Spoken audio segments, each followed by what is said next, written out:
Oh, hello. Chatty Hi, House. everyone. I hope you We can hear made us it. all. I'm sure you can. I hope so. As long as we're in program 3, they got us. We are. You're up. You're potted up. I'm potted up. Hell yeah. Headphones on program 1. We're Did good. David get the belt? He did. I saw it this morning. Congratulations, David. I played the Atta stream babe. for you. Yeah. Atta babe. I get so uncomfortable watching Warriors fans talk trash because the people who do it on Twitter are typically not great at it. Yeah. What's up, Rest Dog? Good morning. I can't wait to tell you all about my day yesterday. I felt so bad for you, brother. I left work and everything went to shit. To shoot. Sorry. No, it's okay. We're on YouTube. No, I know, but Oh, yeah.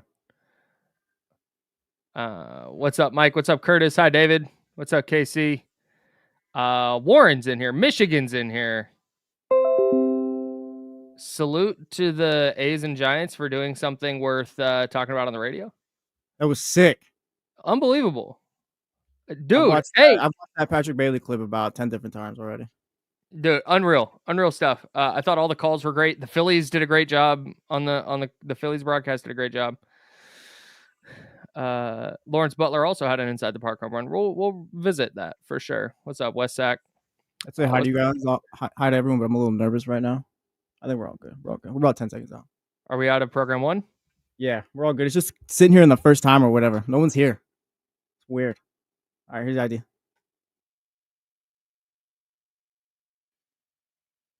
ESPN 1320, Sacramento's sports leader. Always live on the Odyssey app.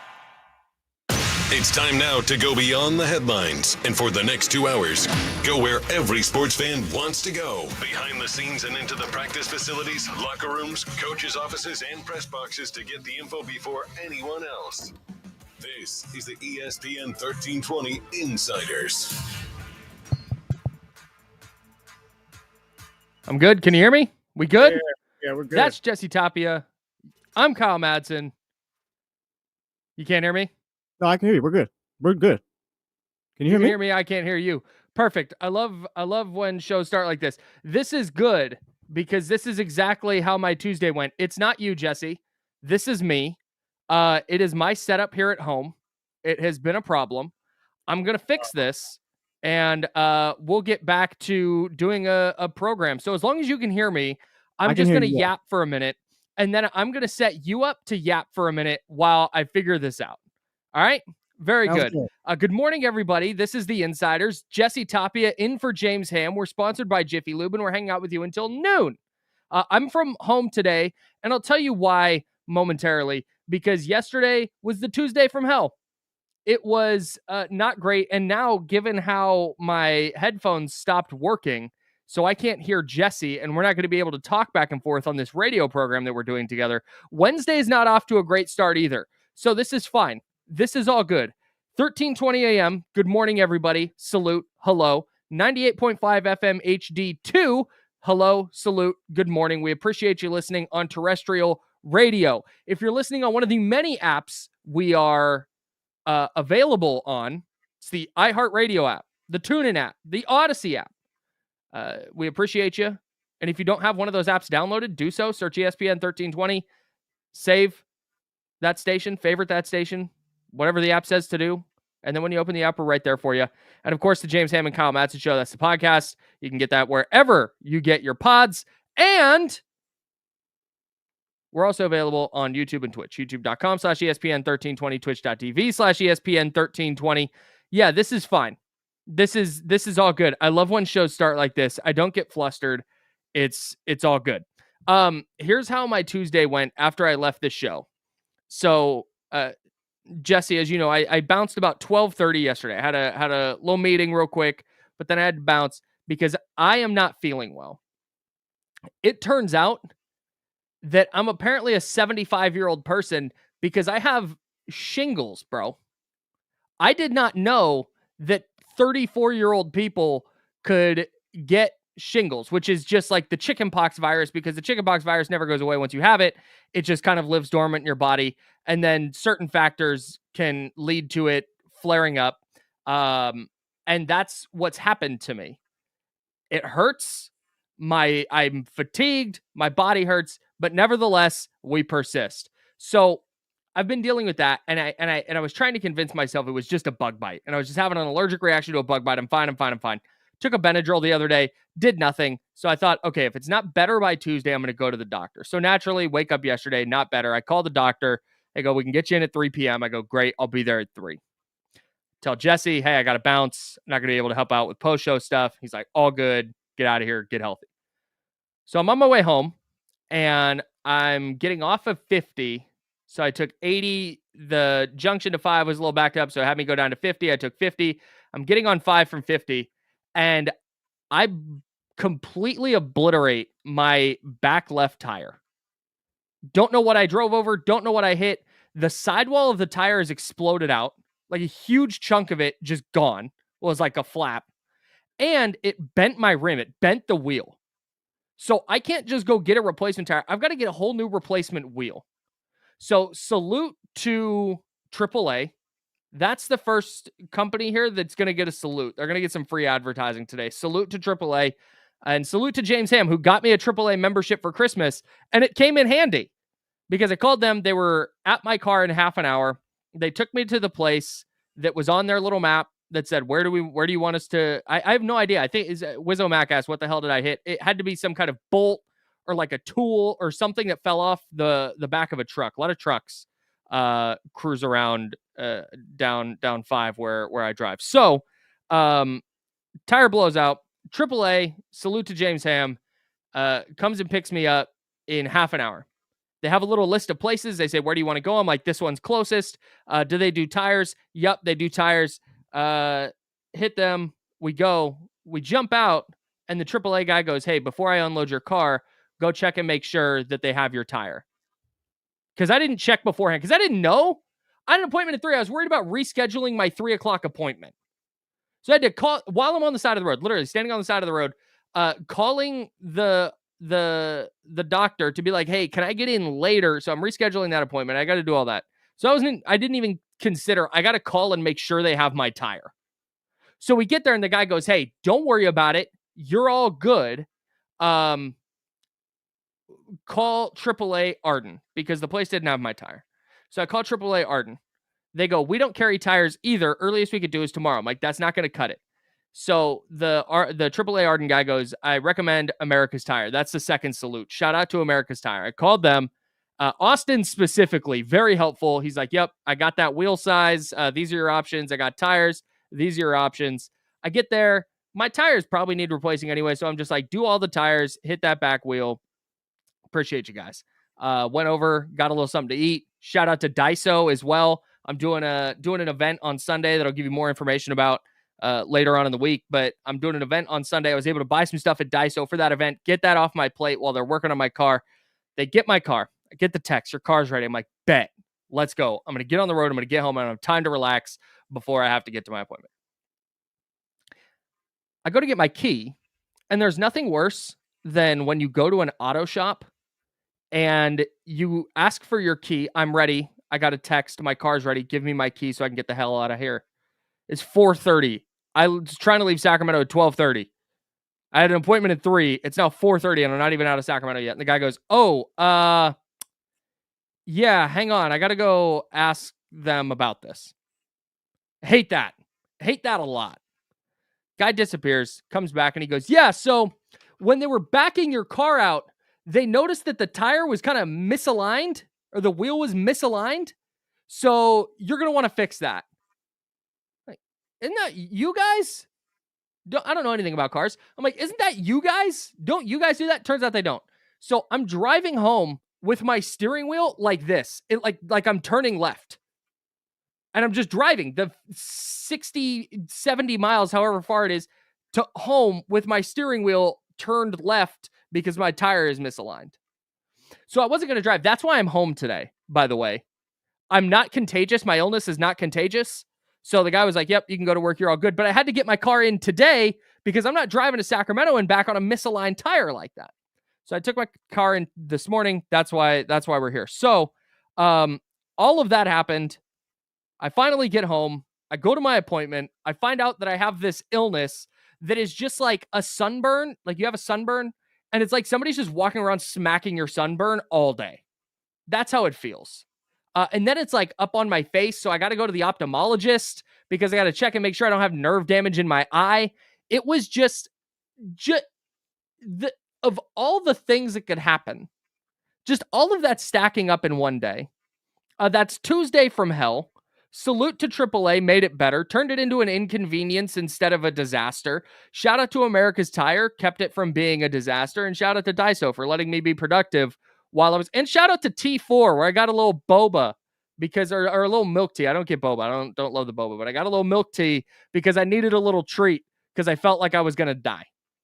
So that was my Tuesday. And now I jump on this radio program that I love to do so much. And I'm getting into, to do it with the homie Jesse Tapia today, who's filling in for James Ham, who's actually going to join us at 10:20 because James Ham has got some stuff to say on the Jonathan Kuminga situation, on the Kings offseason, and we'll get to that at 10:20. But now I get to do this radio show. I'm fired up. I got some really fun, like silly stuff to talk about. I wanted to whine about my Tuesday real quick, and then we're going to get into some fun, silly stuff. But now I jump on, we're good to go, and all of a sudden, right, like literally, the last thing I heard Jesse say was, all right, we got 10 seconds. And then my headphones went, bzz, and now I can't hear. So I am going to now take a step to the side. Jesse, I'm going to exit the studio very briefly, and then I'm going to pop right back in. And I'm going to let you talk now. I'm sorry I didn't give you a real runway for anything. Have you ever had a day that was just one of those damn days where nothing goes right and you're just catching L's? All right, you can cut now. I don't know if you can't even hear me, but yeah, believe it or not, I popped 2 tires like a month ago. Believe it or not, driving away from work. That was a nightmare, but we're not going to talk about my issues. We're going to play the hits. All right, Patrick Bailey was a monster yesterday. This clip was all over Twitter. Listen to this. Shout out to. That was so wild. We back? We're so back. We're back, but no, that was fire yesterday. I've watched that clip. We'll include that right now probably about 15, 20 times already. The fact that we had in the same region of the country a leadoff inside the park home run from Lawrence Butler in the A's 10-1 rout of the Braves, followed by a walk-off 3-run inside the park home run by Patrick Bailey of the Giants, is kind of unbelievable. It's the first time, according to Sarah Langs, who does stats and such for MLB, it's the first time since at least 1900 that there have been leadoff and walk-off inside the park home runs on the same day. And we just got to be around for it. I'm looking at the MLB Twitter account right now. That says for the first time in history on the same day. That's wild. I got Lawrence Butler's right here. I'm gonna pull it up for you guys. Yeah, let's watch Lawrence Butler's, which was this is kind of wild in its own right because there's no bricks for what a way to start. First pitch of the game. Yeah, weird stuff happens at Sutter Health Park. I'm kind of here for it, though. Yeah, they just hit homers over there. It just flies off the park. Yeah, 5 home runs for the A's. That was one of 2 on the day for Lawrence Butler. Nick Kurtz hit his first career grand slam. The A's routed the Braves 10-1. It's, you know how there's those sports things that you'll hear, it's like an old axiom or whatever, like defense wins championships. Yeah. And then you'll see a team with just a super rockin' offense and a pretty mid defense win a championship, and you're like, I don't know, man. But that thing of whenever you go to the ballpark, you might see something you've never seen before. Like that feels once a week in MLB, something happens that has just never happened before. And you figure baseball has been around for so long, like literally since the 1800s, where it's just like, oh yeah, you've seen it all. But it's like, nah, Patrick Bailey hits one off the top of the ball or whatever. It's his incredible inside the park home run. And then like the stat with Lawrence Butler hitting one over there with the A's, and then Patrick Bailey ending it with the Giants. Can you imagine hitting a ball the way Patrick Bailey hit that ball and having it not go over the fence? What's like cool? that hit way up the wall above the like 425 mark. Is that a bummer that didn't go out? Like it's not a bummer because you won the game. You got the inside the park home run. Maybe that's cooler because you got the history and all that. But is it a bummer you didn't get to do the little trot at the end? Yeah. For the fans, it's way better that it didn't go out. Oh yeah, no, because the whole time they were just screaming. and then like listening to the roar, because there's a roar when he hits it, there's a roar when it hits the wall, and then it kind of dies down as everybody's like anticipating him coming around, and then he gets in and scores, and there's another roar. As a fan, way better. As a player, that sucks. Yeah. You pulverize that pitch. That is gone in, I haven't seen the stat cast on this. My guess is that's a home run in 29 other ballparks. Yeah, that But feels good, man. But yeah, if that On goes that out, not ballpark. only did you hit it out to the furthest part of the yard, but you get to do the home run trot. You don't have to sprint around the bases. He's doing his post-game interview. He's still out of breath. I think I'd rather, as a player, have it go over the fence, because then I can bask in the glow of trotting around the bases. Is I don't that have the to moment, sprint around. I guess, the clip of the year so far, clip of the season so far? The walk-off by Bailey? Yeah, by Bailey. Yeah. Yeah, I think so. Just and it wasn't, I don't know why this moves me so much, because as a baseball dork, I think that stuff like grand slams are overrated, because all the batter did was hit a home run. Like, the players were on base ahead of him. They did their jobs. Kyle Madsen. So solo home run and grand slam, same thing for the batter. Like, he didn't affect who was on base. Anyways, Oh, you're joking the 3 guys that were on base. yeah, no, he hit a home run. Yep. Yeah, it's cooler because there was other guys on base. Right. No doubt. Salute to his teammates. Batter didn't do that. Batter didn't choose to have people on base. In fact, I'd argue it's easier to hit a grand slam because the pitcher doesn't have anywhere to put you, so he's got to throw a strike. You look down on people like David Ortiz. Well, I'll celebrate him. Yeah, dude. David Ortiz. Fraud. No. Let's talk about it. No, it's not. Say your point. Say your point. Say your point. No, but there's something about it. The Bailey one being a 3-run homer. Like, there's something. It wasn't 3-3 and he smacked one off the top of the wall and came around to score. The fact they were down 3-1, and it's the Giants. Yeah, they got runners at the corners. There's one out, but they haven't been hitting great. And Patrick Bailey in particular, you're probably like, hey man, like that. Like this is probably an L. You got some hope, but and then to have it end that way is pretty wild. The Giants have now won 6 of their last 7. Last thing on, I feel like stuff like that in baseball gives the team life too. Yes, I totally agree. In the ass that you needed. I totally agree. That's one of those, like, okay, we have figured out the formula. We're gonna start rolling, and they are. Last thing on that, and then we'll step aside. I can't remember what my thought was. It was the Giants had won 6 of 7. Oh, okay. So my a buddy of mine from high school, salute to my guy Jordan, is a police officer, and it was police officer night at the Giants game last night. He's a huge Giants fan. And because they had their drive back to where their police station is, they left the game early. Damn. That's a bad beat. That hurts me. That hurts me. That's a bad beat, dog. That's a really tough beat. He posted a photo from center field, because they all go out there on their motorcycles, and he posted a photo. Your friend, not even trying to hate, probably missed one of the 5 greatest Giants regular season moments of like the last 10 years or something. Oh, easily. Yeah, and I'm just throwing it out because I'm not a Giants fan, so I'm not all tapped in with it, but I'm just throwing it out there. Like, that's tough. It's hard to beat that moment, and not like, hey, we had tickets but didn't go. All right, that sucks. But like, I was there and then left. Had to get home. Had to get back. Got a job to do. Man, brutal. All right, and we got a job to do, which is pay some bills on the radio side. That's Jesse Toppy. He's filling in for James Ham. I'm Kyle Madsen.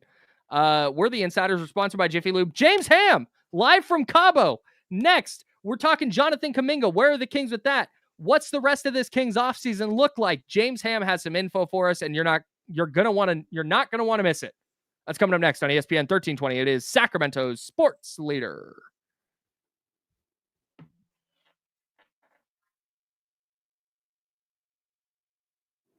Now we are. Ew.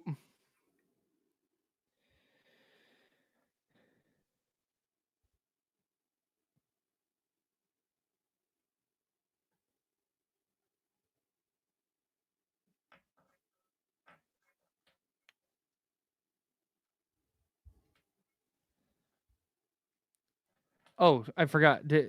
James can't bring himself in. What's up, James? Oh, yeah. Oh, I can't hear James. Your little square's muted.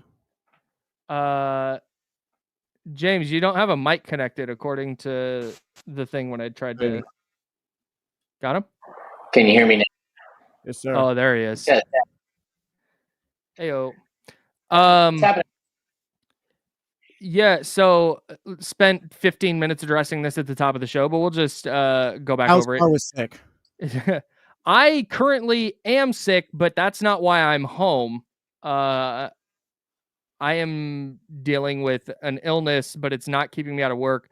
I am dealing with a messed up vehicle that needed to be in the shop before I drove all the way to Roseville and back. I got the shingles, John. The shingles. I can't believe you got the shingles. Unbelievable, dude. Yeah, that's tough. Like, what a ridiculous thing to happen. Shingles. So you got the news that you had. Go ahead, Ham. My best friend got the shingles. I think he was like right around your age, and it almost wrapped all the way around his torso, like the rash. Mm-hmm. Just horribly painful, and it takes forever. So hopefully you're not in a lot of pain for a lot of time. No, it hurts. It's not even, I wouldn't say it's a lot of pain. It's just a consistent, annoying pain. Like it started in my eye. You can see it. That's why I've been wearing glasses, but you can see it. It starts here and then it goes up and it goes clear up to like here. Oh no. Yeah. So I got to go to the ophthalmologist. Yeah. Tough beat for me. Bad beat. Chin up. Just got to power through it. Yep. We here. The worst part is like, it's like a fever and there's like some slight body aches. I've been hella fatigued. Oh, yeah, I'm working on it, David. I'll literally, as long as my car is drivable by tomorrow, I'll be back in studio tomorrow. Is it because the rim was damaged? Yeah, so the rim was damaged. I had them replace that at America's Tire. So I have one different rim right now, which is annoying, but that's fine. The wheel is misaligned. Oh. So I had to go take it in for an alignment today. What the hell did you hit? Couldn't tell you. There was a huge bolt on the side of the road where I eventually pulled over, which put bolt into my head, but it was like in the dirt. It wasn't like it came out of my car when I stopped. Michael Scott sitting on the freeway. You said what? Said Michael Scott in the office, like, would you hit on a speed bump on the freeway? That's right. Yeah, no, that's literally, I was just cruising along, listening to a podcast, just vibing, and then all of a sudden I hit something so hard that it made my windshield wiper fluid spray out. Like my car got so scared it peed a little. Yeah. That's not good, Kyle. I know. See, and that is why I got you the AAA. Yeah, salute to you, You're dude. Bad luck tire guy. Golly. That's factual. Yeah. Shout out to AAA. Yeah, because right before our Christmas party, I was pulling up to Damien's house because that's where I stayed that night. And they have rolling curbs. So it's not even like a hard curb, but they have sewer grates and the corner of the sewer grate sticks out like half an inch.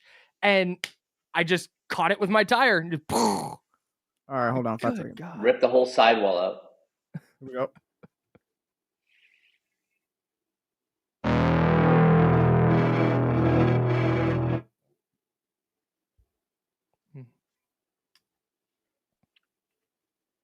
Brought to you by Jiffy Lube on ESPN 1320.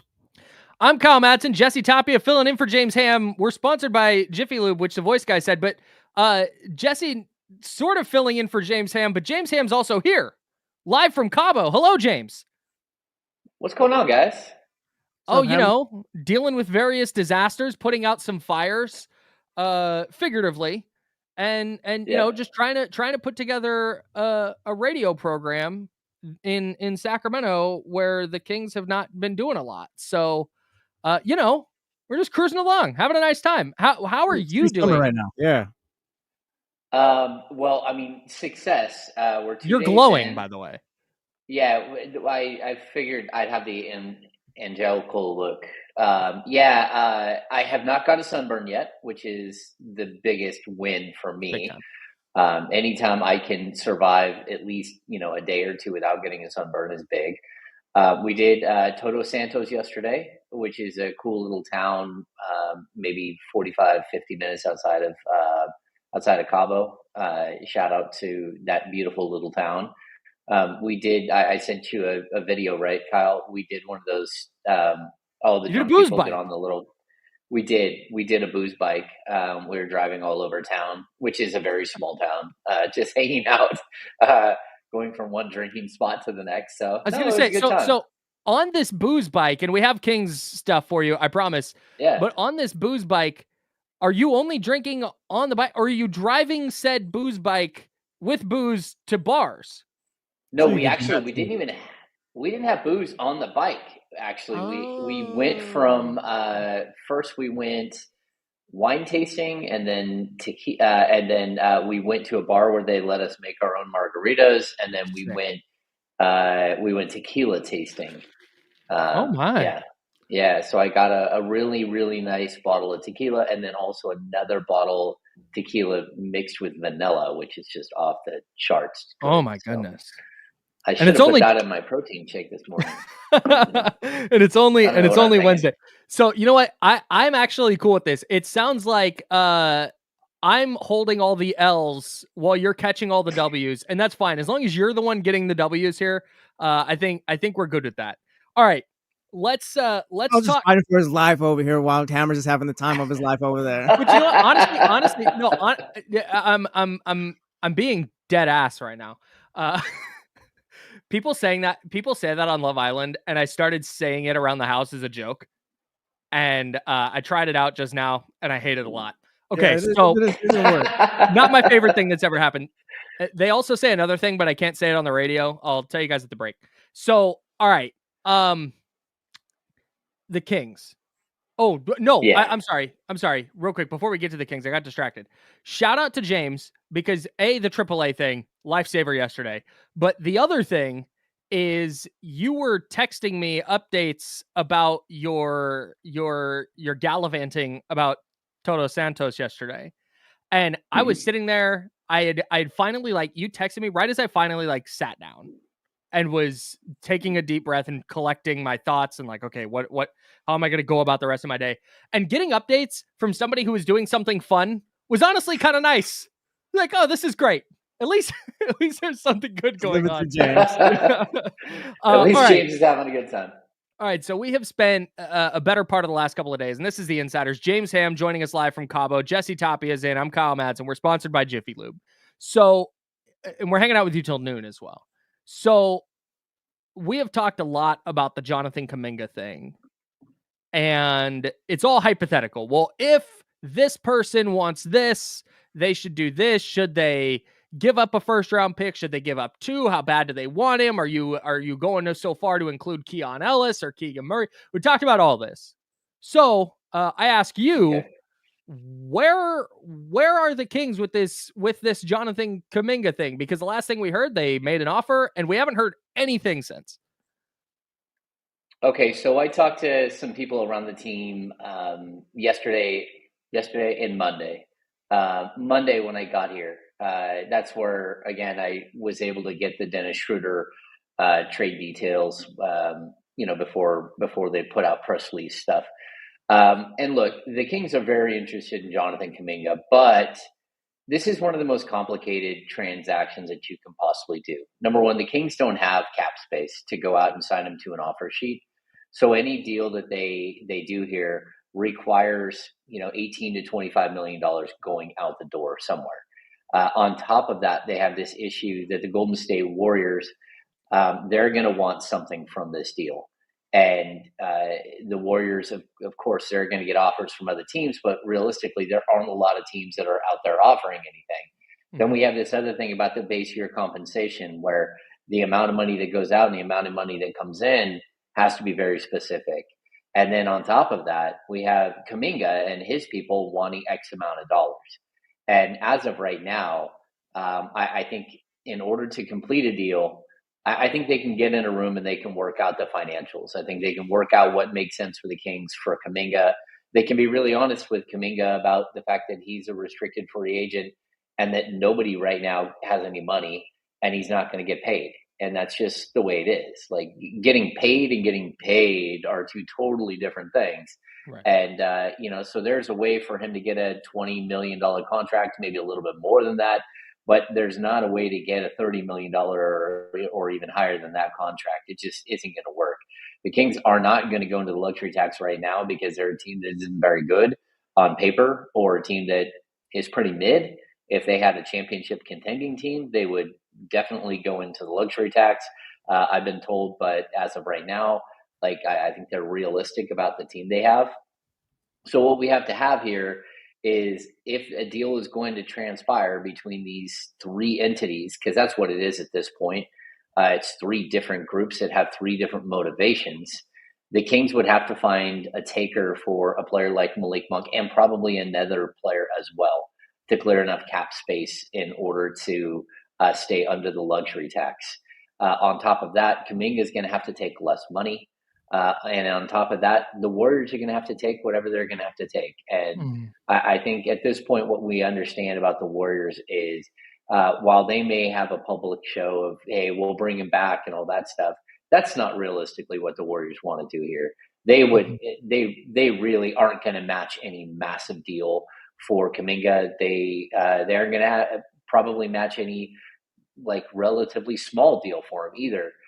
If it comes down to him playing for the qualifying offer, sure, they're going to pick up that deal, and then they might try to trade him later. But even that has its own complications, because if I'm not mistaken, if he's playing for the qualifying offer, he can decline any trade during the season, right? Because his Larry Bird rights are attached to where he's at right now. So It's a really complicated situation.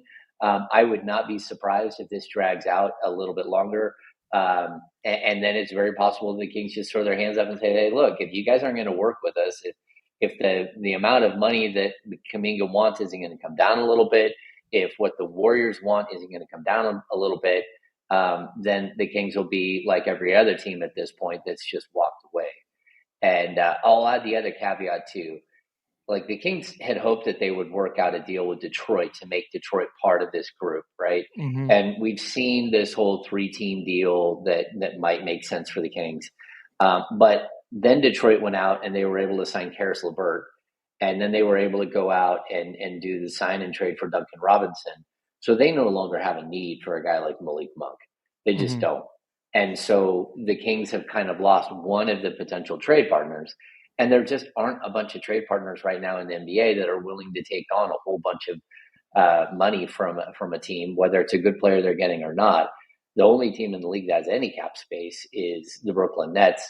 But that's how these complicated deals usually get done. You've got to move pieces around everywhere, and then in the wash, you got to figure out if you can get the player that you want. And I'm not convinced that it's going to happen, but I also the Kings haven't closed the door from what I know. They're still very interested, and they're also, as of right now, they're really looking at the summer of 2027. And I know fans don't want to hear that, but they're looking at that as that moment where their books almost get clean, and they'll be able to go out and do a lot more things. And in the meantime, they're going to try to put a serviceable product on the court that may or may not be, hopefully will be a playoff team, but maybe it's not. And there's really no way around it. Scott Perry inherited a mess financially. The books are a mess. The lack of, second round picks is a mess. And now they've got to try to move forward understanding that. So how determined do you think they are to get something like this Kuminga deal done? Or have they just accepted that, hey, we might just go in with this roster plus from last year plus Dennis Schroeder? Yeah, I mean, realistically, that's one of the options right now. They're hoping that they can still get something done, but again, they're not gonna break the bank for a player that has no options. Realistically, Kuminga has very few options, and the options that are out there are drying up so fast. Again, look at what Miami's done to sort of bring in other players, to bring in someone different. Again, Detroit. Brooklyn made the Michael Porter Jr. trade. So there's a lot of pieces that are just missing in this deal. That there's normally in a normal offseason, you don't walk into an offseason with one team in the NBA with true cap space. And Kuminga is not the only one. I mean, look at all of the restricted free agents are in a holding pattern. Even Josh Giddey's trying to get a 5-year, $150 million deal, and the Bulls are looking at him like, okay, who are we competing with here? Right. Like, why do we need to give you all that money when no one else on the market can give you anywhere close to that money? And so it's a very difficult situation, but it's also why you see the Kings going out there and doing savvy moves. So, the Dennis Schroeder trade is really savvy. It's a really smart trade the way that they were able to do it. I don't love Dennis Schroeder, the point guard, because, again, he's played for 10 teams now in 13 years, but he is serviceable. And when you're able to do that deal and you're able to basically sign, do the sign and trade, but also acquire a second round pick in the deal. And it's not some incredible second round pick. It's the worst of their 2029 second round picks. And they have three. They have their own, they have the Knicks, and they have the Bucks. So it's the worst of those deals, but the Kings are in a situation where they have no second round picks to play with. And that's how so much of business is done in the NBA now. It's with these little transactional second round picks that you throw out there to go get a Jake LaRavia or to go get a Jonas Valanciunas. So, Scott was able to bring in an asset along with Dennis Schroeder, and, sure, it hard capped the team, but they weren't going to get there anyways. And on top of that, Detroit was able to create a $4.1 million trade exception, which could be huge for them in this season.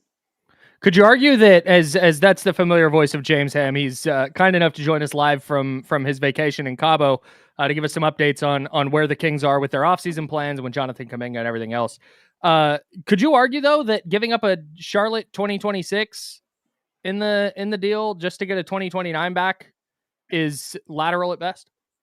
No, because the Charlotte pick is protected 31 through 55. So if Charlotte is one of the top 5 teams in the league, then the Kings would lose the pick.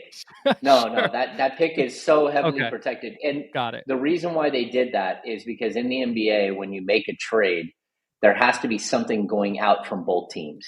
Got it. So both teams have to give some sort of asset. And the traded player exception doesn't count. No, the traded player exception doesn't count. And this is why sometimes you see the Kings have acquired like the draft rights to some 37-year-old European player that no one's ever heard of. Right. It's because that is an asset in itself, even though it's not a realized asset. And so there has to be something that goes out into the trade. And again, the Kings did not give up a second round pick at all in this trade. What they did do is they gave up the ability to trade the back end of that second round pick. So now they could turn around, and if they need to acquire something with the front end, the 31 through 55, they can go trade that portion of that second round pick as well. Got it. You mentioned they're kind of gearing towards 2027. So is the goal of the next 2 years just to kind of stay afloat, maybe like fight in the play-in, maybe get to the first round, and then like that's just kind of when you start the building, or like what's the plan here? Because we've been kind of talking like the last few days about where's this direction heading? Yeah, I think a lot of teams out there are confused by what the Kings are doing because they wouldn't do it this way. They would just like go, oh, all right, we're not going to be good. Let's just go ahead and trade off all of our assets and try to stay afloat for 2 years. But that's not what the Kings are trying to do. The Kings are, it's financial partially. It's the fact that you have a fan base is vibrant and you don't want to turn that fan base completely off.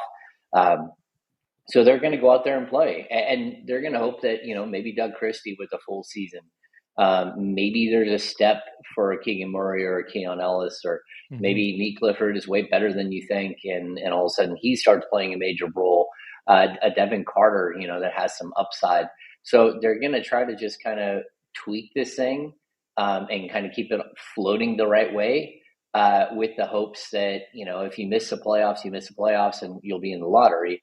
But if you don't, who knows once you get to the playoffs? You never know. You're trying to build a culture while not sinking the ship, and just going for a full tank. And in the meantime, like you get to 2027 and, Zach LaVine's $49 million falls off the books. Any money that you owe DeMar DeRozan, again, is gone.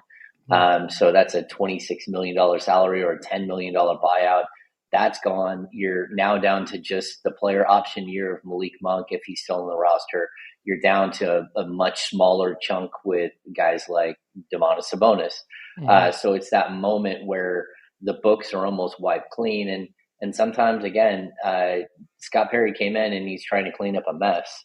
And the first thing you got to do is at least field a team, which is what the Dennis Schroeder trade is. It's sure. You got to have a point guard. You got to at least field a team to go into the season.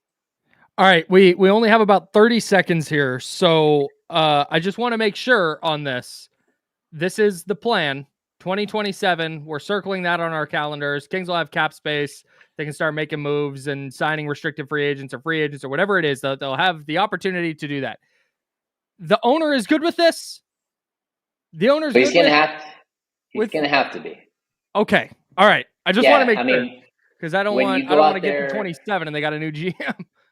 Yeah, when you get out there and you're the one who says go ahead and trade for Zach LaVine and puts yourself in this sort of financial situation, you have to be okay with somebody coming in and doing the best they can to strip it down and get you to an end goal and a date where you can start to rebuild. And it is what it is. And just because we're saying 2027, that doesn't mean that a glorious deal doesn't come through midway at the trade deadline this year or next offseason. Someone goes, hey, I'll take the final year of Zach LaVine's contract to make some moves. So there's a way to speed this up, but there's also a way in which this thing does extend to 2027. You just kind of got to live with it. That's James Ham. He's vacationing in Cabo. James, hope you continue to have a great time down there with your lovely wife, and we will see you next week.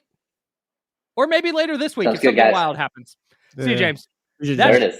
That's James Ham. He hosts this program when he's not on vacation. Jesse Tapia filling in for James. We'll be back to talk about all of that and more right here on The Insider, sponsored by Jiffy Lube. It's ESPN 1320, Sacramento Sports Leader. All right, we're good. Is James out of one? Yeah. Thanks, Chatty House. Thank you, James. Shout out to the Alt 94.7 shirt. I appreciate you, James. Oh, yeah. Had it in the back. All right. What's that? What size shirt do you wear? Large. Okay, great. Is there a reason? Yeah, I got I'm pouring a ton of money into the radio program that I've not talked about on this radio program yet. And so I got a bunch of shirts made. Salute to our guy who I texted last night and was like, hey, this is probably annoying. But is there any chance you can get some 50 shirts flipped around by Sunday? And he was like, bet, send the design. Yeah. Really? Yeah. Salute to our guy. Our guy? Our Brickhouse Industries. Nice. And you're doing another radio show? I'm confused. Oh, have I not told you about this? No. Oh, I swore I ran this by everybody. I'm doing 1 hour on Saturdays. I finally bugged Complex enough. Hey, here's an announcement, Chatty House. I finally bugged Complex enough about playing K-pop on the radio that he's giving me an hour on Saturdays to play K-pop on the radio. What? Yeah, so I announced it last weekend. The BTS Army, that's their fan group. The Sacramento BTS Army chapter reached out immediately and was like, hey, we have an event on Saturday. Do you want to build a playlist, come out, announce your show, and, promote? And so I'm going out there. I'm setting up a table. I'm going to have some T-shirts and some fun little, these photo card things. Yeah. And going to play a playlist that I put together, and they're going to announce it. And hopefully it takes off. So, that's awesome, yeah, man. Dude. Yeah, I'm really fired up about it. I've never done a music show. So I'm talking to Complex. I'm like, how do I do this? I just got to talk for 20 seconds and then stop talking because the song's going. I don't know. So we'll figure that out. 106.5 The End at 9 a.m. on Saturday, starting July 19th. Oh, that's going to be super fun. Yeah, Sweet. man. Yeah. Well, I'm going to, I've got a 60-minute forehand massage coming up where there's two masseuses. It's the greatest massage in the history of massages. Go and also, get that.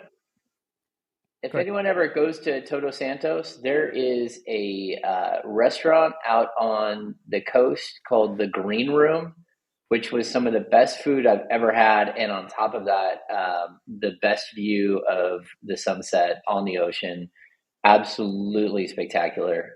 So the green room outside of Todos Santos, which Todos Santos was pretty cool. Sick. So, oh yeah, shout out. Take notes, everyone. We'll be hitting Flora Farm tomorrow, I believe. Yeah. Hell yeah. Salute. Hello, James. Wow. Appreciate you, James. All right, friends. Thanks, guys. See ya. Later, bro. Yeah, it's at 9 a.m. because I don't know how to do a music show. So Complex is like, let's iron out the kinks first, and then we'll put you in a more normal time slot. Hey, salute, preach.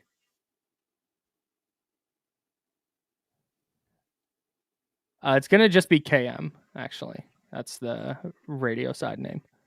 Or the music side name. It's been a wild show so far. Yeah, shout out to James. I don't even know what's on the freaking rundown for this next segment. I legit looked at it at 9:55 today. Tight. That's so sick. We're just running around. It's like, oh, let me look at this real quick. I'm excited for the Hall of Famer conversation.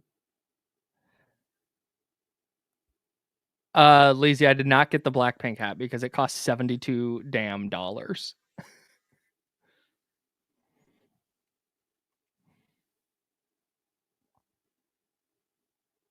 I thought James was going to talk all the way through the segment. I think he could have, but I was thinking about it too, like how do we move breaks around? But this one's a pretty long one, so I don't think it would have worked. Yeah, we asked one question and then he just kind of started rolling. I looked down, it was like 31. I'm like, huh, we just carry it. Yeah, this one's like 5 minutes, 6 minutes, 5 minutes worth of break time. It would have been too tough. Gonna play a lot of Demon Hunter songs for sure.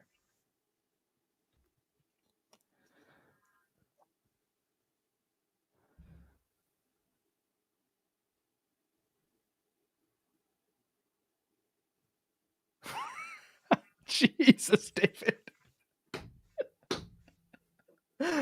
David be dropping those in the chatty house sometimes. And that's so good. I always get a little chuckle. That's really good. It's funny because it's true. This is a long ass break. Yeah, no, we got 20 seconds. I love my company though. Salute. Same. They hired me back after firing me, so it is facts. We got good people in the building. Shout out Aaron Miller. Always got good energy around here. All right, 5 seconds. Here we go.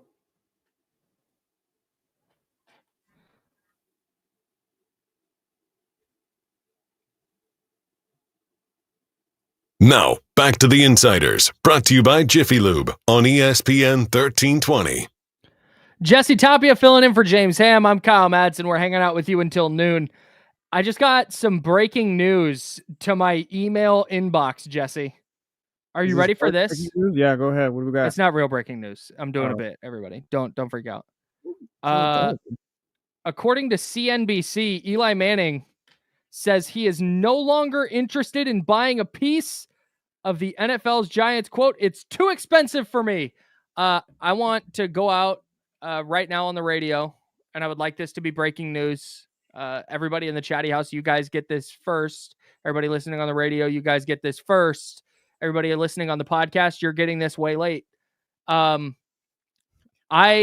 am no longer interested in buying a piece of the Sacramento Kings because, man, it is too expensive.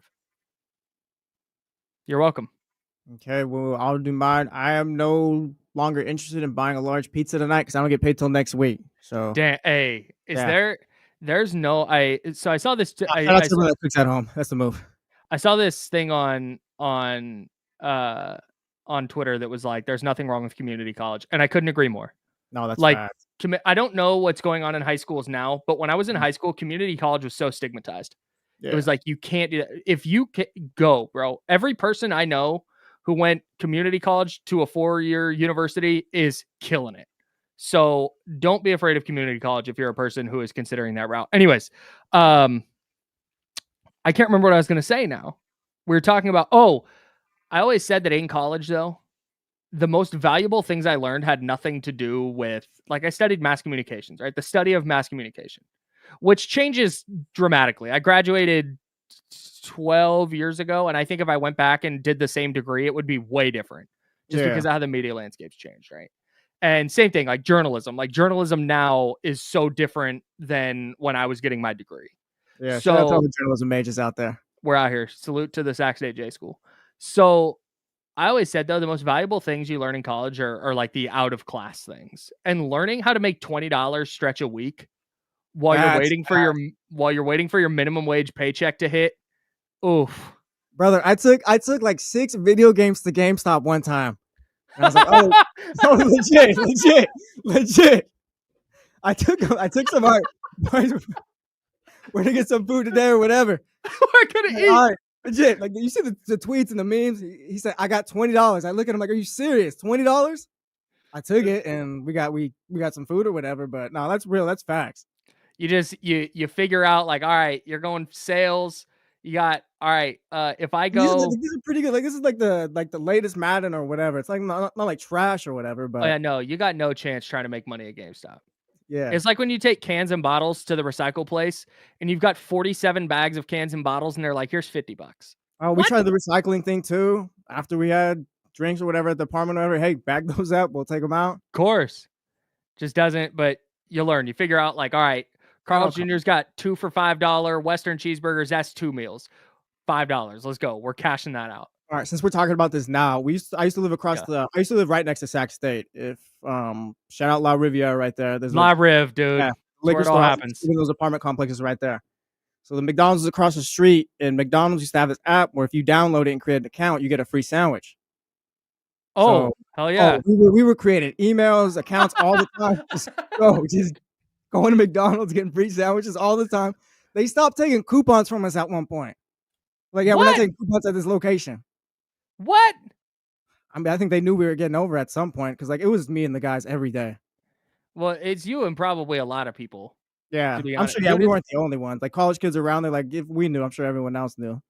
That's what's so difficult. Like being in the dorms at Sac State is that McDonald's and Taco Bell and the 7-Eleven right there on La Riv are like the closest things that are walking distance to get some kind of like it's late. You've been out. That's where you're going. Like we do the 7-Eleven guy and all. Like he was cool with us. But it's like it's too far to walk. Like it's just like a little too far to walk over there. So you got to drive, and now you got to find someone to drive, and you're like, God, I don't want to drive all the way over there, man. Lucky enough, we were always able to what a time, dude! Oh, it was what an unbelievable time. Sac State was fun. That was a good time. Donovan in the chatty house said, "Pitch and Fiddle love to see me walk in the door." I bet they did, man. I hope you had some good times at Pitch and Fiddle. You ever get over to Stingers? Yeah, of course. Of course I've been to Stingers. Of course I've drank 3 Bud Lights at a Stingers while I watched a baseball game on a Tuesday afternoon. Oh, good memories. Hey, true story real quick while we're doing college stuff. And shout out to Sac State for landing a 4-star recruit at wide receiver over LSU, Ole Miss. That was crazy. And UNC. Yeah. Oh my God. Salute to the NIL collective. Okay, so I did in this one of my mass comm studies classes, we had 2 papers. And I wrote about, this is 2010 or 11. And the crux of my 2 papers, I made them related, was the difference between the print version of the Sacramento Bee and the online version. And like, if you go to the print newspaper, I was so far ahead of my time with this stuff, guys. If you go to the newspaper, you're getting like government stuff and this tragedy that happened and all this other stuff. When you go to their website, the front page is like, watch this dog rescue this horse from a flood, and all this like peripheral, like non-essential news stuff, right? Yeah. And so I wrote these papers. My professor, who on day 1, I made a joke in class, and she made some comment about like how I was the stupid loud one, which I really took personal. And I make jokes about I'm dumb. I'm not a stupid person most of the time. And so that really irked me. She said something about like, you're the loud one, you're not going to pass this class or something. Anyways, I was the only person to get A's on both papers. And she was like, you could use this as a master's thesis. Like, this is the start of a master's thesis. If you need recommendation letters, you should pursue this. I didn't, obviously. I want to go talk to Jesse on the radio. for a couple on the radio. But she was like, couldn't have been more glowing. I wrote those papers at that McDonald's because they had Wi-Fi and they had Cokes for $1. So I'd walk in there, I'd get a large Coke for $1, and that's McDonald's Coke. This is when I drank soda. I don't drink soda anymore. I'd get a large Coke. I'd sit there. I could refill it a couple times while I sat there and worked on my paper. They never bothered me. The Wi-Fi was free, and I kicked ass on both of those papers. So salute to the McDonald's on La Rive. And salute to Sac State. What an unbelievable place. Yeah, it was fire. I was always the ultimate procrastinator. I got 2 more hours for this paper. Let's knock this out real quick. Of course. If you not the people, you know how to write. If you know how to write, though, that's always a good thing. Oh yeah, for sure. The people who were always ahead of class, the people who were always like, oh yeah, that paper that's due next week. I've been done with it for 2 weeks, and I actually had the professor review it so I could touch some things up before it's due. Insane. I'm writing that the night before. If my class is after 3 p.m., I might be writing it that day. Yeah, no. Come on, man. I had a buddy in high school. We had to do like a 20-page paper. We did that 8 hours, the day before. I'm sorry, what? We did it in high school. We did a 20-page paper or whatever in our forensics class. Took us 8 hours the day before. We're like, we got to do it now. Yeah, you're under pressure. If you're out there, though, in school, do your homework. And do it early, though. Don't listen to us. Yeah, absolutely. There were a couple times in college where I did get a paper done like a couple days before it was due. It's like, wow, this is really nice. It's so nice. Have I ever told my plagiarism story? Not on the radio. I don't. Well, we have 1 minute. I've blown this entire segment. We have 1 minute. Stories in the chatty house as well. All right, real quick. Okay, so I promise we'll be back to sports after this, but I'm in this class. It's a some communications class, and we get a group project, and we have to make up a study. So we have to come up with a study. We obviously can't execute the study. We have to come up with the parameters of the study, the hypothesis, what we're looking for, how we're going to do it, et cetera, et cetera. So I get into this group, and we have this one older lady. She's probably in her 50s. She goes, "Hey, I work for the district attorney or something. I have a bunch of smart people who I work with. Send me what you write. Send me your section, and I'll have them take it and put it all together and make it look really nice." So I'm thinking we're going to get this like formal presentation. Yeah. She sends this over to us for review. And I'm like, all right, I'll take a look real quick. And I open it. It's incredible. It's amazing. I get to the part that I wrote, and I'm like, this doesn't really look like what I wrote. So I'm going to go in, I'm going to delete some stuff, and I'm going to rewrite it the way I wrote it because that's how I want to do it. And so I do that. They go to pass the papers back out. Our name doesn't get called. Our group name doesn't get called. And he said, if I didn't call your name, come see me after class. I was the only person from my group who was there. Yeah. It turns out this lady had just gone online and found a study that was vaguely what we were doing. Mm-hmm. And the study had already been done and copy pasted it. The professor goes, "This is plagiarized." He goes, "A college student didn't write this," and read a sentence. And then he goes, "A college student did write this," and read one of the sentences that I wrote. Damn. Unbelievable, dude. Damn. Unbelievable, dude. And so we failed this paper, or no, we got a D-. He was kind enough to give us a D- on this paper because this lady who worked for the DA plagiarized a study. Unbelievable.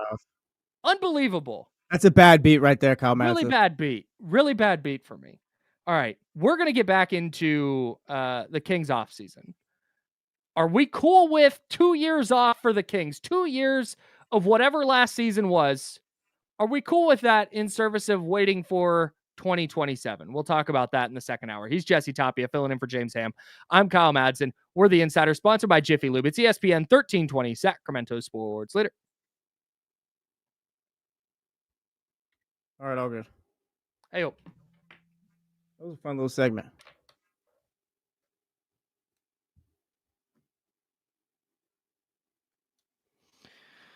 all right. James is sending me photos. James is sending me photos of a beautiful sunset, a really nice selfie of him and the wife. Unbelievable. I love this for him. Lotus Prime. This was always like the biggest fear in journalism classes. It'd be like you plagiarized or like got someone's name wrong. You failed the assignment. Plagiarized, like you kicked out the class. So when he said, oh, we were live the whole time, Gwitty Q. That was a real segment right there. oh, that's what. Oh, I see. Used every bit of that commercial. No. Oh, we didn't. We used every bit of that segment. I'm sorry, guys. I did not. Like I said, I don't have. Based on how yesterday went, I don't have the capacity to.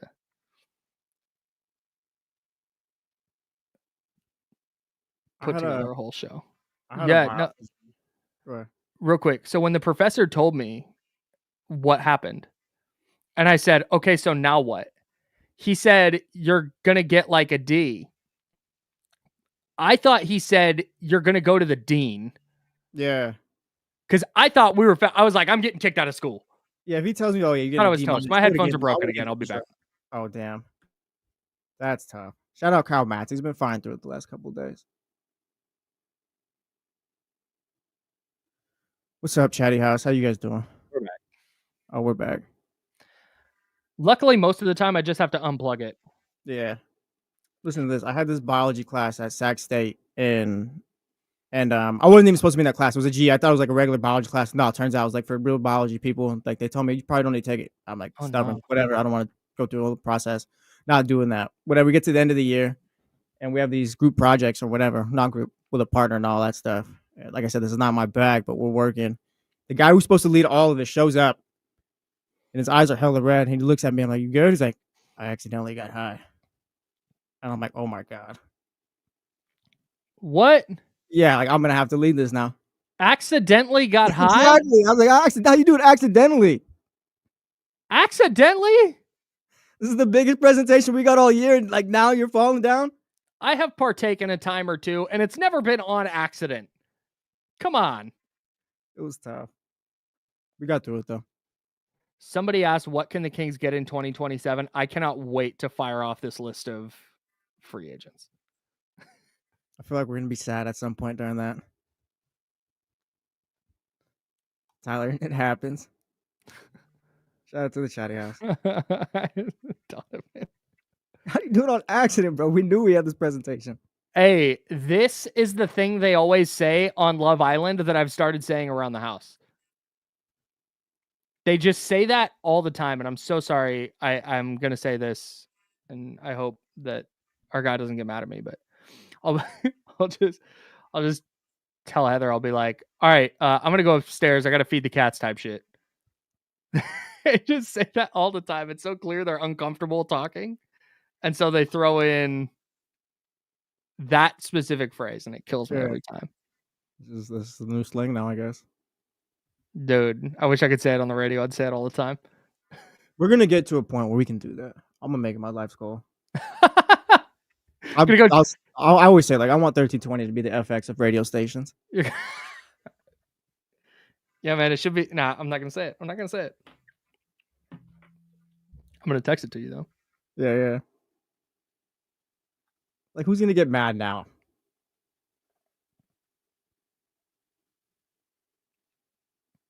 Just throw a little disclaimer on before D'Lo and Casey, before the insiders, and we're good. Rated E for ESPN. Yeah. I just saw your text right now. Yeah. It's easy.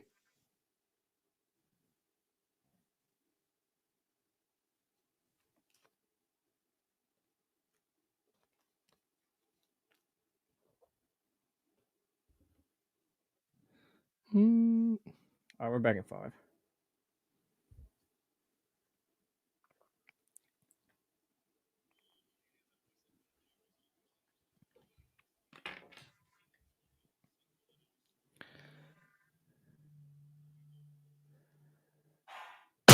Welcome back to hour number 2 of the ESPN 1320 Insiders. Get ready for the most up-to-date sports news and talk with the ESPN 1320 Insiders. Hour number 2, that's Jesse Toppe. I'm Kyle Madsen. We're hanging out with you till noon. Then we'll hand it off to D-Lo and KC right here on Sacramento Sports Leader ESPN 1320. Jiffy Lube sponsors the program. I want to thank James Ham. He jumped on with us earlier. If you're watching on YouTube, highly encourage you to rewind and listen to what James Ham had to say. He kind of laid out what the Kings are thinking with Jonathan Kuminga, what the Kings are thinking with this offseason, and it turns out next offseason.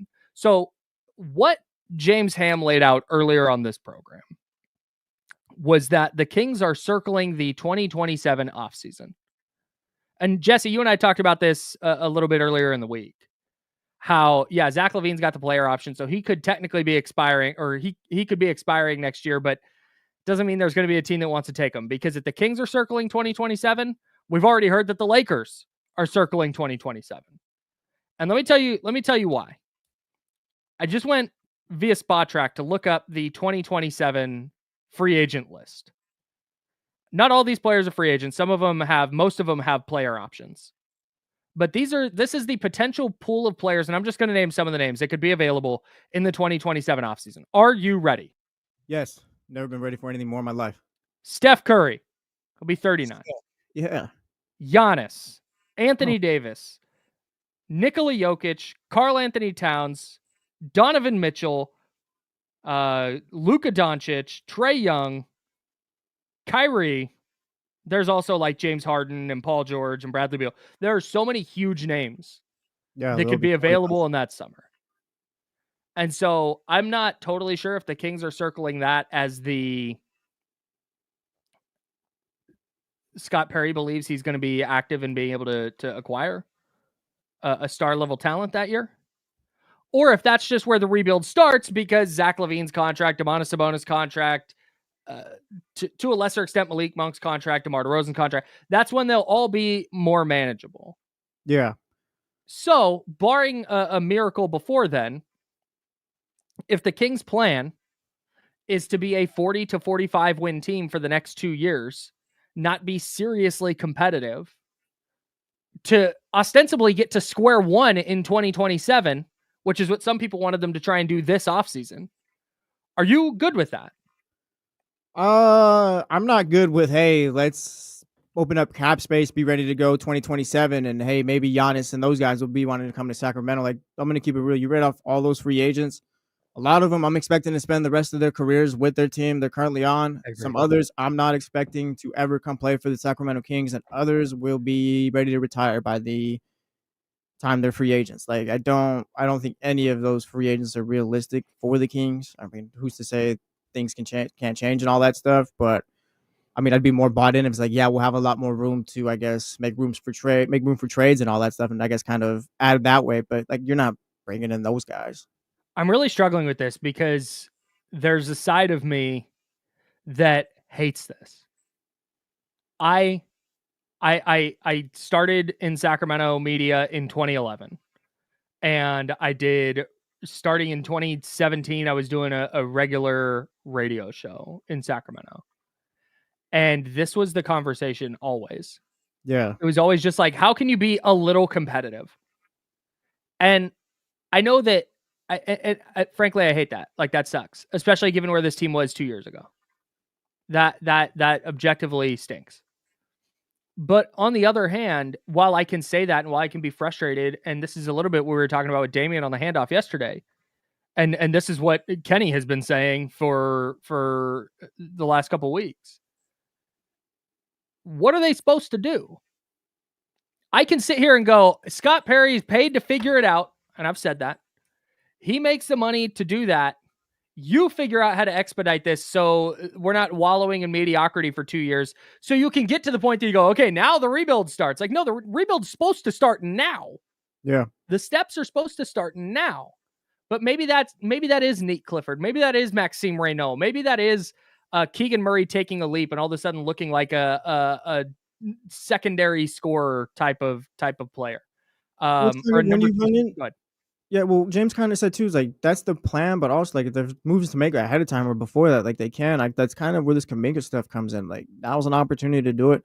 I don't know if they will. I think after listening to James and just seeing everything the last week or so or whatever, I don't think it'll happen. Who knows? But I don't think it's just gonna be this for the next couple of years. Like I think that's the plan, but I think they'll have opportunities to change up the roster as well. It's just a matter if they do it or not, though. It's like Kuminga's here. I'd rather them, give up. Like James talked about, they don't want to bid against themselves, all this stuff. I'd rather them just give up a first round pick, get Kuminga here and all that. If you're able to work out a dollar amount with him, but I mean, we'll see. I don't necessarily love just waiting 2 years and like, oh yeah, all the money's off the books and stuff. But I don't know. It's a process. It's a really tough sell for me, man. Uh-huh. And like I said, the Sacramento Kings aren't getting better unless it's through the draft or through trades. That's it. Like you add around the edges through free agency where you get a 6 man of the year type of player in Malik Monk and all that. But you're going to win through the draft. First and foremost, I feel. I agree. And that's where, again, this is reacting in real time. If Nick Clifford is first team all rookie this year and he averages 15 a night and he's this awesome defender and he looks like, wow, he's going to be a real player. Okay, that's a W. Now that changes the calculus a little bit. Maybe you have a first round pick next year, or maybe you have 2 next year. Who knows how things go, but maybe one of those 2 guys turns into maybe you pick 16. And maybe that 16th pick turns into an all-star caliber player. And all of a sudden you're cooking with gas, right? Like that's all still on the table. This is not to say everything's a disaster. I'm not trying to go there. I'm just saying if the reality is, hey, you know what? They're handcuffed and they're just they're gonna try and make the playoffs, be in the play-in, maybe make the playoffs, maybe make some noise in round 1. It's a really, while I understand, it's just a hard sell for me, man. I have a hard time feeling good about it, even if it is the reality. I don't, and this is maybe a bad radio take. I don't hate it if you can execute it. I'd rather like I'm of the belief like it's best for you to do whatever you can to win and all that, and then you just build off of what you were that season. I know that's not always difficult, and that's kind of a simple way of putting it. But do you? I don't buy into tanking. I don't love tanking at all. I hate tanking. I don't think it works at all. So I think, like I said, if he's got a plan or whatever, like I think I'd rather them see kind of fight and then build off of it. But again, it's not that simple, I guess. Yeah, I think it's better for the organization and their culture for you to try and win and kind of set that standard and build off of that rather than just, like I said, selling everyone off. The vibes are down at the arena. And just nothing's going on for 2 years. Yeah, and that's the flip side of this.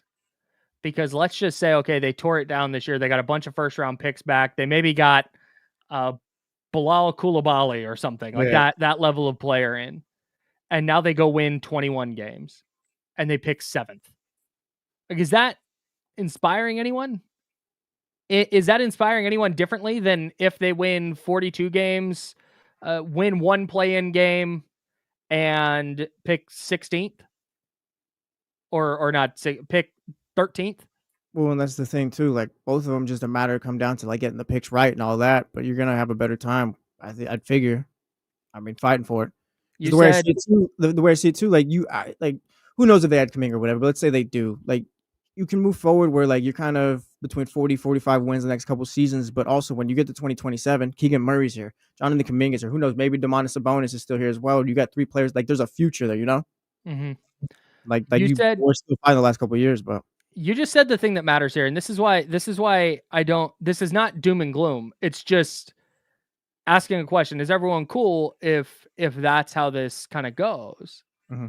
And I think you hit the nail on the head because, and we've talked about this before, but everything all comes back with the Sacramento Kings. Everything all comes back to, can you hit some draft picks, whether they tank or not? And I know you have a better chance to hit if you're picking earlier, which is the whole, thing behind tanking. You're trying to get the number 1 pick. You're trying to get a superstar. I got it. But you can find picks in the middle of the first round too. Yeah. You can find good players in that area. And whether they're picking first or they're picking 30, they said this before, they gotta hit on draft picks. So all it comes down to, Lotus Prime in the chat house says picking 6th or 7th when you win 20 games is diabolical. Look at the Utah Jazz. I don't love their situation at all. And I don't want to be the Jazz at all right now. They pick 5th. Washington pick 6th. Exactly. The Jazz were tanking for Cooper Flag. You got the 5th pick. Like that's not even top 3 or anything you can really like you love or whatever. Like you got Ace Bailey, he fell to you, maybe that works. Agent stuff is weird, but like that wasn't the plan. So it's just kind of like it's just a matter of you just got to get stuff right. It's simple, but that's literally all it comes down to. And I don't even want to say, do you trust Scott Perry to do that? And because we don't quite know. But for me, I'm gonna like I'll give the guy grace to figure it out. I'm not gonna sit here and flambe a GM who's been on the job for 3 months, Yeah. but 2 months. But at the same time, I think you look at what he did in the draft and the players he identified for the Kings roster. I think you look at the Jonathan Kuminga thing, and they're just the pursuit of that. Maybe the deal's too hard to work out. Maybe Golden State would rather keep him than get anything less than 2 firsts and a good young player for him. Maybe that's the case, and he just resigns. But the fact they identified that player, that gives me hope. Mhm. That gives me that inspires me more than. And this is not a shot at the player himself. It's a shot at the fit and what the Kings needed at the time. That inspires me more than the Devin Carter pick does. The Devin Carter pick felt like, oh my God, another guard? Do we know what? How have you gone 3 off seasons and not figured this out? The mindset was you were still coming off of something where like, okay, we can still try to get back to the playoffs. You need to add something with impact. It's like, oh, you added a guard who's not gonna be able to play until halfway through the season at best. December, right? So the fact that Scott Perry is, and again, we don't know what kind of GM he is going to be for this Kings team. We have no clue. I have no clue. I could be loud radio guy and have a hard opinion one way or the other. But the fact of the matter is that would be lying to you. So I look at the evidence that we have right now. Did they overpay Dennis Schroeder in my mind? Yeah, for sure. I think they did. But is that the end of the world? Is that so egregious that I'm going to say Scott Perry cannot execute a plan where they're circling 2027 as the year to really fire up the retooling? No. Because also, I like what they did in the draft. I like what they've done in pursuing Jonathan Kuminga. There's still some free agents available that they can go try and plug in. So he gets the benefit of the doubt still for me. I think looking at it, because Schroeder's getting around what was it, like 15 a mil a year? I think around there. Yeah, on average annual value, but it's not quite that because the third year is not fully guaranteed. Okay, I got you.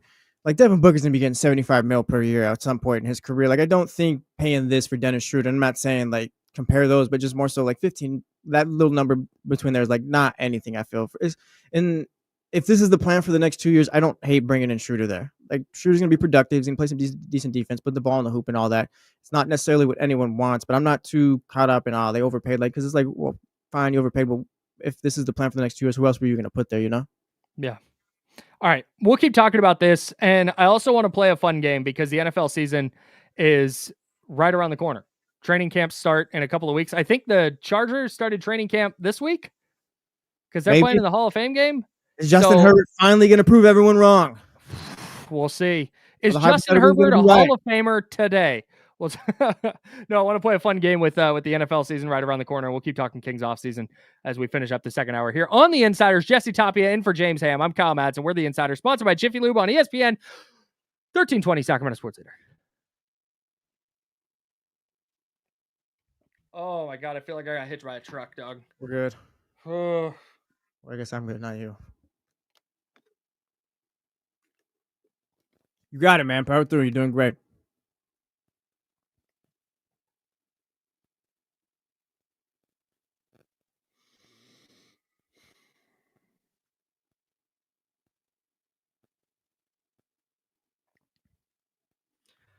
How much time do I have? You have 2.5 minutes. I could add another 30 seconds or whatever. Nah, I don't need that long. I'll be right back. Okay. Russ, you're just trolling at this point. I'm done with these Zach Wilson takes.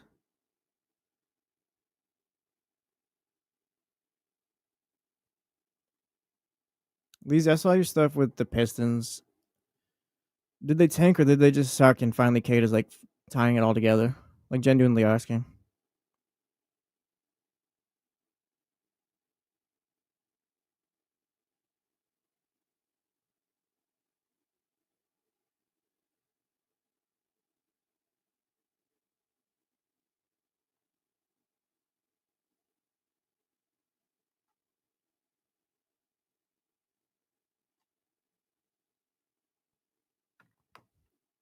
That is facts, Paul. I hope he didn't go off and do that right now.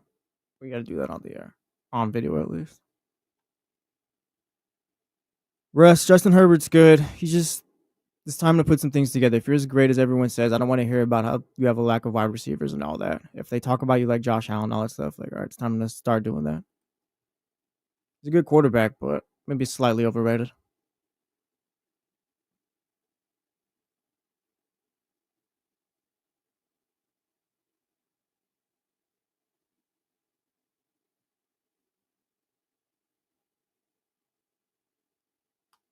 No, not this year. Honestly, I don't love going to football games. My team sucks, so it's always kind of tough. They might lose or whatever, but I feel like just watching it on TV is a much better experience. No, if they don't make playoffs, they should fire him. I think they should fire him right now, to be honest. Talking about all the culture stuff that's come out of there, but I like Mike McDaniel, but it just seems like his next job will be his best one. First one, he learned from a lot of mistakes, it seems.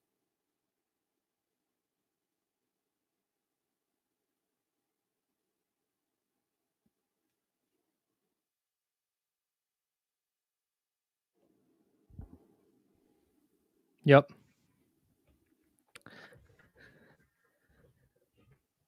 That'd be the best way to go out. Leezy, it's fine. It's not on the top of my list. Can I give a take about that real quick? Do I have time? You got 15 seconds, I guess. I mean, we're talking football next segment, right? Yeah, I'll address it right now.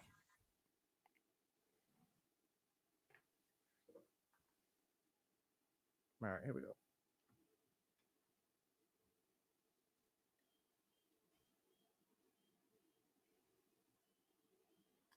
Now, back to the Insiders, brought to you by Jiffy Lube on ESPN 1320.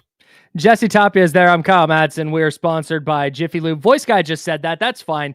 We're hanging out till noon. A little bit all over the place today, but appreciate everybody sticking with us through some technical hiccups.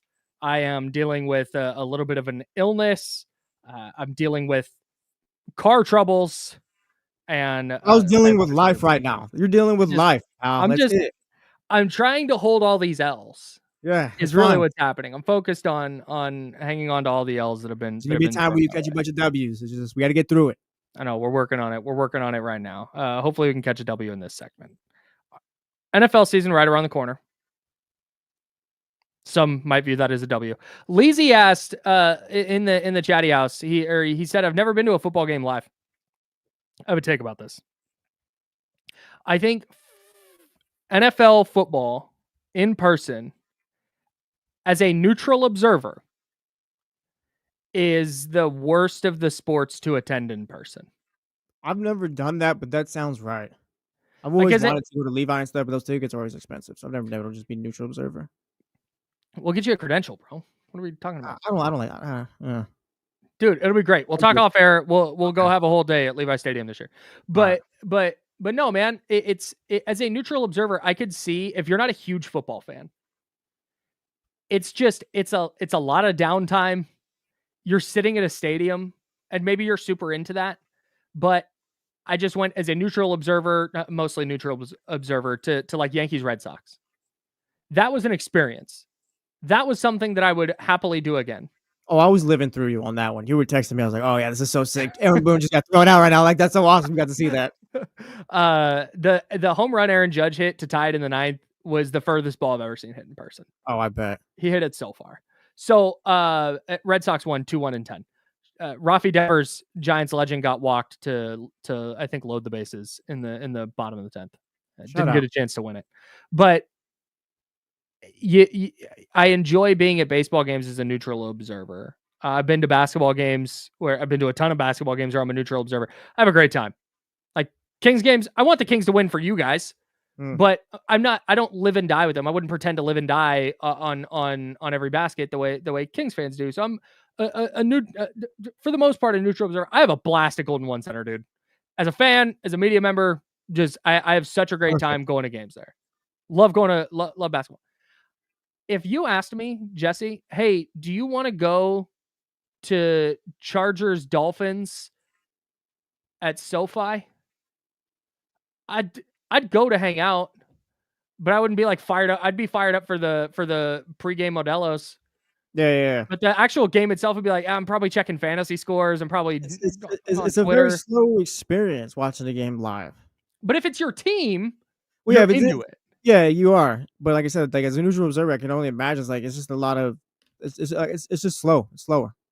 The flip side of that take is I think the NFL, if it's your team in a significant spot, is really hard to beat. Like being at a Niners playoff game, it just there's nothing like that. Being at the last game at Candlestick, there's just not a lot of things. Would love like to that. experience something like that one day. Fingers crossed, man. You want to know what my top experience? My biggest game was Any game or NFL? NFL. The Yeah. 8-3 Dolphins head into Levi Stadium to face off with the 8-3 49ers.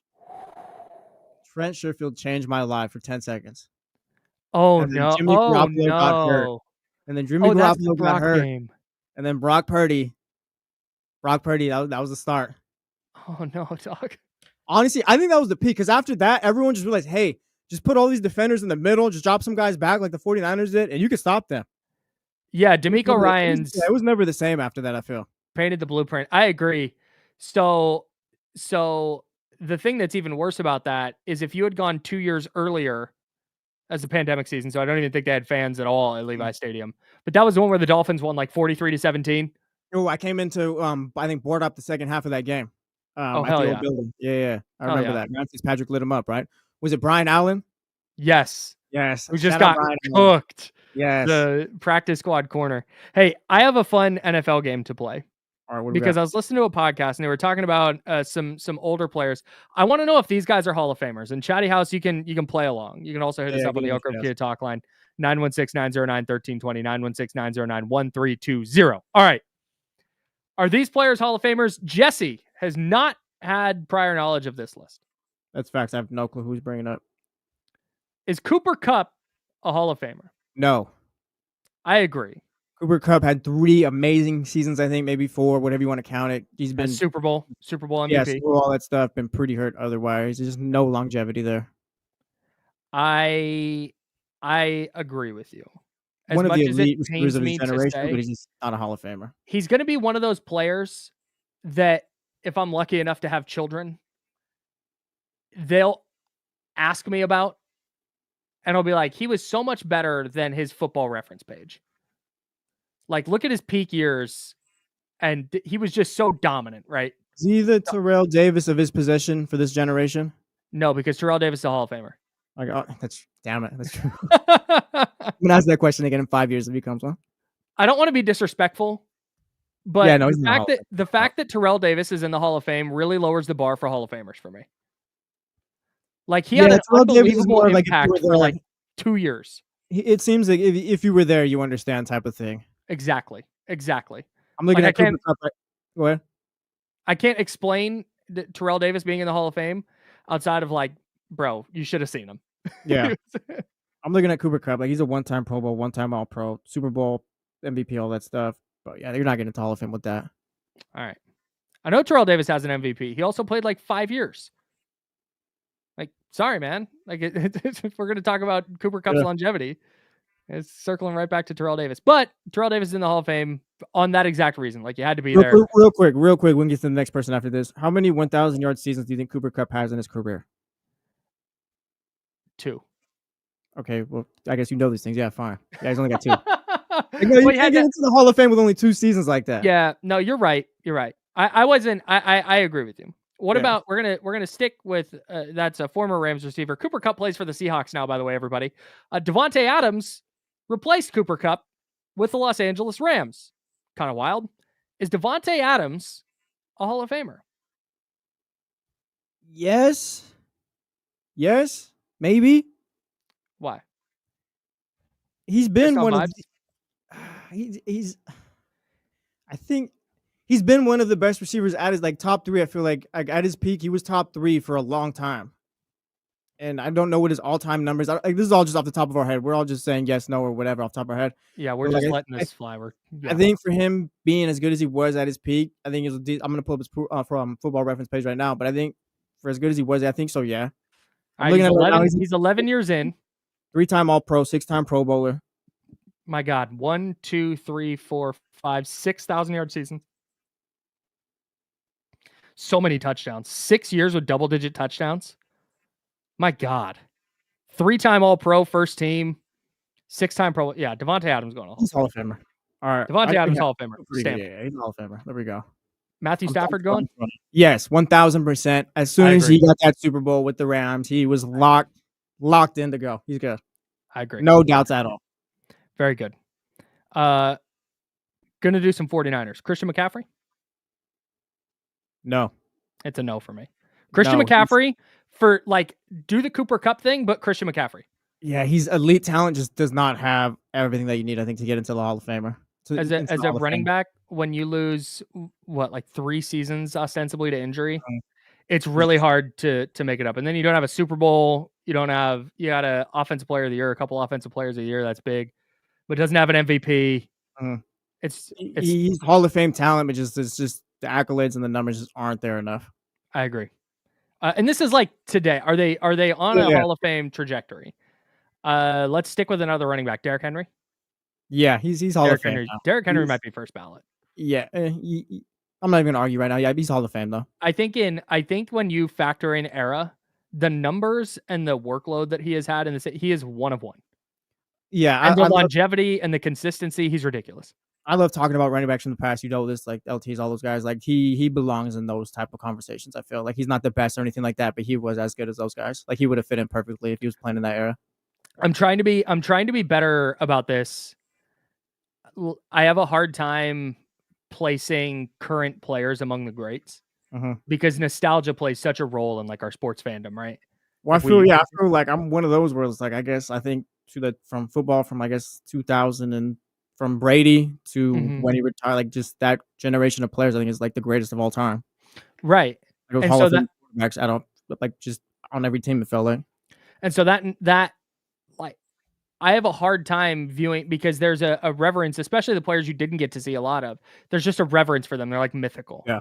And the idea of putting Derrick Henry in a conversation with Marshall Faulk feels insane to me. No, yeah. But he's there. He's there. He's there. He's absolutely there. So Derrick Henry, salute. You're in the Kyle and Jesse Pro Football Hall of Fame. What about George Kittle? Yes. 1,000%, I believe. He's since he's been in the league. If he can be in the conversation with Kelsey, he has the numbers as well. I feel I don't having it right in front of me or whatever, but if he can be right there with Kelsey his whole career, which Kelsey is one of the best tight ends of all time. I'm not gonna say George is, but he's a Hall of Famer. I feel George Kittle turns 32 this year. 3 second-team All-Pros, 2 first-team All-Pros. 6 Pro Bowls, 4 1,000-yard seasons. Definitely. Yeah. And I think he's in for another huge year this year. He's been to a couple Super Bowls. I know they didn't win or anything like that, but he's had playoff success, stuff like that. All right. You're such a Niners hater, Kyle. Wow. No, I'm trying to get in the minds of Hall of Famer, yes or no? Go. That's insane. Answer the question. That's ridiculous. I hate that. No. Just to answer your damn question. What about Myles Garrett? No. Yes. Ooh. Yes. Yes. No. Yeah. No. I wonder if Myles Garrett. God, dude. Do it for 2 more seasons. 8 years. 2 more seasons. Let me. No, you just said 8 years. Read off Myles Garrett's accolades for you. Seasons. Yeah, go ahead. 6 Pro Bowls, 4 first-team All-Pros, 2 second-team All-Pros, a DPOY win and 2 other top 5 finishes, a top 10 MVP finish. He has had fewer than 10 sacks one time, and that was when he had 7 in 11 games as a rookie. Here are his sack totals by year since then.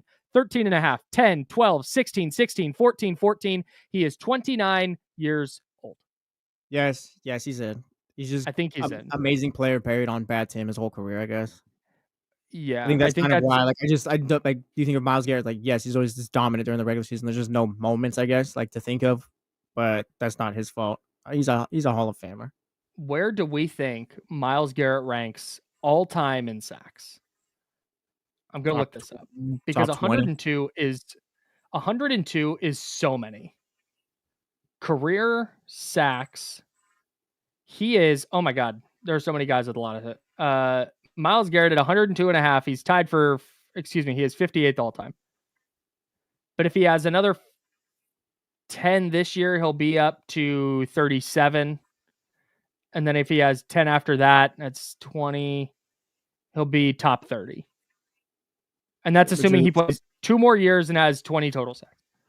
Yeah, Richard Espinosa says he's so dominant. He's been to the playoffs once, ? What else is he supposed to do, man? Yeah, he's the Scott Perry of the Cleveland Browns. What do you want him to do? What's he supposed to do? Not his fault Deshaun Watson sucks. Oof, that's tough. Not his fault. But he is dominant. He is. He is one of the key reasons that they've been relevant at all. So I think Myles Garrett is in. Last one. Is Lamar Jackson a Hall of Famer? Yes. If he retires today. Yes. 1000%. I'm not gonna. Yes. He's a 2-time MVP, correct? Mm-hmm. 4-time Pro Bowler, 3-time All Pro. Like, yeah, he's led the league in passing touchdowns before. Like, yes, he's a Hall of Famer. Offensive Player of the Year. He's a Hall of Famer. He's one of the 3 best quarterbacks in the league right now. 94 starts. Is Josh Allen, though? Ooh. Yes.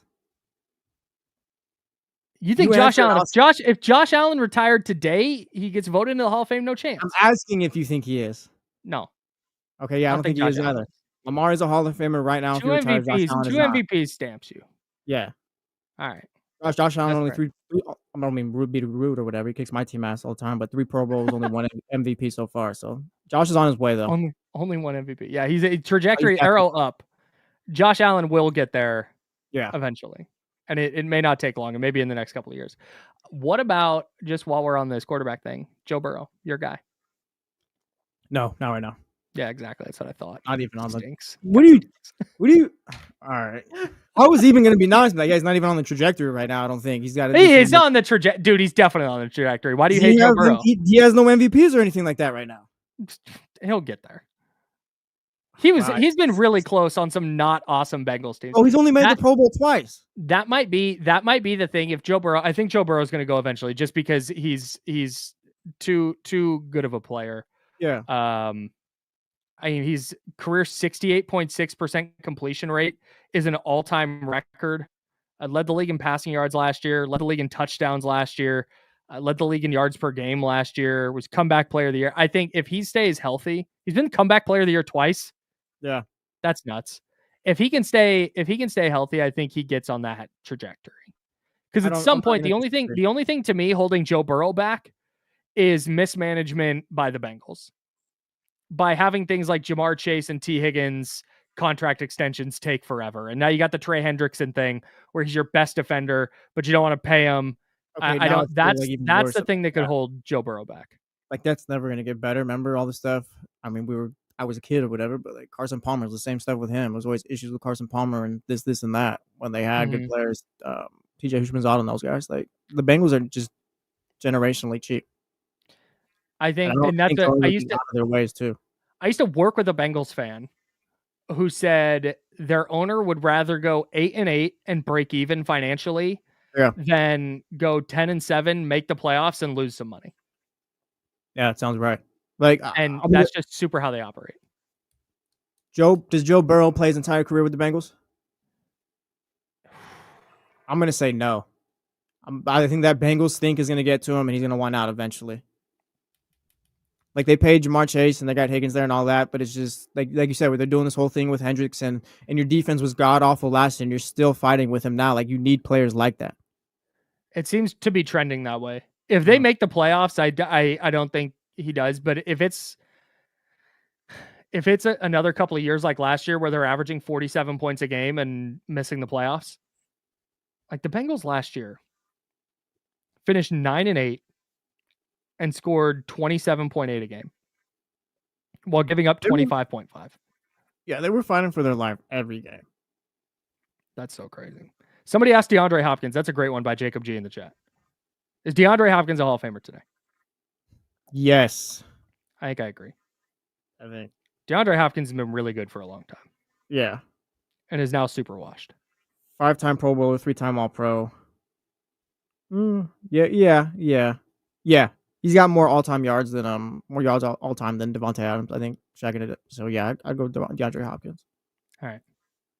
I think they get in eventually for sure. I think Hopkins and Adams both. I think I got every single one of these right. Yeah.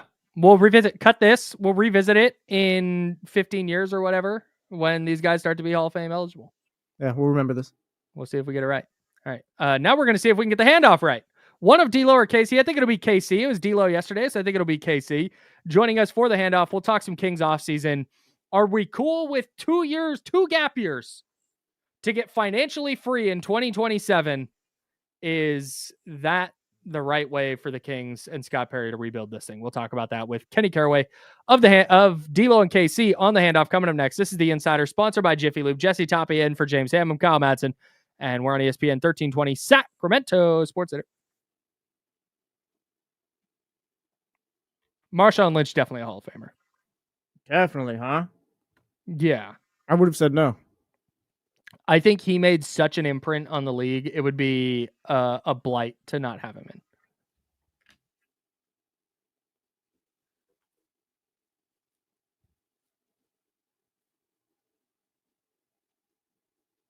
Yeah, Cam Newton doesn't get there. Matt Ryan might eventually. Oh yeah, Marshawn's getting in. He made the all-decade team. Yeah.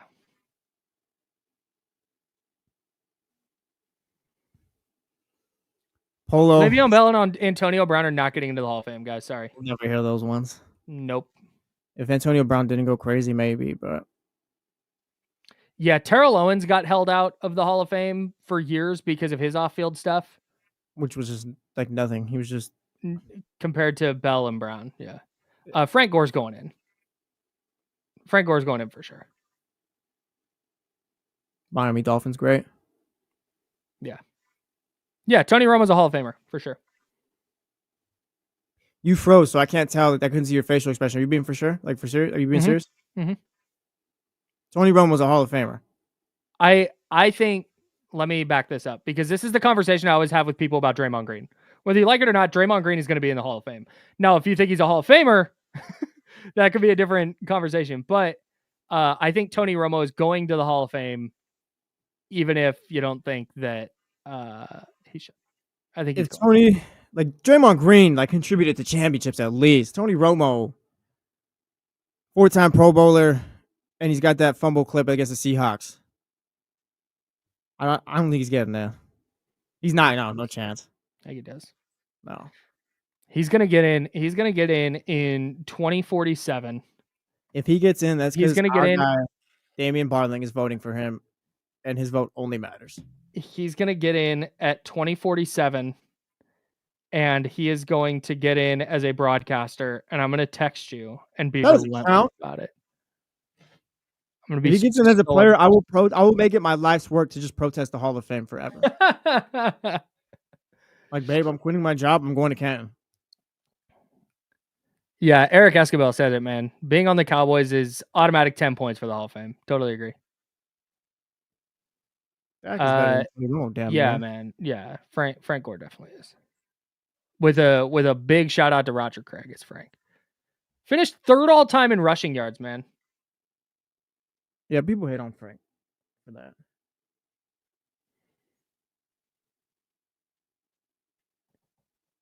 Zach LaVine?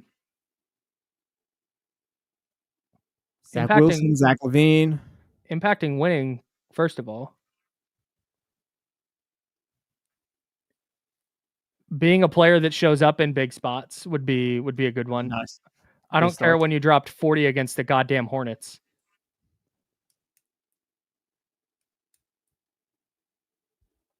Oh, Ricky Waters, dude, 94 Ricky Waters. You were just really tapped in, or? No, I've just done a lot of reading and watching and talking to people who were there. 94 Ricky Waters might be up there with the best single, just dominant RB seasons. He was so sick. He was unbelievable. Got him, Drew. I'll raise you a 2002 Ricky Williams with that one. 1,800 yards, 16 touchdowns. We're back. Shout out to Rick.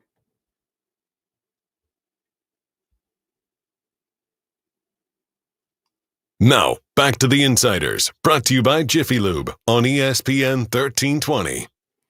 Kyle Madsen here from the home studio today because I'm having car trouble, just to be totally frank. Jesse Tapia in for James Ham, who is getting what is called a forehand massage down in Cabo right now. Make of that what you will. We're sponsored by Jiffy Lube, and we're hanging out with you until noon. It's time for the handoff. Is it D'Lo or KC today? Casey's getting set up right now, so he'll be in here with us in a second. Okay, I'll ask you this. Do we want to talk NFL Hall of Famers, future Hall of Famers, or Kings waiting 2 years? I feel like it's right to get his thoughts on that. It'd be a lot funner to talk about the Hall of Fame stuff. Maybe we could do both. I don't know. All right. Maybe he's been listening. He just wants to talk. He'll have his own take. I'd be fired up if there's something that Kenny wants to get to for sure. Yeah, Kenny, your mic's on. So you can just start talking whenever, I guess. Right, Jim, I mean, shout out my man Kyle Madsen. Shout out Jesse Tapia doing their thing, man. I don't know. I think I caught it yesterday where Kyle had wanted to speak to me. Yes. Handoff, he thought it was going to be me. And it seemed like it was like contentious. Yes. He wanted to fight. Like he wanted to Let's argue. go. No, he didn't What want to fight. happened? He said, I want to go do a fisticuffs with Kyle Madsen. I don't even know if I used that word right. No, I strongly disagree with the idea that Scott Perry is 2 steps ahead in the Jonathan Kuminga scenario. Because to me, I don't disagree with you that he did the right thing. He absolutely did. The Warriors have no offers for Jonathan Kuminga. If you can get that player for salary filler and a couple of second round picks, yeah, that's going to be your offer. That's that is the 100% smart thing to do. I'm amazed they're the only team that's done it. So salute to the Kings. But to me, when you start talking 2 steps ahead, when you start talking, he's playing 4D chess. To me, that would be, he found a way to get off Zach LaVine's contract and opened up cap space to just sign Jonathan Kuminga to an offer sheet outright and force the Warriors' hand. That to me would be like, oh my God, he is thinking just on a different level right now. I think what he did was just like, oh yeah, that's just a smart play. That's fair. All. It's semantics. That's fair. The reason why I would say 2 steps, and it's not 2 steps isn't the same as light years. So there is levels. Well, okay, yeah, no, you got a ways to go. But I think Scott knew Kuminga's market and value before the Warriors did. That's what I mean. Ooh. They thought when they got that initial, I'm of the belief, this is an inside information, and I'm of the belief they're like, that's crazy. We can get so much more than Kuminga. You're crazy. And Scott was like, no, you can't. I know you can't. And I think they've been searching ever since. That's interesting. I can't disagree because I don't know. The thing that Golden State messed up was they've been telegraphing since 2022, 2023. See this guy here? We hate him. Dude, it's been so clear. I hate him. Like it's just been, hey, look, Jonathan Kuminga's in the game. He was in the game for 42 seconds and got pulled out. Jonathan Kuminga didn't play the rest of the series. What happened? Like it's just been, they've been telegraphing it. So if that's the case, if Golden State did not go into this offseason going, hey, there's not going to be any money for restricted free agents because this is not a Jonathan Kuminga problem. Quentin Grimes is still out there. Josh Giddey is still out there. Cam Thomas is still out there. Jonathan Kuminga's out. There's just no money to sign restricted free agents to offer sheets to force these teams' hands. Right. If Golden State didn't know that, they're out of their minds. I'm guessing they knew that. If they thought that the way they have talked about Jonathan Kuminga publicly forever, if they thought that was going to inspire any kind of interest around the league, they are way up their own behinds. I think Tristan might have said it yesterday on our show, or somebody said it on someone's show. I don't know. Either way, it's kind of like, how do you expect teams to pay more when like everyone knows you wouldn't even pay that for him? I think, and this is where, and I keep coming back to this because it's one of those things that like, I don't want to say people, I think it gets glossed over. Somebody said, Sydney Dean, salute. And thanks for taking time off the court to come hang out.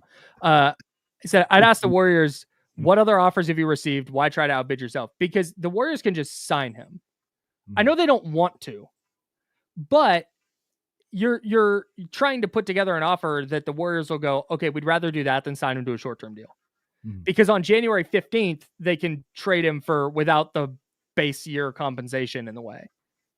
So they can just do that. Like, that's what you're trying to do. So if Scott Perry and the front office go, this is what he's worth to us, we want to get him, but not for anything more than this. We're not including a first. We're not including 2 firsts. We're staying here. And that's it. That's our negotiation. Then great. But if you're trying to go, if you're the Kings and you're like, God, we need this guy, then the Warriors have a mechanism of saying you got to do better by just going, hey, we can just sign him and try and find a different offer down the road. And I do think at this point, because you've done a lot of work, if you're Scott Perry in the front office, we talked about this yesterday. You've done a lot of work. You've done a lot of really good work in this situation. There is interest in the guy. I'm not saying that you feel like you need him if you're Scott Perry, but you got interest. You're willing to bring him in.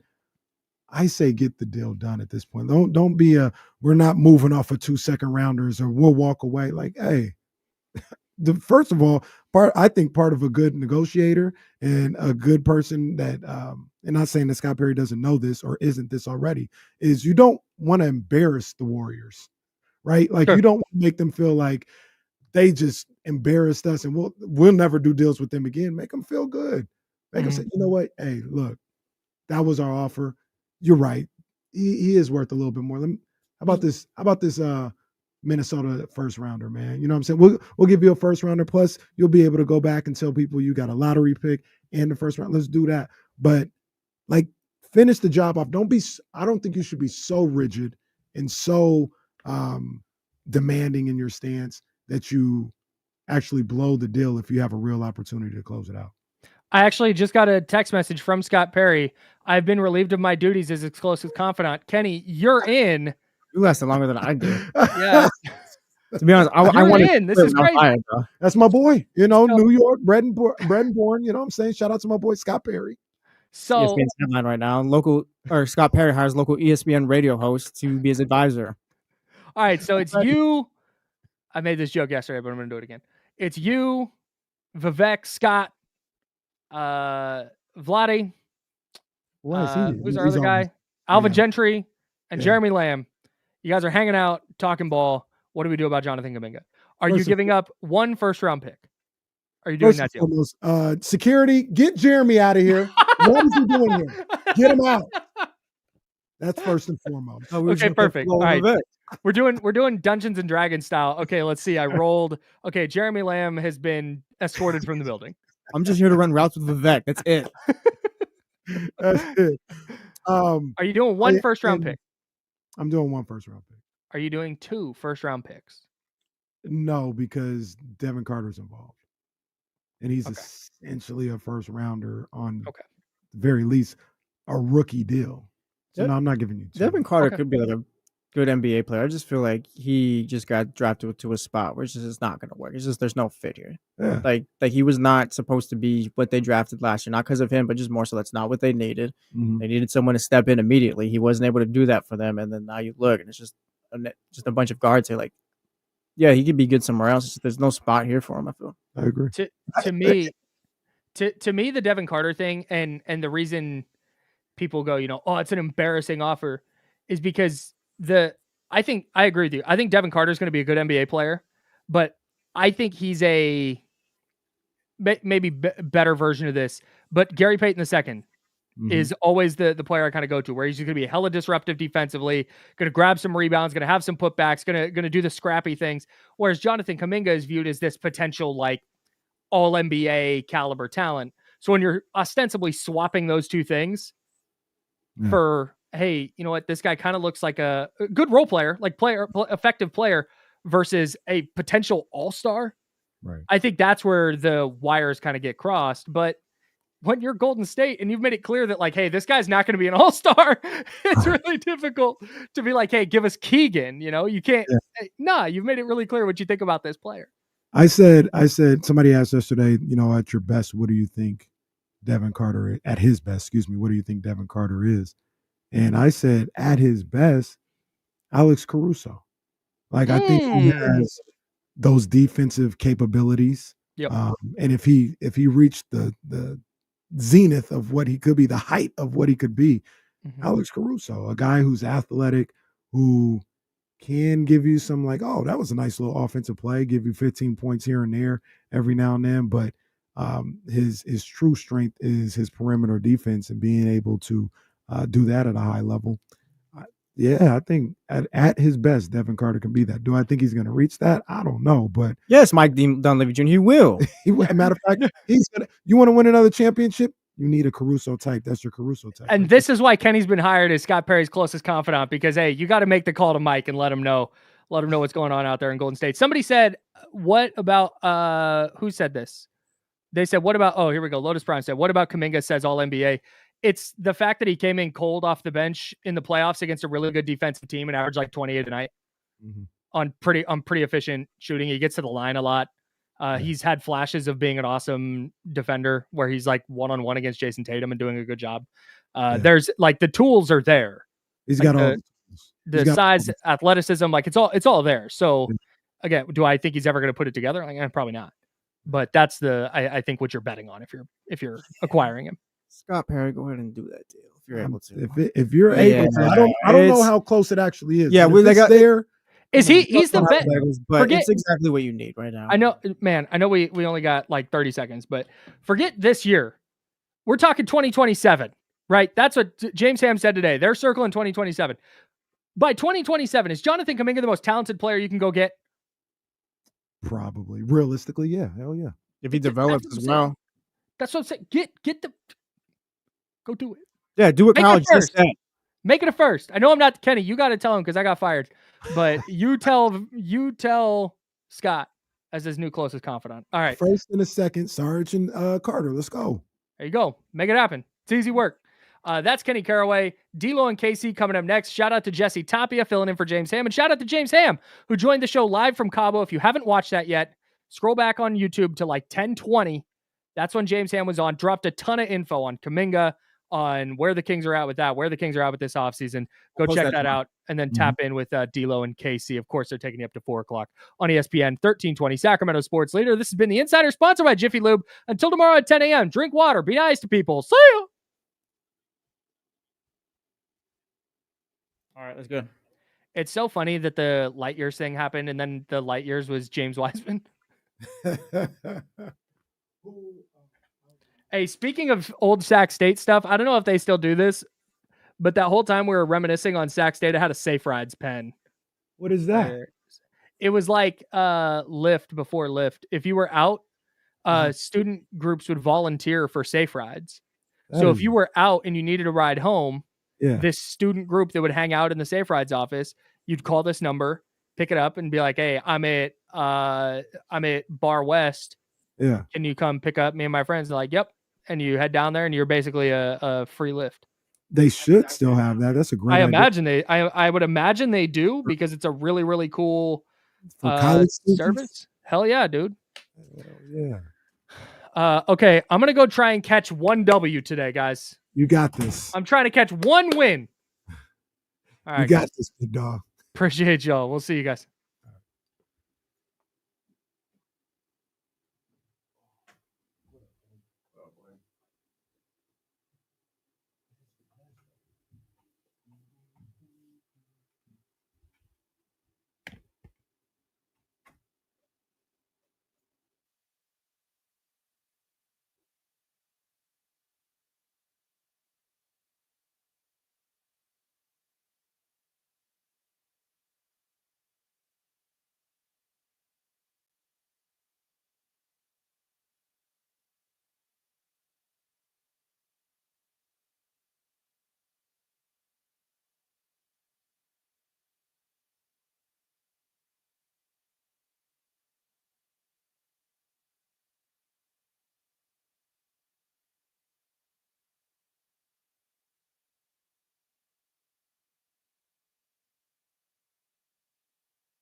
Okay.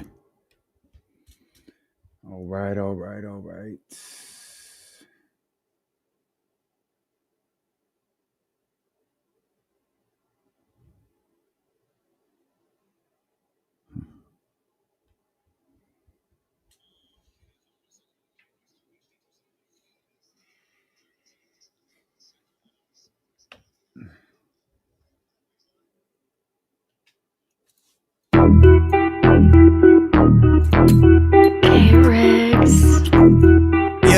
Yeah. We got them screaming D-Lo, KC, D-Lo, KC, D-Lo, KC, D-Lo. We got them screaming D-Lo, KC, D-Lo, KC, D-Lo, D-Lo. We your number one spot. We your number one spot for some sports, huh? Got the city going crazy when we work, huh? We top 2, but we ain't 2, we in first, huh? And when you need the real, we is who you search, huh? D-Lo, KC, D-Lo, KC, D-Lo, KC, D-Lo. We your number one spot. Y'all thought this was. Hey, one more time. Yes, sir. We welcome you in here to the Wednesday, July 9th edition of D-Lo and KC. I'm Damian Borling. The ultimate needle mover in God mode himself. He's Kenny Caraway. Yes, sir. Acknowledge me. And we are live. Alongside our man. What are you doing with him?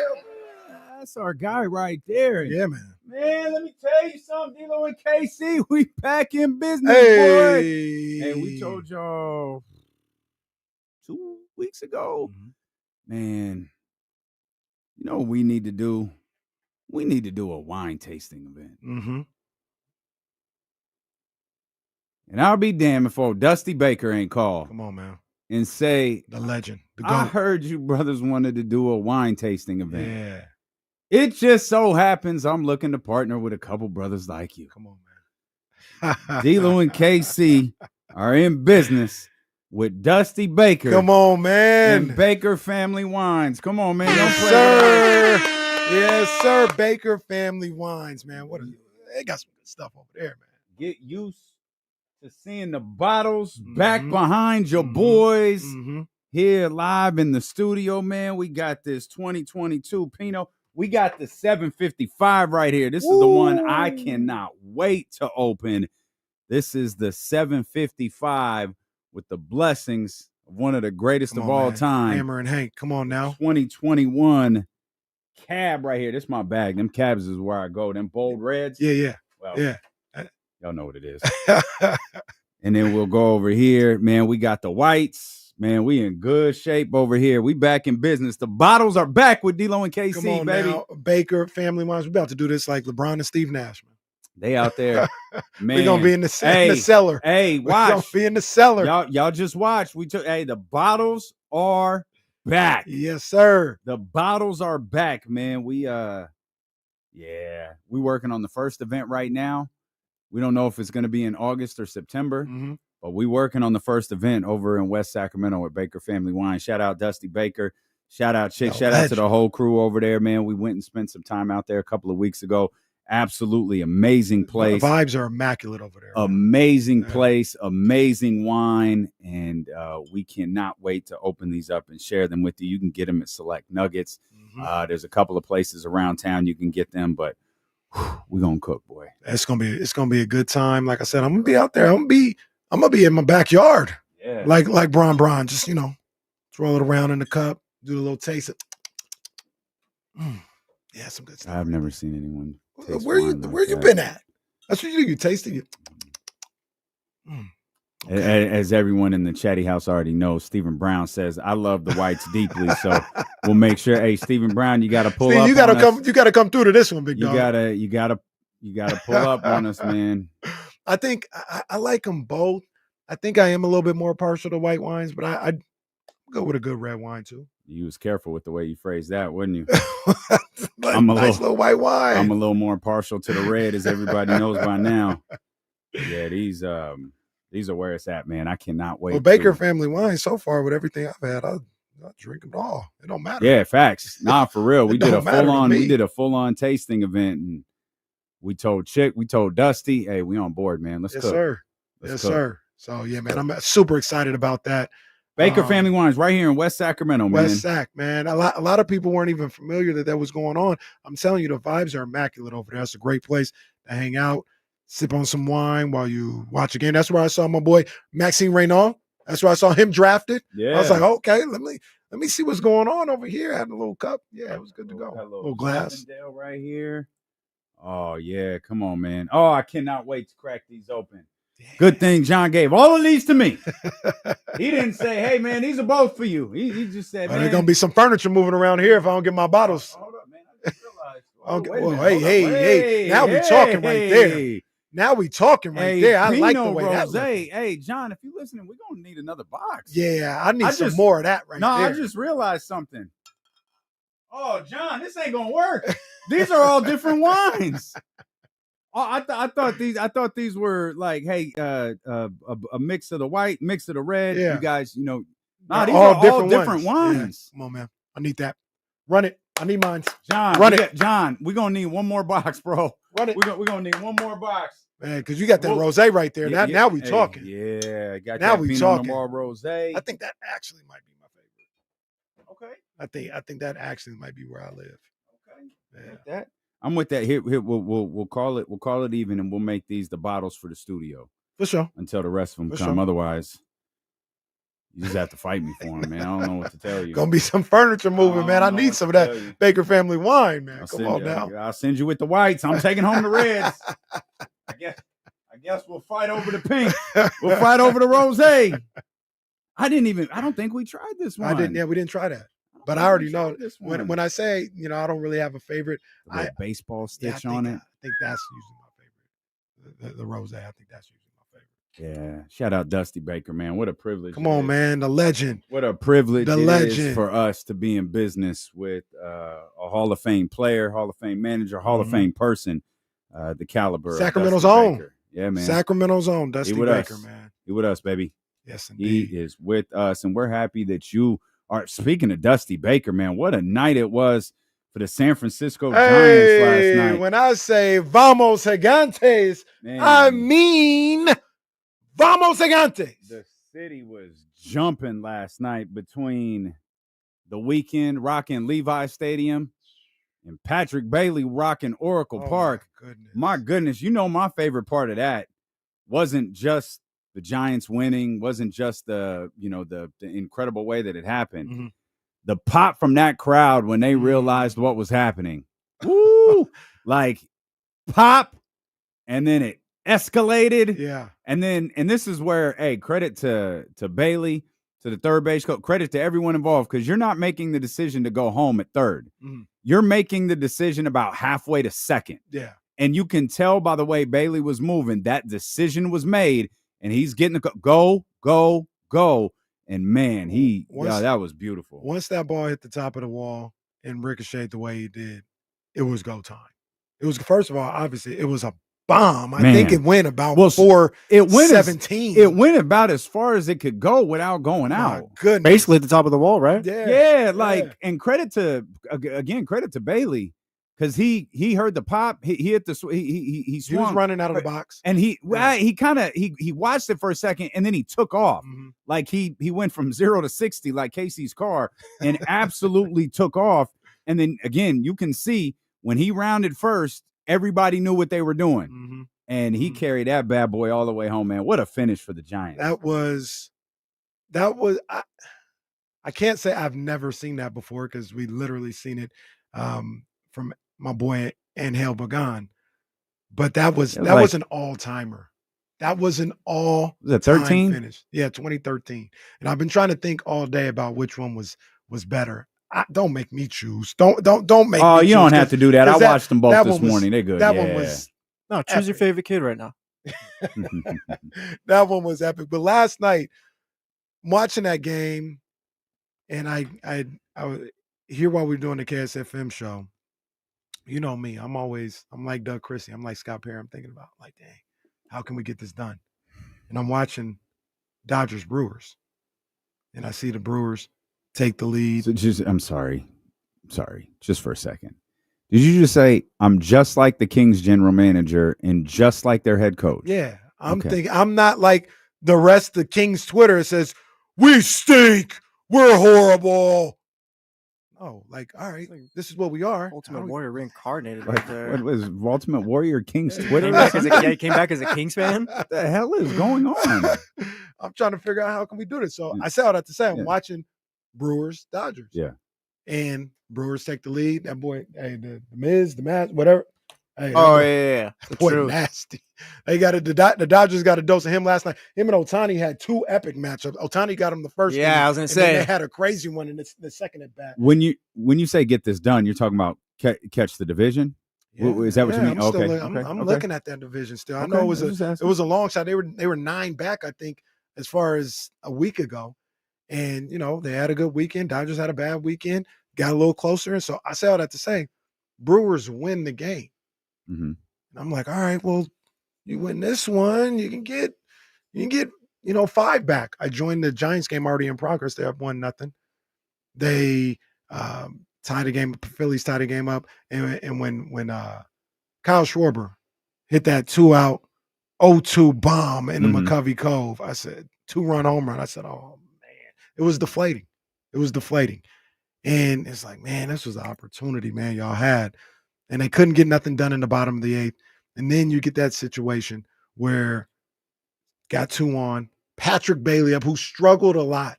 At the plate. And you're like, oh, man, this is going to be tough. I'd much rather have a Devers or somebody else up right now, but let's see what Patrick Bailey can do. And I believe it was the first pitch.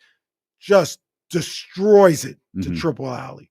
Destroys that thing. Literally hits the ball as far it could possibly go. That was without leaving the park. Bomb. And I said, oh, is it going to get out of here? Get out of here. And it hits the top of the wall. And at first I was like, no, that's a home run. Look at that. And then hit a fan. And then I see the ricochet. I'm like, oh, snap. Hey, let's go. Keep going. And then for him to the catcher, Patrick Bailey, to hit an inside the park home run. For a walk-off situation. Down 2. It had to be a 3-run home run. Down 2. That was an all-time moment. Twitter went crazy. Baseball Twitter was absolutely crazy last night. It's still out there today. Yeah, that was baseball is one of those sports where the old adage of you may go to the park and see something you've never seen before still is kind of true. Like that, basketball, football, for the most part, we've seen what we've seen, but in different variations of it, right? Like 60-point games, all this other stuff. Like we've seen that before. Damn, wait, we ain't never seen nothing like this before from a catcher inside the park walk-off. Crazy. I think the last time it happened was literally 99 years ago. Damn. Patrick Bailey, Jeff Passan had. Patrick Bailey just hit the first inside the park walk-off home run from a catcher since Benny Tate. If that ain't the most baseball stat I've ever heard on a catcher, though. On a Tuesday night. A catcher's crazy. Benny Tate, August 11th, 1926 was the last time that happened. I remember that. It was back then, too. And it was like, oh, that's swinging Benny Tate right there. Yeah. Swinging Benny Tate. And then listening to the insiders, motivated by what we talked about, our guy Butler for the A's led off the game in West Sacramento with inside the park home run. First time ever in baseball history, we on the same day. 2 Bay Area teams hit. Oh, well, no, on the same day, a leadoff walk-off and a leadoff inside the park home run and a walk-off inside the park. That's never happened. A leadoff walk-off would be spectacular. You talk about seeing something you've never seen before. It was basically what it was for the Braves because that was it. After Lawrence Butler hit that one, that was it for the Braves. Stunned to learn this. Absolutely stunned to learn this. Hell of a job by the Giants last night. They'll get back at it in about 30 minutes. Verlander looking for his first win of the season. Come on, JV. But come that's on, JV. 6-7 real quick before we get 6-7 for the Giants. Sir. We'll come back. We had some things on the Kings we wanted to dive into yesterday, kind of ran out of time. We'll open up the phone lines for you as well. 916-909-1320. Steeler 1 KC. Brought to you by Sky River Casino here on Sacramento Sports Leader, ESPN 1320.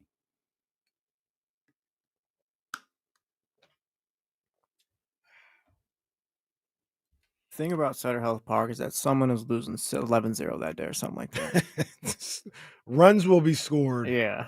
At least on one side, at the very least. That I didn't see the Lawrence Butler joint when it happened. I went back and watched it. That was a crazy bounce off that wall.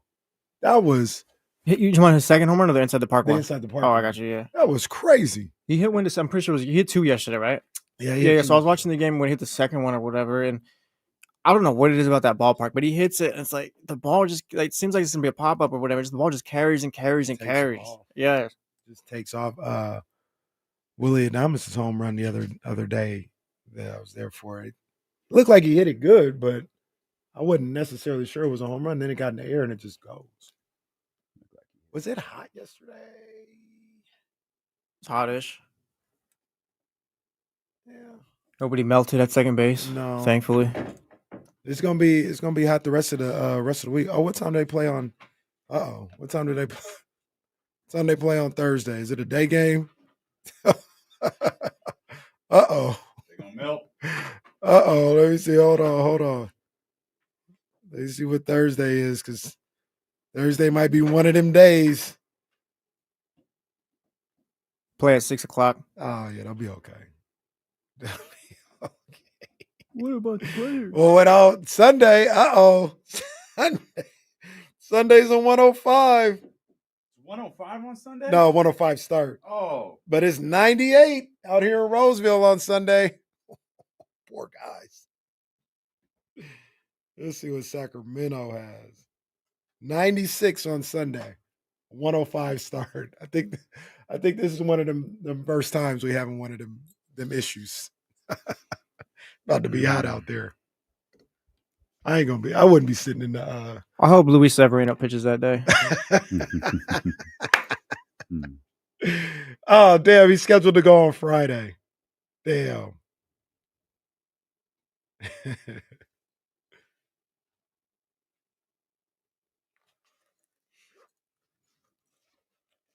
Thursday, I think, is a 100-degree day, though, even though it is a 6:05 start.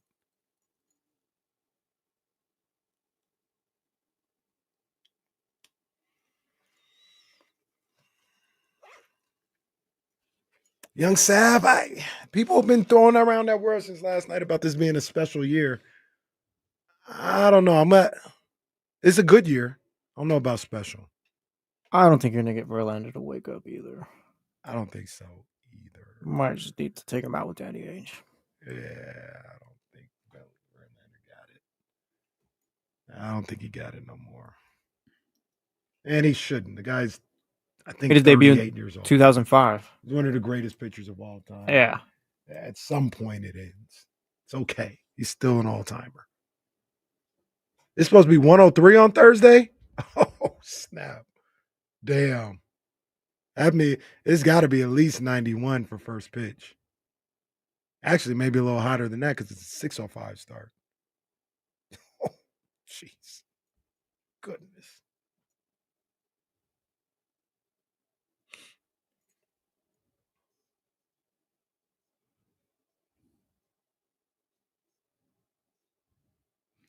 As we mentioned, just a heartbeat ago, the Giants get underway here in about 30 minutes. Of course, we'll be having that game on in the studio, see if they can continue this little hot streak they were on after that rough 2 weeks. We should start keeping track of all the times like baseball's able to lead off the show. Because like it did this once. Like we over under 1.5 for the rest of the year. Yeah, but we're different. Like leading off the show, especially this time of year, isn't like we led the show with your wedding yesterday. That's true. And we were talking about Dusty Baker to start today's show, so it kind of was an easy transition to mention the San Francisco Giants and what they did last night. Yeah. I mean, there are times that it happens for sure. I just wonder how many more moments they have where it's like where all of us are oh yeah, we got to talk about that again to start. Because I think this was the moment of the year too. That was a good one. This was big time. This was one of the great moments I've ever seen on a baseball field, especially as a Giants fan. That was insane. But I would say really. I mean, I thought it was cool. I didn't realize it was that. The inside the park walk off. It's the second time I've seen it in a Giants uniform. It had the second time at Oracle too, wasn't it? Yeah, it had everything too, like the fan pop, Oh, play yeah. itself was entertaining, and then the TV call was great. Oh, the It TV call was everything was terrific. just perfect. There was Yeah. no one was TV like, call oh, I was- missed Yeah. it. Like that. Poor, Yeah, them boys didn't miss. Poor Kuiper and Kruko were fighting Yeah, they was for them lives. These they guys was wasn't feeling shot. good. Their voice was shot. Fleming did a great job with his radio call too. I don't think I heard that one. Yeah, he killed that. It was an all-time moment. Jesse, you had asked earlier, you and Kyle had talked about on the Insiders, like, would you have wanted it to be a regular home run? Like go over the fence so you could jog, get that moment. I would say this is better. This will live forever. Yeah, this is history, I think. This will live forever. Everybody hit a walk-off home run over the fence. Like that. Not everybody, but you know what I mean? We see that 10 times a week. Like this will live forever. You guys will talk about this 10 years from now, I'm sure. 110. Really? Yeah. Well, they still talk about Pagan. Like I know it got brought up Pagan like this, but I feel like I've seen that more than just yesterday and stuff like that too. Pagan is one of the great moments in my fandom as a San Francisco Giant. Top outside of like last outs of winning championships, like that's a top 10 moment ever. That was unbelievable. And this is up on that category. So I'd rather, if I knew I was going to get the home run either way, I'd rather do the inside the park home run. I had an inside the park Little League home run to win the game once too. Oh, let's go, Jesse. No, the best part. Come on, Jesse Bailey. The best part. There was a kid from school there to vouch for me the next day. Robert, get over here. I'm telling the story again. Again? Well, get Robert. Come through, Robert. Get Robert come on, on man. Hey, someone find Robert. You was there. Am I lying? Am I lying, Robert? Am I lying? Come on. Then you get real. Hey, Robert, tell the story. Tell the story, Robert. Tell it in class. Tell the teacher. Real quick before we leave the Giants, they are 5 back. In the NL West of the Los Angeles Dodgers. The Dodgers are in a tough spot right now. They've lost 5 in a row. They're playing right now. It's scoreless against the Brewers. The Giants have the Dodgers this weekend at Oracle Park, the $1 million series, because no regular human being can get tickets to that series. We talked about that on the air. My goal for the Giants, if they can somehow, some way, find a way to go into the All-Star break, I'm going to put the number at 4 back. I'd take that. I would take that. What are we, a week away? This weekend is the end of the first half. This Dodger series goes into the All-Star break. Okay. So they're 5 right now. They've got the Dodgers this weekend. I'm not saying, hey, sweep them or anything like that. Well, you got to win the series to be okay. Win the series. If you win the series, Well, they're 5, right? They're 5. If you maintain, you got to probably handle business today. If you enter the series, I assume it's 3. You got to win the series to be down 4. Yeah, I'll take that. After everything that went on in this first half, with everything that went on in the past 10 days before this win streak, you go into the All-Star break. You look like Steph Curry after that Kings Warriors game where we were laughing at him. Guess who got the last laugh? But I was looking like Steph Curry on the bench of the. Did you see that clip in the Timberwolves series where I think like Julius Randle hits a 3? It's like Game 5, like when they were about to be eliminated. Julius Randle hits a 3 to put him up like 18. And Steph Curry is on the bench and he's just like, it's an all-timer. He's looking straight ahead and he's just like, what? He don't even know how to handle it. That's how I was looking as the Giants lost again to the White Sox. I'm just in my living room looking crazy like that. If anybody had Dr. David, I think y'all know where it is. Find it and tag us, man, because that's an all-time moment. But if you can get through all that, get to the All-Star break, beating the Dodgers 2 out of 3, and being back 4 in the NL West, hell yeah, I'll take that. Hell yeah, that's a good finish to the quote unquote first half of the season. I'd take that in a heartbeat. So that's the goal by Sunday night. Okay. Be 4 back. Oh, I just found it. Well, what you left out is Julius dancing after hitting the 3. You left that part out. Julius got an extension. He deserved to be fired for that. That's crazy. And Steph was just in a trance. Couldn't believe it. Yeah, I forgot Steph was in street clothes. It put him up 11. Oh man, that's tough.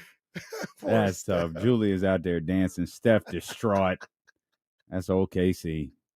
That's all it was. Is they lost to the Diamondbacks. Man, I'm finding a lot of despondent Steph Curry videos. Is that what you typed in? No, no. Actually, what I typed in was Steph Curry shaking, and I got that one, the Julius Randle one. I got this video that Anthony Slater shot, and it's Steph Curry just looked generally exasperated tonight as the Warriors continually tried and failed to come back against the Heat team. Was that where he was just sitting on the bench after the game had ended? I'm not sure. That's not the video Anthony shot. Oh, okay, that's the one Ant-Man shot. God bless Steph Curry. No, God, he's such a wonder. He's just pacing back. Somebody rubs his shoulder and be like, hey, it's okay, buddy. Pacing back and forth. Like, this is January 7th. This is before Jimmy.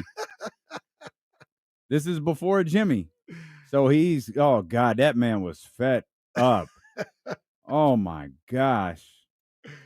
Oh man. Poor Steph. Look at it. Next video. Keon Ellis all over Steph. That was the night. That was the night. Steph knew it was over. When the Kings beat the brakes off him. Until it wasn't. Wasn't the same after that. Until it wasn't. It was never the same after that. Here goes Steph crying. I got that one. After Draymond got ejected. Yeah. Ejected. Yeah. I'm looking at this video. Steve Kerr wasn't happy with Steph Curry after the second quarter turnover. Steve, sit your ass down. With all due respect, Steve, sit down. If I was Steph, I look right at him like, sir, don't do that. Don't do that. This is the second quarter of a game in November. Get out of my face. Here's another one. Steph Curry looks vexed as hell getting subbed out. It's in the fourth quarter. Game is tied, about 8 minutes left. He's shaking his head on the bench against OKC. Hey, Steph is a legend. Steph is an absolute legend. Oh, man. I am, but I'm not going to miss him when he's gone. I'm going to miss him because I love basketball. I'm not going to miss him because he's with the Warriors. That video, that Julius Randle video is hilarious. That video is absolutely hilarious. Oh, man. Shout out, Steph. That's how the Giants have me looking sometimes. Kyle sent me this clip, he sent me this clip earlier in the week when we were talking about Jonathan Kuminga. It's the play where Kuminga gets the ball. Steph is wide open on the corner, and he sees Kuminga square up, and he just drops his head, and steps back to the side. Like, okay. All right, kid. Remember when Steph got thrown out of the game because he threw his mouthpiece because he got mad at Jordan Poole? Yeah. Yeah. And I don't think he meant to throw it. He took it out and he threw his hand for it, and I think it flew out of his hand, and the killer went into the stands. Yeah. And once you do that, you're cooked. Unless you're DeMarcus Cousins. Do we believe DeMarcus Cousins intentionally spit his mouthpiece out at the Trailblazers bench? Yes. I do too. Yes. Steph knows better. DeMarcus just doesn't care. Well, DeMarcus that was the bring him back out game because that's what he got. That was the same game.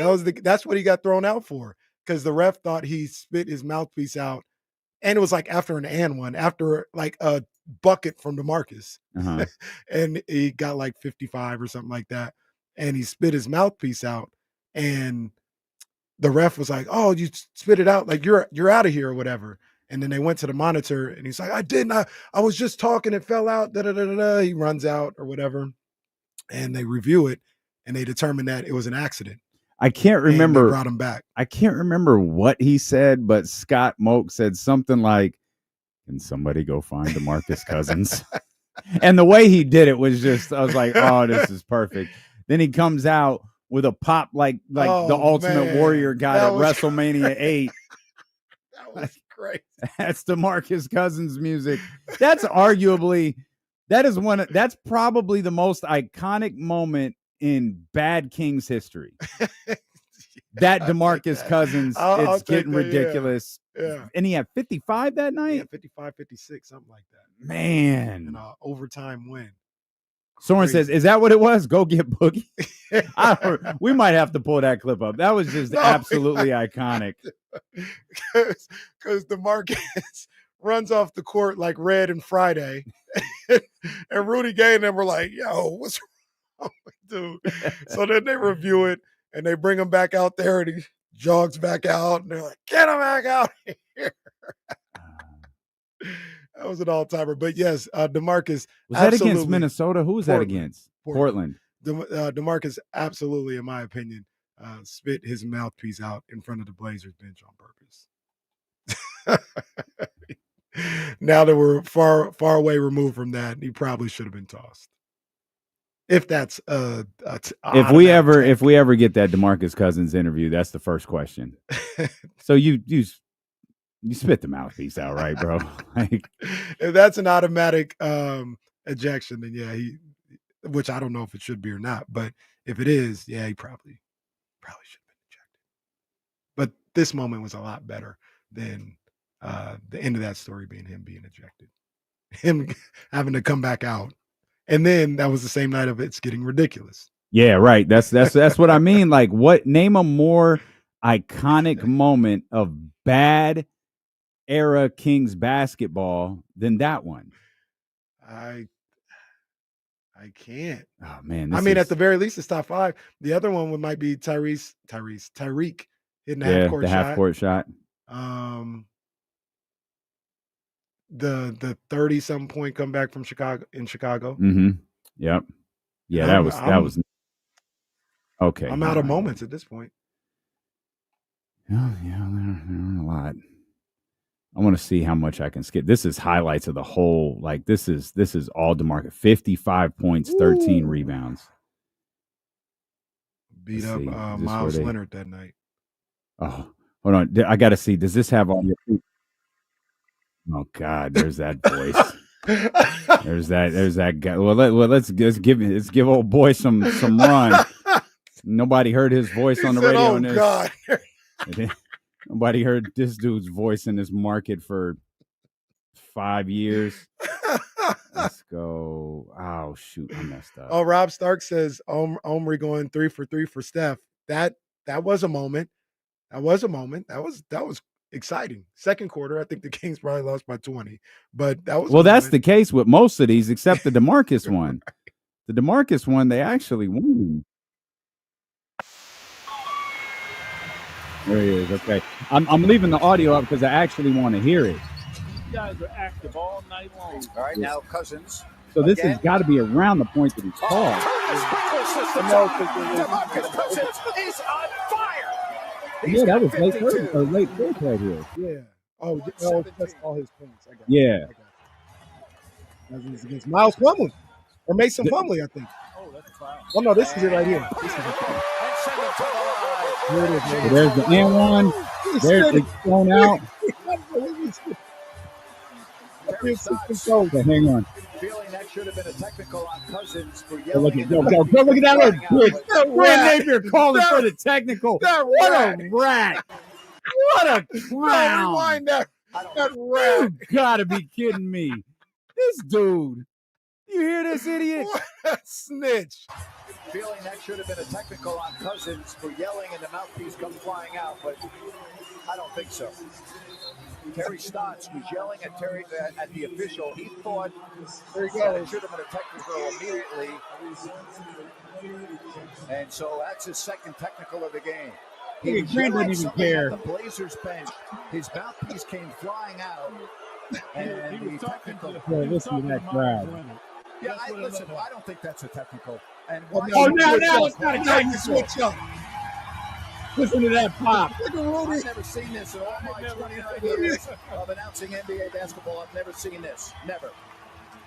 You're right. That was full footage. That wasn't overtime. I think that OC. And again, 35 seconds left. Now we got a. He is, and here's the thing. Like I don't know. Again, if we ever get the interview, I think he was crying. DeMarcus? Yeah, like I think he was so angry. Like I think he was when he got emotional. ejected? Yeah. Like he looked completely distraught when he came back out onto the court. Yeah. And now we're just sticking around for Dame. me. What should be the first statue at the Golden One Center? Katie Christensen with a microphone to DeMarcus Cousins, and the plaque just says it's getting ridiculous. There's somebody. The mouthpiece comes flying out. Oh my God! They Look at kick him. him out, and then they come back and get him. The officials got together and said that the mouthpiece came out accidentally. They're laughing at him. There goes somebody Come on, else. man. We won't say that. Yeah. On the camera location, but let me tell you something. That's a heck of a win for Sacramento. Yes, sir. DeMarcus, first I'm going to start with the technical that got you ejected, that was then rescinded. What happened there? I've never seen anything like that. It's ridiculous. It's obvious what's being done out here. It's on a nightly basis. I hope the world can see now what's really going on out here, because it's getting ridiculous. It's really ridiculous. Put it on a Did it plaque. come out of your mouth accidentally? Is that what happened? Yes, man. No. This is ridiculous, man. All right. Ridiculous. DeMarcus, their game plan obviously You can't put that part on the plaque. You can't put that part on the plaque. tonight was to be. All right, that's enough. That's all we're That here stat for. line was crazy. Did That's you see all we're the here for. number? It was 55 points. 13? 17 of 28. 17 of 28 to get 55 points, and he's a big man. Like, there was no three. I mean, he might have hit a couple threes, but there wasn't a bunch of threes involved. That's crazy. He was DeMarcus. the best at his position for a little bit. DeMarcus was nasty, man. Like, we talk about Fox and Sabonis, what we did at, like, for time or whatever, but like DeMarcus, I guess, just as good as they were at their positions, like DeMarcus was the best though. I agree. He was a multi-time All-Star at that spot. You can be one of those people that like bitches and moans about DeMarcus's behavior if you want, but like just from a player, just from a skill set standpoint, it's him and Chris. And it's tough because, you know, DeMarcus is in that tough era of Kings basketball. But if you just boil it down to the best players that ever wore a Kings uniform, it's Chris and it's DeMarcus.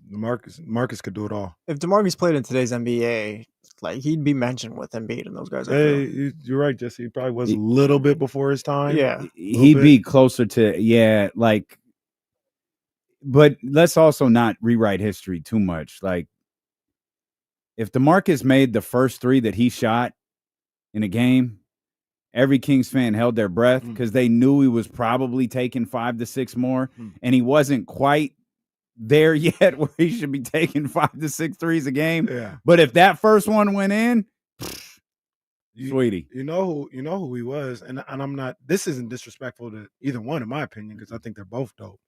He was Joel Embiid. Yeah, no, that's absolutely.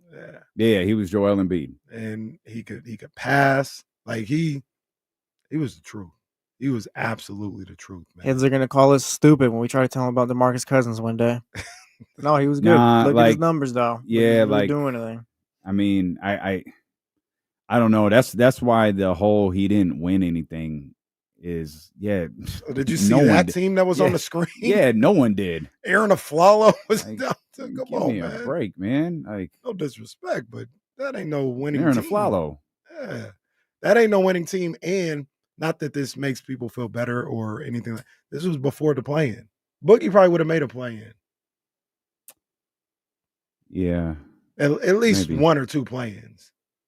Yeah, I can't remember Boogie's highest win total. I think it was mid-30s, but I don't know. Yeah, that's true too. They didn't get. But I don't know what the 10 seed would have been. You know what I mean? Like I don't know. And it was a different time too. So like maybe people are playing, differently down the stretch if you have a plan. You know what I mean? Like the Kings were the 9th seed, 10 games back of 8 with 15 to go. Like they not playing people. They letting the rookies do what they need to do. If you were like, hey, we still got a play in, or not just the Kings, but anybody, maybe they would have played a little different down the stretch. So I don't know. I don't think this is a Breonna Stewart is overrated hot take, but they beat my Aces yesterday. Damn, dude, everybody is beating your Aces. Like Asia got hurt though. That's not even a thing. Yeah, that was awful. That was one of those things where it hurt the person who saw it. Yeah. If it was the Beam team, but it was that DeMarcus instead of Domas, that team's going further, right? Yeah. Like DeMarcus is Kevon better. Looney does not have nothing for DeMarcus Cousins. DeMarcus Cousins is better than DeMontis. Yeah, DeMarcus is going crazy on that Warriors team. He's going crazy, and I think DeMarcus and De'Aaron could have been. That would have been special. That could have been. I think, and once again, I'm not trying to shade him or disrespect him, but DeMarcus would have gave you everything. Sabonis was able to get that Kings team and more. He was. I don't want to say a better passer, but I think about an equal or just a little lesser of a passer than Sabonis. He was on the boards at about the same rate, and he was a far better scorer. And about the same defender. That would have been crazy. They didn't play together, Fox and Cousins, because they needed because what the world will try to convince you is the Kings only got De'Aaron Fox because they traded DeMarcus Cousins and lost a bunch of games because they were incapable of losing a bunch of games with DeMarcus Cousins. The amount of games they needed to lose, you can make the argument they wouldn't have lost that. Sure.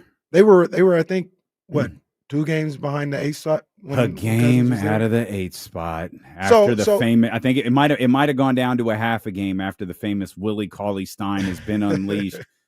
Whatever point total it was. So, but the point is, like, even if they wouldn't, I'm not saying they would have made the playoffs, but with Cousins there, if they lost 16 of their last 17 games to get to that spot, I don't think that would have happened with Cousins there. Okay, yeah, maybe. Yeah, maybe. That's indirectly. That's what the world will tell you. Donovan Mitchell was part of that draft? There are people who will tell you maybe they win more games or whatever. Hey, maybe you get Donovan Mitchell and DeMarcus. No, we would have passed on Donovan. Definitely would have passed. Yeah, that's true. Damn.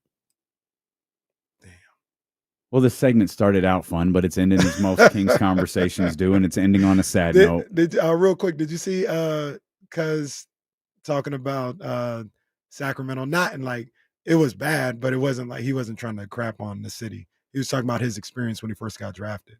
Recently? Yeah, on Theo Pinson's podcast. I don't think so. He can't play because they cursing. But he was just he was like, yeah, when I got drafted, I got drafted Sacramento, California. I had never been to California. Kind of like a Weber deal, right? Like it's like, I'm like, let's go. I'm thinking I'm gonna see Lamborghinis and all this other stuff. I get on that plane, fly over Sacramento. I don't see nothing but farmland. I don't see nothing. I'm like, where are the palm trees? Where's all this? Like he's like, I was not. He said, this looked like Alabama. He said, what is this?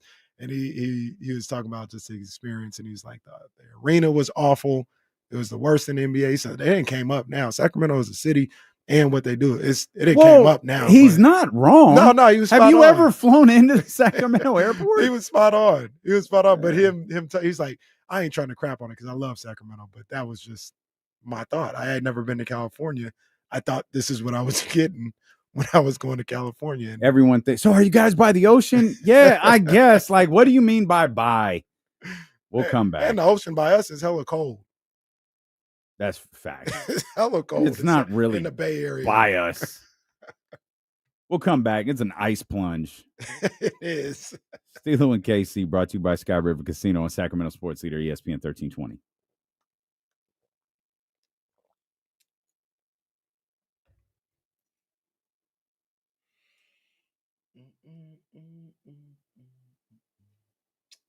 Yeah, the Kings a lot of those times probably would not have gotten into play in. Bobby Hill says that let's not make up hypotheticals against what actually happened. Brother, we have a radio show and it's the summer. All we will do is hypotheticals. I don't even know what that's supposed to mean. We're not saying they weren't good. Like we saw them. They were a good team. They were They're great. That's like what Bobby's saying is like, if we were to say, man, if the Kings had Elijah, they'd probably be a better team that year. No, let's not do that. Let's not do hypotheticals. Like, come on, man. Come on, Bobby. Let us do content, Bobby. Damn. It's just a comment. Relax, Bobby. Shut up. Shut up and type. Who's on Bobby's shirt? Bobby. King of the Hill stuff, I think. No, Bobby's NWO. shirt. In NWO. New World Order. Did you see today is I don't know. You would probably know the years more than I would. But today was the day Vince Russo went off at like Bash at the Beach. Jeff Jarrett got Hulk Hogan. Yeah, in 2000. That came up on the timeline that it's on this day. I don't even remember that moment. Nobody was watching WCW when that moment happened. I just see the clips. I don't ever remember. And everyone who tells that story tells it differently as well. So you'll never know what actually happened. Like Vince Russo is literally the worst thing that happened to professional wrestling. I'm not familiar with the story. Are they trying to say like it was a work? They can't decide whether it was a work or a shoot. What does Vince say? Russo. A work. Yeah. Hogan says it was a shoot. Hogan, I think, sued. Something like that. Damn. I think Hogan sued because he was like, I can't remember. It was something about Hulk Hogan and Terry Bollea, brother. Like, I couldn't remember like what the origins of it was, but what do the third party say? So like, what does Jeff Jarrett say the general consensus is there was a worked element to it. Mm-hmm. The whole lay down, all of that was a work. That was all planned. The Russo coming back was a shoot that Hogan didn't know about.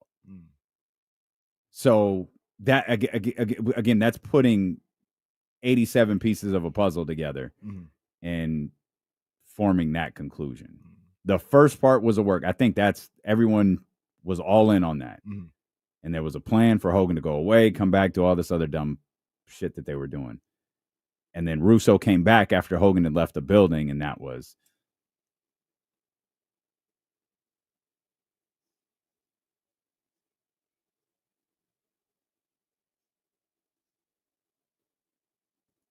all right. 916-909-1320. We were told not to do hypotheticals on this show. So I guess we'll just discuss the news here. How dare we talk about what if DeMarcus Cousins was on the beam team? Bobby, come on, Bobby. That reminds me of The Fan when De Niro was like, Bobby, hey, Bobby. That movie's crazy. That is great. I want to watch that again. The Barry Bonds movie's movie. called The Fan? Yeah. I don't think I've ever seen that. Really? Yeah. Robert De Niro. It's not and, super. He's not a mob boss or something like that. We know we were there. Yeah. So but it's not like it's not like one of Robert De Niro's classics. I got you. It could get lost in. Is this like a TBS classic maybe or something like that? It might not even be that good. I think it's a solid movie. It's fine. It's yeah. just not like it just looks like Barry like it's Wesley Snipes, right? Yeah. He looks like Barry Bonds in the movie, and I think he's on the Giants. Yeah, as a Giants movie. And not a Giants movie, but he's on the Giants. It's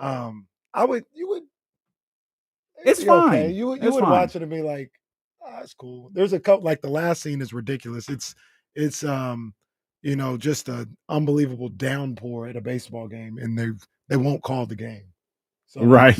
That's how the last scene. We're just talking about movies now real quick. He is the one with Pacino, right? And they're the heist or whatever. The movie's called Heat. I think. Yeah. Like that. Yeah. That's one I gotta see. Yeah. That's right. De Niro, he that dude. He that dude. Top 5? Oh yeah. Yeah. For sure. Yeah, for sure.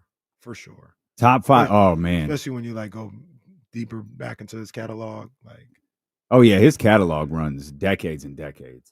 Who else is Denzel? Mm-hmm. Yeah. Tom Pacino. Hanks. That's always when we talk Tom about. Hanks. Yeah. We always talk about Tom Hanks and Denzel. Because remember, it's two different. So we're at 4. 2 different worlds. Yeah. That are actor. Yeah. But they're both phenomenal. Pacino's in there as well. We're at 4. Who else goes in there? Does Wolf of Wall Street? Leo? DiCaprio? Is Leo probably on? Couldn't even say his name right now. I mean, Leo did Titanic. Like, yeah, like he yeah, I mean, Maybe it's a discussion. Like Leo could be up there. Martin Will Smith. Will Smith is yeah, he might be. That might be 5. I don't know that. I mean, Will Smith. I mean, I don't know. 5. Nah, Will you got box office versus accolades. Will got them both. Do we? And Will got like. Will has that crazy streak of $100 million movies or whatever. Is that the barometer? I think it's $100 million, but he's got that crazy streak of like 11 straight movies. Will has box office, he has accolades, and he has like the art, the art of acting. Tom Cruise don't belong here. No, I like Top Gun, Mission Impossible series. It's cool. You did the same movie 6 Jerry times. Maguire. He's about to come out with another Mission Impossible. I don't care. I do not care. I think I saw one, and You it was can go probably hang out on with accident. Vin Diesel and the Fast and the Furious crew. They want to make all those movies all the time. It's just the last one. Last Fast and the Furious coming up. Yeah, they said. 2027. They said. Yeah, I don't even know how to phrase this. What do you? They said they're bringing Paul Walker back. Yeah, I don't know. Oh yeah. I am. So I don't know what this is. You could bring Tupac back as a hologram at Coachella. You can do anything. If it's archival footage and they're finding a way to use it, hey, that's fine. If this is some weird AI stuff, I'm out. Bro, AI CGI stuff, right? I'm not okay with that. Don't do that. AI is insane. It's crazy. I saw last night. I was watching Reels or TikTok, one of the two. Somebody took a picture of Shiloh and Shador as kids. It was a real picture that they took, and they brought the picture to life. Oh yeah, I've seen they did. That's on TikTok all the time, bro. What? Yeah, that's on TikTok a lot. So yeah, I don't know. TikTok is like Paul Walker joint. TikTok lives in AI. That's why I dwell on YouTube Shorts. Shout out. I'm not okay with Paul Walker randomly returning. I'm not okay with that. What if they're okay with it? What if? Okay. No, I take it back. If it's archival footage, if like it's footage that he shot, it's actually him. I'm good with that. If it's AI, that's gross. I do not like AI. I don't like AI in music. I don't like him in videos. Like I told you I hated tailor-made music. You said, what about Kendrick? I hated that video where he just kept turning into different people.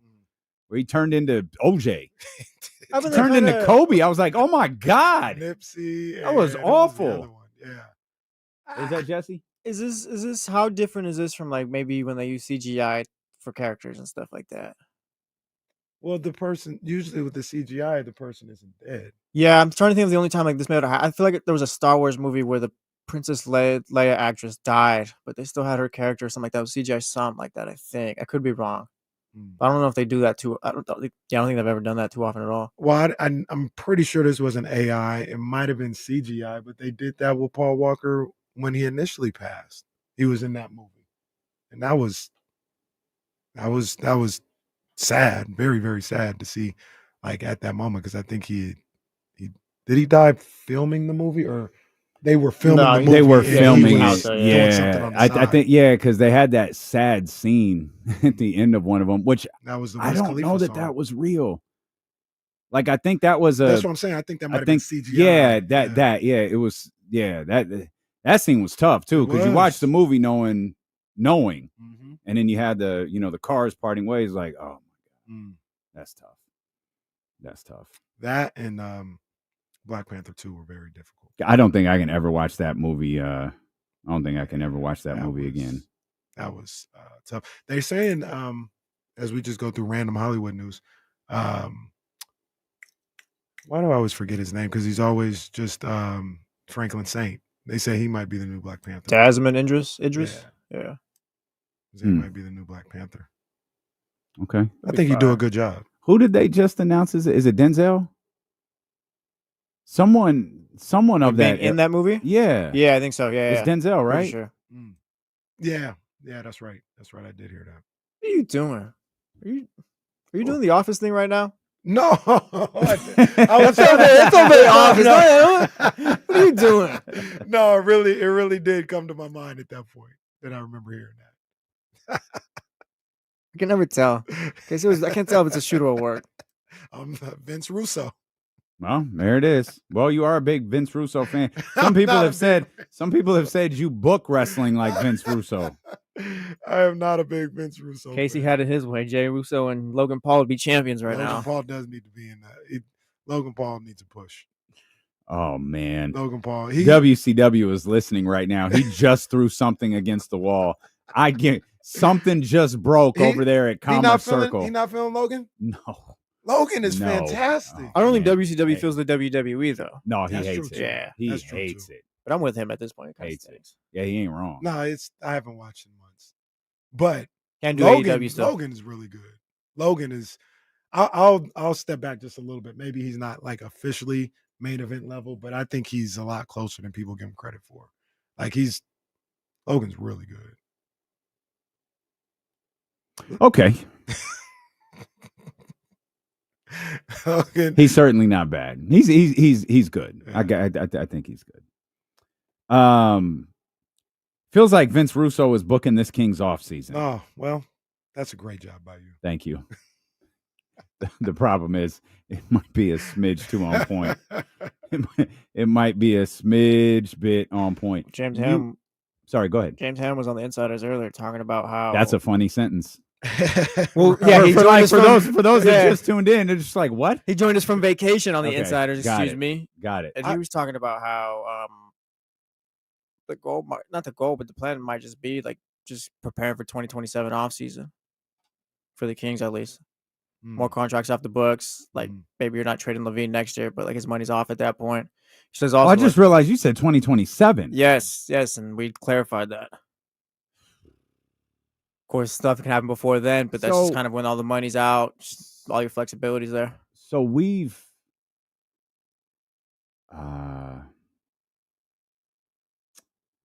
put, what was the survive and figure it out? I mean, maybe there's some reality to that stupid tagline we kept saying. Just survive. Like maybe you can win some games. Here's the thing about they are not bad enough to tank. The talent on this team isn't bad enough to tank. On the flip side, the talent on this team might not be good enough to move, especially in this current climate. It just might not be good enough. Bro, and I know James would never say this because he just would never say it. I think you're saddled with two damn near unmovable contracts. And Zach LaVine and DeMarcus Cousins. Yeah. Now, I don't think either one of them are bad ball players. I think they're players that you can win with. But like you talked about, in this climate, nobody paying $50 million a year for Zach LaVine. Nobody paying $50 million a year for DeMontis Sabonis. Like nobody's paying $50 million for Sabonis on the open market. Sabonis was $35 million. You'd probably get something for him. Right. We're talking $46, $49 million in 2 years. Like nobody's doing that. And you to James's point, you got to kind of ride both of those contracts out a little bit, at least where they become a little bit more manageable. You know, Zach next year potentially is on a expiring contract, so you know maybe it could be a salary dump for somebody like a Washington or something like that in 2 years. If you decide to get rid of him, I'm not even saying you have to get rid of Sabonis, but if you wanted to clear the books that way, maybe in his final year he's a $50 million expiring or something like that. But you got two immovable contracts with two guys, like you mentioned earlier, who are good basketball players. So if you've got those two on your team, you're not going to be a 25-win team. Right. Like those are two good ball you're players. Not the Jazz. No, but they're not good enough to elevate you alone. You know what I mean? Right. So. Right. I want to go to our brother Terrence here. Our man Terrence says, go get JK, move DeMar, and figure it out with that new team. Maybe get Russ or a young prospect to work with Schroeder. Okay? Let's unpack what Terrence just wrote, because I think a lot of Kings fans feel exactly the way Terrence wrote. How do you go get Jonathan Kuminga when the Warriors aren't working with you? Perhaps Jonathan Kuminga's team isn't working with you. Who wants DeMar DeRozan? Let's start there. Who are you trading DeMar DeRozan to? What are you getting back for him? Who's going to acquire DeMar with 20-something on the books this year and a partial guarantee next year? Go get Russ. Perfectly possible. What young prospect are you looking at that you can get to work with? Like, who are you talking about? And that's the thing. We talk in these generic-ass terms sometimes when it comes to building a basketball team, and none of it is based in reality. Absolutely none of it. And if this offseason has taught us anything, it's that. We thought DeMar wanted Miami. Or Miami wanted DeMar. Guess what? They didn't.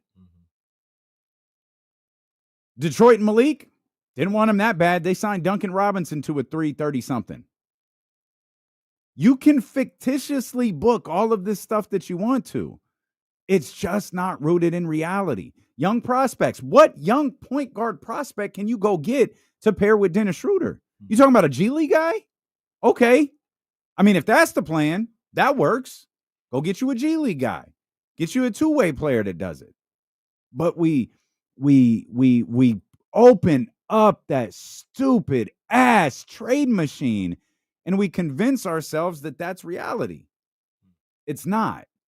And also, Terrence, they might have tried. They might have tried everything you just wrote in that message and can't. And it's as simple as that. Like, I think the DeMar situation is pretty unique, and we keep stressing it, but in this climate, it's not as difficult as just unloading contracts, unloading players. I think Trista talked about it. We talked about it with her, like the climate of the new CBA and all this other stuff. Now, I was also listening to Simmons and Russillo talk about it, and we talk about like forever under the CBA might be this how it is. But he brought up a good point. And he's right. It might take a year or two for them to understand it. Mm-hmm. Like, it might not be forever. You may see some deals and some willing and dealing, but it might take an off season or two to understand the intricacies of the salary cap and the aprons and all this other stuff. And once you get to that, maybe in 2027, they'll be like, okay, we know how to structure our roster to be able to absorb a DeMar DeRozan expiring or something like that without the penalty. So we'll be ready. But right now, they don't have a grasp on it. They clearly don't have a grasp on what to do. So everybody just kind of laying low, staying pat. And you can't just move a guy. You just can't move a guy. Because even if it makes sense basketball-wise and somebody would like to do that, they've got a whole nother thing they got to worry about with aprons and penalties with those aprons that have nothing to do with the dollar figure or whether or not they like the player just as a basketball player. Yeah. A lot going on, man. Yeah. It's a so let's go back to something you said. It was yesterday right around this time. Dennis Schroeder had just got introduced to the local media, and press conference ended. Of course, press conferences go as press conferences go. If Scott Perry is there, it's going to go well because he's a great talker. We like Dennis Schroeder, the basketball player. I think he came across great in the press conference, but I do think he can. I think he can help the Sacramento Kings, especially for what they need. Mm-hmm. But you said yesterday the Kings got better with Dennis Schroeder. How do you feel about the offseason that the Sacramento Kings have had? It's been quiet, but they've gotten better. They got into the first round of the draft, which they weren't when the season ended. It appears they landed a prospect at 42 in the second round of the draft where they were to begin with. Mm-hmm. I can't remember how we got Drew Eubanks, but we did. He got. I feel like I'm leaving someone out. I think he did. He did get waived. Sarich. Mm-hmm. Sarich is here, and then you've got Dennis Schroeder. Now you had not you, just talking as the collective. DeMar was gone. Let's move Levine. If we can, if not, make sure we sign Keon, make sure we sign Keegan. None of that stuff has happened. Mhm. So how would you grade the Sacramento Kings offseason? Like I said, I would probably grade it at, I'll say a C plus.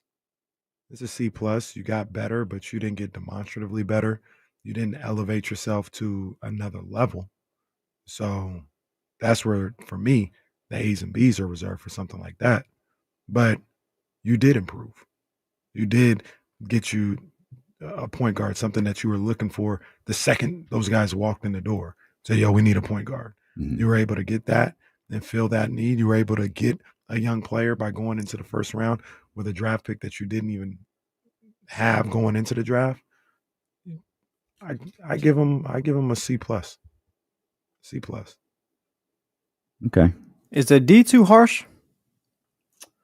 I feel like leaving that Mavericks playing game last season, we all kind of left thinking, knowing whatever you want to call it, yeah, this team doesn't work, and you kind of need to shift some things around here. And I think maybe both things can be true. Like, there's no market for these guys, but you added Dennis Schroeder, and it's just basically running it back again. What was your general manager, Jesse Tapia? What was your main objective heading into this offseason? I would have started at a rebuild. I mean, I guess this is where both things can be true type of thing, where it's like I would have liked to move Sabonis for a couple of first-round picks, things like that. But again, there's no market. So I guess I can accept that there's no market, but it is also disappointing that they're running it back again, I feel. Yeah, I mean, the run it back vibes are pretty high.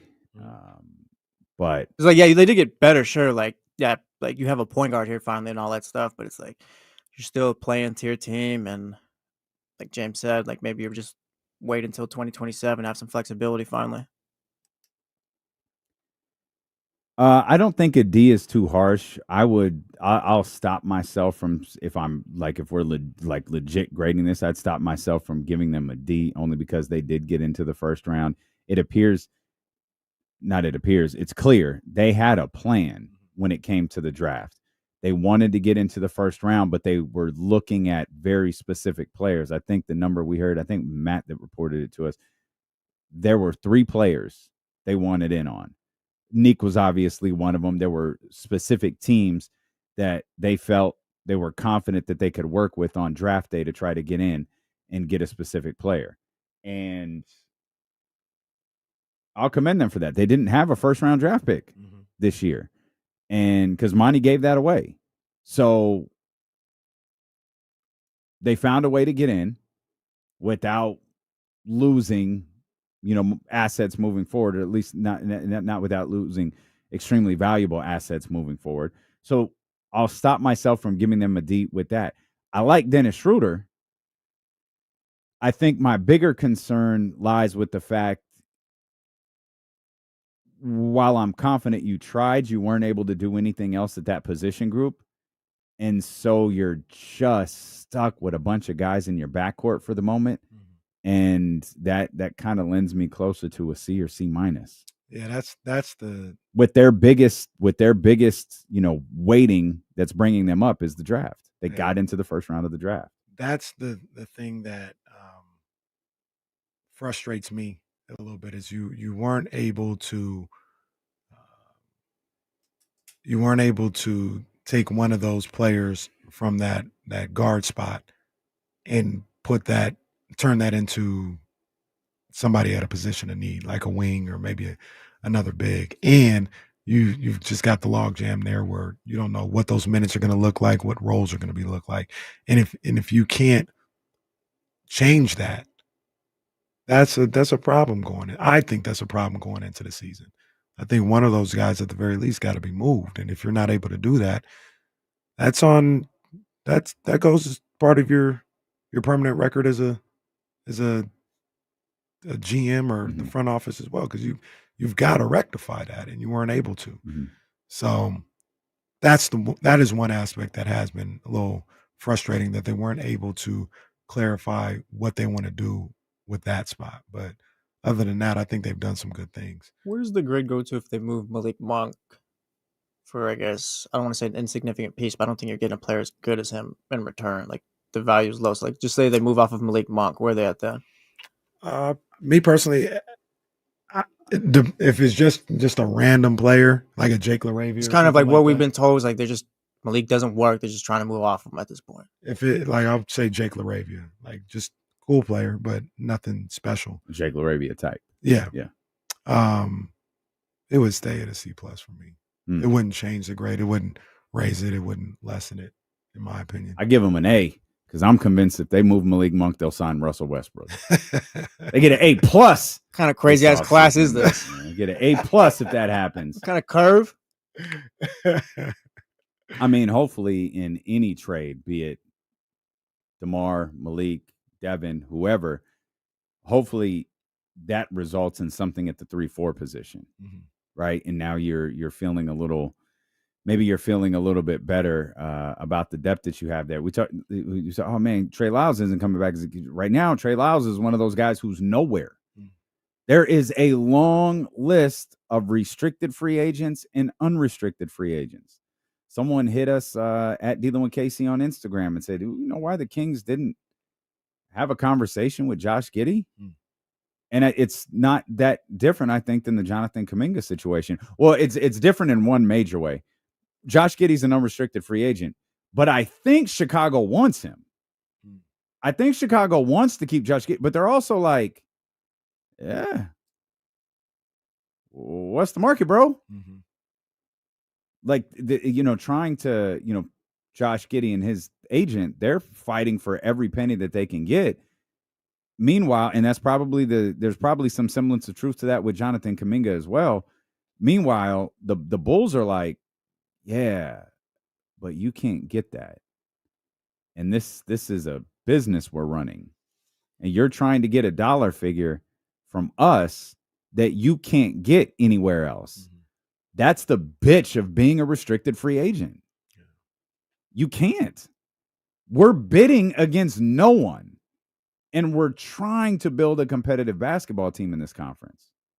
And so Josh Giddey's one of those guys, along with Jonathan Kuminga, that is just kind of stuck. Again, Giddey's situation is different because I think him and Chicago are on great terms and they want to work something out. But you have teams now looking at it like, no, we're running a business that not only has ramifications on us this year, it has ramifications on us for the length of this deal we sign with you. And we can't let you be the deal that puts us in a bad position. That's far greater for the Golden State Warriors. But you take out the fact that the Warriors, at least key figures in that organization, appear to not like Jonathan Kuminga. They've already got they're up against it, and you can't climb over an apron or sniff the aroma of an apron for a player you don't even want. Right. Like you can't go over the apron to make a point. Right.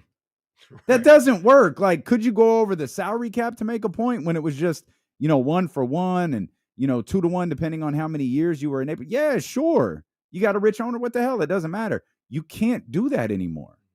And so I ultimately think Josh Giddey's back with Chicago. He might not be happy, but ultimately, I think those two entities are back together. I have no clue how the Jonathan Kuminga Golden State situation is going to end. I don't even know what the next step is for them. We'll come back. I know what the next step is for us, man. We're going to continue to talk basketball, including what KC's boy said about your Sacramento Kings. It's next here. We're dealing with KC on Sacramento Sports Leader. Boy. Well, everybody know what it is. Look, everybody already knows who we're talking about. Dealing with KC on ESPN 1320.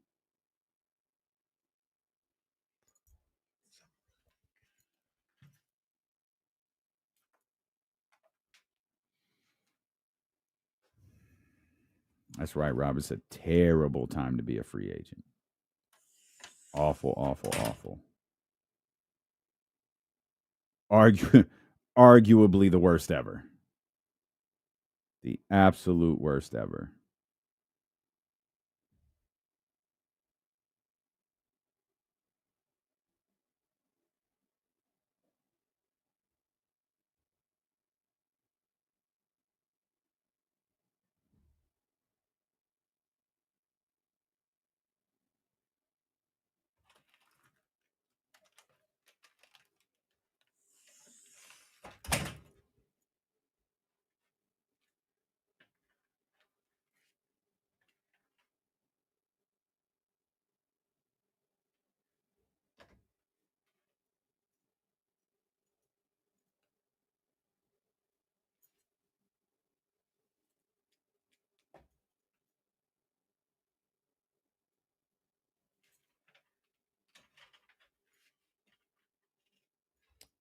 D'Lo, if the plan is to wait for 2 seasons, shouldn't Keegan be the one who's getting moved?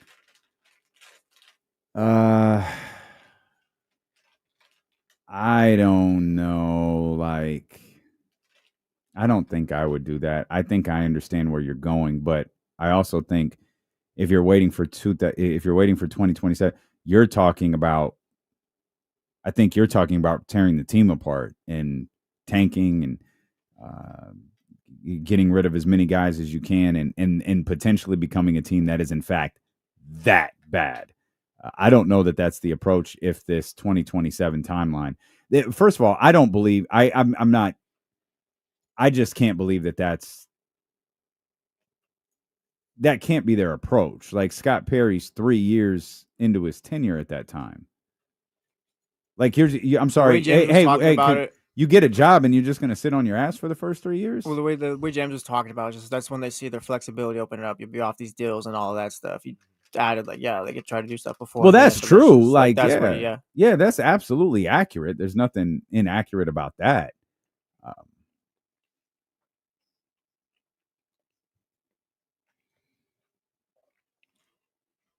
Shout out to our man Jesse, who's working double duty all week with the insiders. Then we had some issues where Kyle had to do the show at the house, so Jesse's kind of running everything. So shout out to our man, multi-talented. Shout out to Jesse Tabby. What are you doing with him? You're just stealing his gimmick. It's all right. What you doing? Man. What are you doing with him? Did we bring that conversation that we were having during the break on here about, we were kind of going back through what James had talked about as far as the Kings looking towards 2027. Mm-hmm. And I got to go back and listen to James' segment because I didn't get a chance to hear it. But to your point, I don't think looking at 2027 as your time doesn't mean we're just going to do nothing for 2 years. Like, obviously, that's not the case. They just signed Dennis Schroeder. So they're going to look to make the roster as good as they can. But 2027 is the time, well, like James said, they'll have contracts off the books. They'll have some flexibility. And what I do think when you talk about looking towards 2027, I think they look at it as, we're not going to do just anything to jeopardize that. So we're not gonna get a Trae Young that is gonna get us off that timeline where we'll be kind of free of being able to do some things financially. We're not gonna do that, or just anybody. Like, it's got to be somebody that we truly believe in. Maybe Kuminga's that type of guy, or if somebody became available, they say, no, this is where you kind of bend on that type of thinking for this guy. But for the most part, they're not going to go outside of trying to keep that flexibility available for them in 2 years. Yeah, like if something presents itself, I think the Kings will go after that and all that. I think that's the way James was portraying and all that. But also, it's not just, they're going to sit down for 2 years and not do anything. It's like the way James was talking, it's like their hands are kind of tied right now. Like, there's no market for any of these players or anything like that. So you're kind of stuck for these next couple seasons unless you're able to move off of Levine next year or anything like that. But in the meantime, they're going to try to be as good as they can be.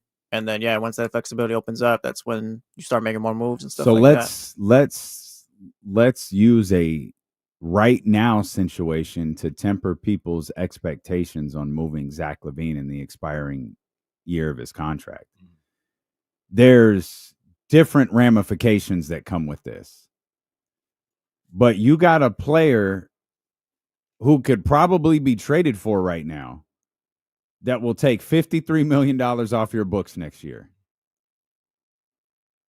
And to the best of our knowledge, at least, not a single team has said, I'll do that. Mm-hmm. Now, again, it's not a normal situation. It's not a normal fit. It's not Karl Anthony Towns. It's one of the greatest players that's ever lived. Right. And so there's a lot that he's generally probably not treated by organizations that he works for or organizations around the league the same way. But what else have we heard? The complications in trading for a player that makes $53 million. So the idea that a team is like, you know what, we're at our wits' end, we're not going to make it any further. Maybe it's an Atlanta, a team that's on the cusp of just falling apart, or a team that's I think Atlanta had a good offseason, but Atlanta's like, you know what, we just can't do it. We got to blow this whole thing up. We just need to get some of this money off our books. They're going to trade for Zach LaVine? Yeah, no, almost certainly they're not. Like in dumping, I know we've gotten used to the salary dump. Dumping a $50 million contract is, I'm not going to say it's impossible. It's not impossible. It's not the norm, but dumping it like we've seen in the past is, you can't even dump LeBron right now. It's extremely difficult.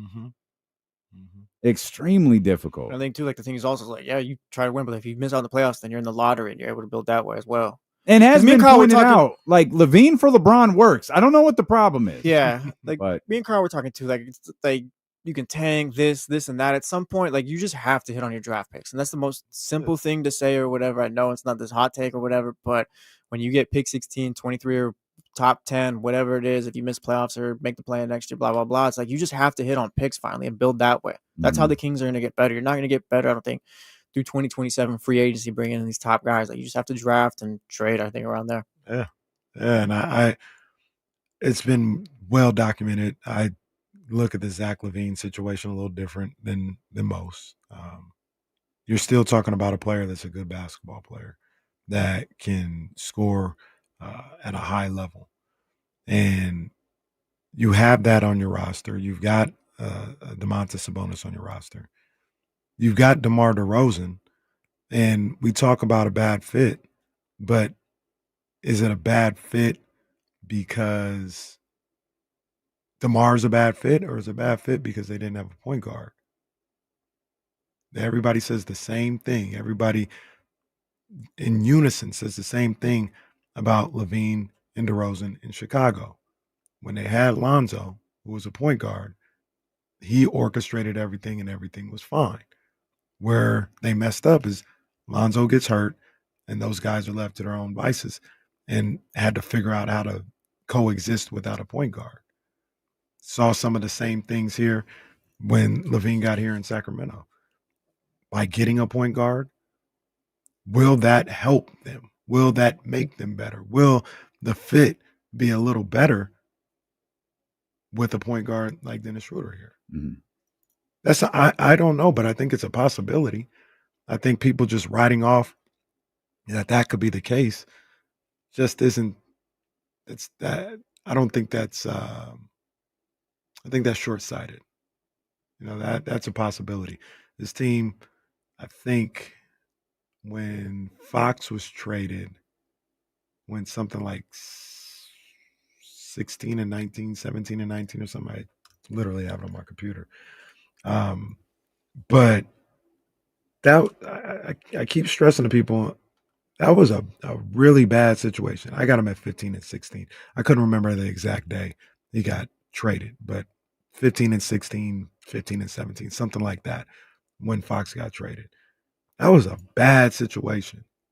And people want to simplify it and say, you got Zach LaVine and you got a worse player or a bad deal, and that's why it was bad. Like, no, you had no point guard. You had a head coach who had no help. I think people really overlook that. I'm not saying that's worth 15 wins, but that does matter. If that was the case, then all coaches would they'd have no assistants. Like we can't pick and choose when they matter. So last year he basically didn't have no assistants. He's got a full staff here. You've got Zach LaVine here from the start of the season, and maybe that helps out his situation. Hopefully his personal situation is a lot better than it was as well.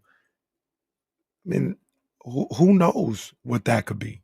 That could be worth no games, could be worth one game, could be worth 6 games in the win column. Who knows? 916-909-1320, the Elk Grove Kia talk line. Shout out to our man Colt out there at the Elk Grove Kia. Let's see what TC's talking about here. TC, what's going on, man? Yes, sir. What's up with my two brothers? Good, man. How you doing, bro? Hey, man, just vibing in, tapping in with the homies, my loved ones. Yes, sir. Hey, so check it out, bro. So, hey, how I feel about the situation, I think the off season is an A+, right? Because I give an A+, right? Not even with my purple lenses. We didn't even have a first round pick. This dude traded in the first round, bro, and then got a dog, and then got the steal of the draft. Maybe it's still up for grabs at 42. My boy Maxine, right? So what we doing? I'm fine with, bro. Perry, we approaching it. We gonna stay relevant while this money fall off the books. We gonna try to bust these trades, push people in the bushes, see if they give us something on the deal. If they not finna do that, bro, then I'm fine with being relevant for the next couple of years while this money fall off the books, and then we can make it happen. I'm fine with that, bro. I'm not with the whole bottoming out for 2 years just to hopefully we hit with a lottery pick. I'm out on that, bro. TC, let me ask you a question real quick though, because I think this is Talk to where me. the conundrum comes with different people who and how they view this team. What do you feel is considered relative? You said staying relative. You said relevant. Relevant. Excuse me. Well, Staying relevant while the money comes off the books. What do you? Top 8. What do you? Okay. Top 8, top 8, and even in certain scenarios, bro, a play-in. So you know what? Hey, I'm gonna give it the benefit of the doubt. Top 10, that's relevant, bro. For the next 2 years, you got a shot because you in the play-in. I know it's a play-in, but you still got a shot at the playoffs. You win the games, bro. You have a playoff series, and anything can happen. I'm fine with that, bro. I'm cool with 2 years of just they won 15 games. You got number 1, 2 pick. Let's see if I'm cool on all that, man. Don't nobody want to see that. Kings fans, be real with yourself. Some people, they appreciate If you, jumping TC. out the window was a profession, TC would be the richest man. Well, my question is like, all right, if we're not putting the purple glasses on for this one and they still get A+, what is the grade with the purple glasses on? There's no way that was an A+ offseason. I disagree with my man TC. No way that's an A+ offseason. Somebody go get Mike Dunleavy Jr. out the bushes too. They didn't push Dunleavy in the TC bushes. pushing people into the bushes. Pushed him in the bushes. Hey, go get Mike. Yo, that is such a bully move. I'm pushing you in the bushes. It's crazy. But I would say, and I heard TC's explanation for being relevant. There are a lot of people who feel that would make you irrelevant. That would make you in purgatory. Top 10 being in the play-in. A lot of people don't look at that as a good thing at all. It looks like you're stuck somewhere. So I think that when we have these discussions about the Kings, I think that's a lot of, where people don't see eye to eye. Some people look at being in the top 8, being in the play-in, having an opportunity to get into the playoffs is a bad thing right now because you're not a championship level team. So they look at it as you're wasting time. The Kings could have this team here right now be the 9th seed, get into the playoffs by winning that playing game, be the 8th seed, get into the playoffs by winning that playing game, and people will look at that as a waste of time. Mm-hmm. Some people will look at that as a waste of time. I disagree, but that's how I view it. Some people look at it as like, if you're not building towards being a true contender, just bottom out. I don't agree with that. I don't love that idea either. It's just like, for me, it's like, this is all the more reason why you go get Kuminga if you're able to. I just feel like if the whole plan is like, yeah, it's just really tough to move off of these guys and the opportunity like this presents itself. Like, again, we don't know how close it is or if they're even talking right now at this point. But if I got to give you a first round pick for Jonathan Kuminga, so be it. Like, that's something you could build towards your future. Jonathan Kuminga could be here in 2027 with Keegan Murray and whoever else. And it's like, all right, we got 3 guys here. Let's build off of that. It'd be hilarious if Jonathan Kuminga was ultimately traded for Sarge, Devin, and 2 second-round picks. After all this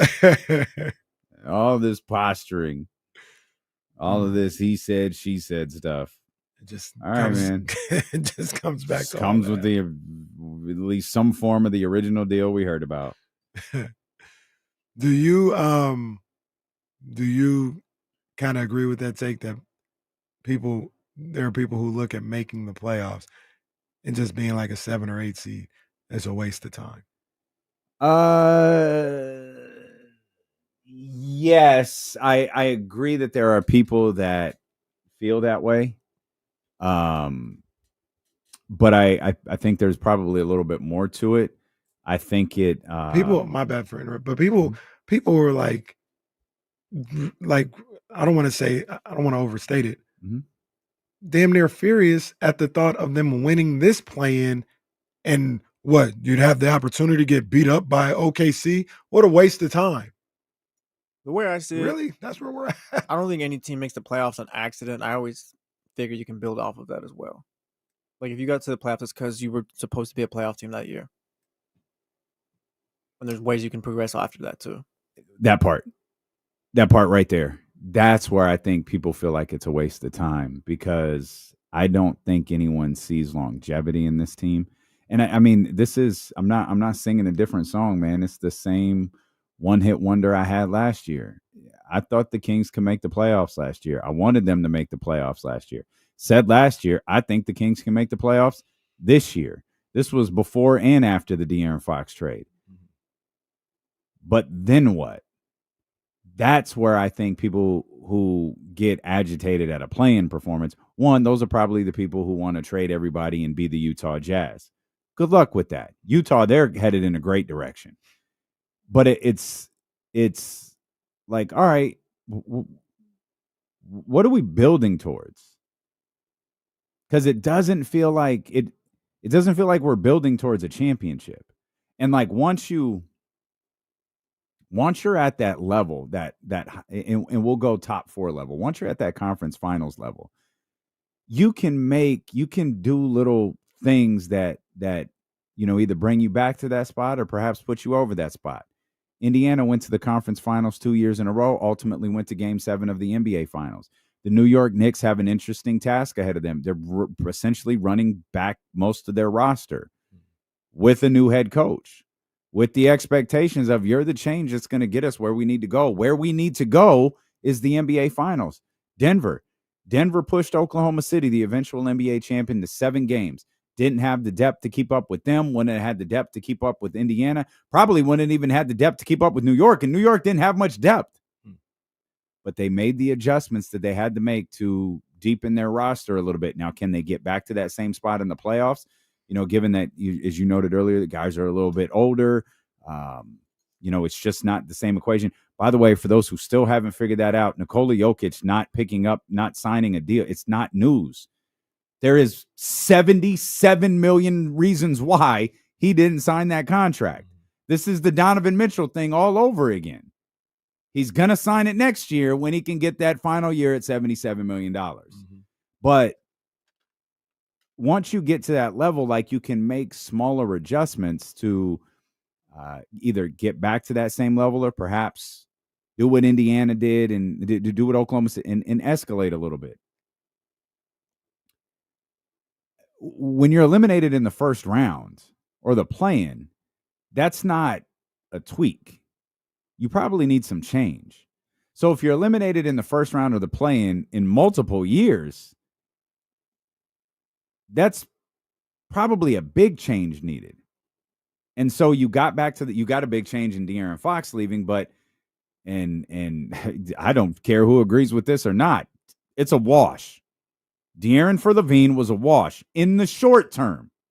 It was a wash. Long term, we could sit down and discuss that. But in the short term, it's a wash.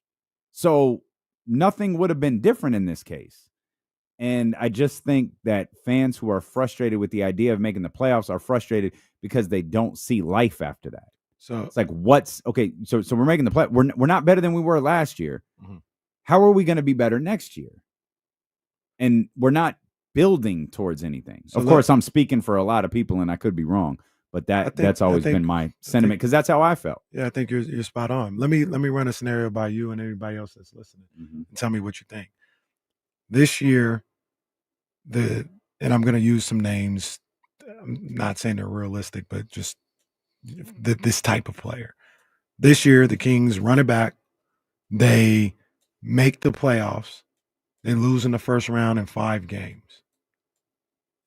Then this time next year, man, let's go get Jonathan Kuminga now. Let's go get him. It's going to take LaVine. DeMar DeRozan is gone.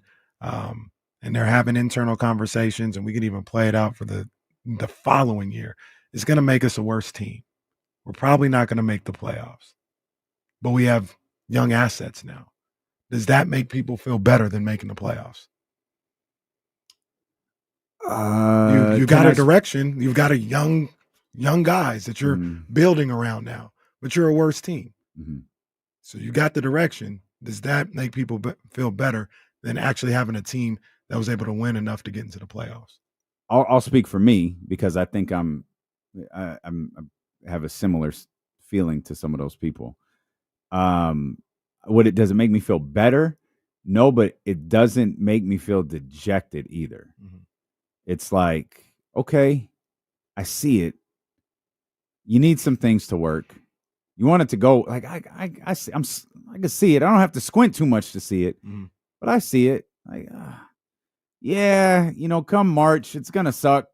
April might suck that we're not playing, but I guess I could see the direction this team is going. The interesting thing, because it's overwhelming in the chat. We got High Time saying yes, Terrence saying yes, Securin saying yes. High Time saying there's a vision with a purpose. Tyler, hell yeah, all this other stuff.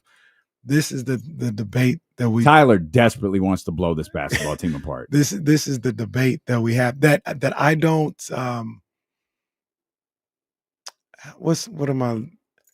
I'm not saying it's wrong, but say that scenario that we laid out that everybody's in favor for. What if you never get to the playoffs with Jonathan Kuminga in the first round pick? Yeah, no, that's how are we so sure? No, yes, I'd want that. But see, no, but that's the thing. No one's sure. It's just the path. But they're sure that that's what they want. Oh yeah, that's what. Yes, that's what I want. You have no idea what's on the other side of that. Well, you're speaking from a rational place. No, I'm not trying to be funny. Like, how many not Kings fans, sports fans are rational and objective when it comes to this stuff? Like, we think Malik should net us first round picks. Malik is untradeable. And there are people who think it should net him should net us first round picks. Malik is our Kuminga. Right. Right. But we're all too smart today. Like, we listen to podcasts, we read all of these articles. We watch all of these insider shows. We listen to LeBron and Steve Nash break down the game. We listen to coaches break down games. We see the game in a way that we never have before. And so it's no different than a coach or a general manager. Mm-hmm. Coaches and general managers put together a team a certain way. They coach a team a certain way. They teach their team to play a certain way. That's the exact same with a fan. Mm-hmm. A fan may believe this is the best direction for my favorite team. Yeah. And that might be, we talk about this all the time. People are so enamored with picks. How often, how frequently did we talk about how much were Kings fans in on trading the number 4 overall pick in the draft? Mm-hmm. Just adamant. Trade it. No one thought they were selecting that pick. They were going to net this big return with the number 4 overall pick. Then Keegan Murray's name got attached to that number 4 overall pick. No, you ain't trading that. That's Keegan Murray. That's our future. You ain't trading that. So people romanticize these numbers as if they're this just amazing asset. Once you put a name to it, it's a completely different thing. Mm-hmm. That is not rational. That is completely irrational. But it's the way fans think. Yeah. And it's tangible. And it's just being enamored. You said Kuminga in a first. People love that first round because they feel like we could do something with that. Anything we want. We could trade it. Oh, we could do whatever. It's an asset more than it's a person anymore. Mm-hmm. And there are some fans, there's some general managers. That's why I say everybody is too smart now because they just follow the model of a general manager they like, an analytics nerd that they like, a coach that they like, a podcaster that they like. And you fall in love with what isn't real. You fall in love with make-believe.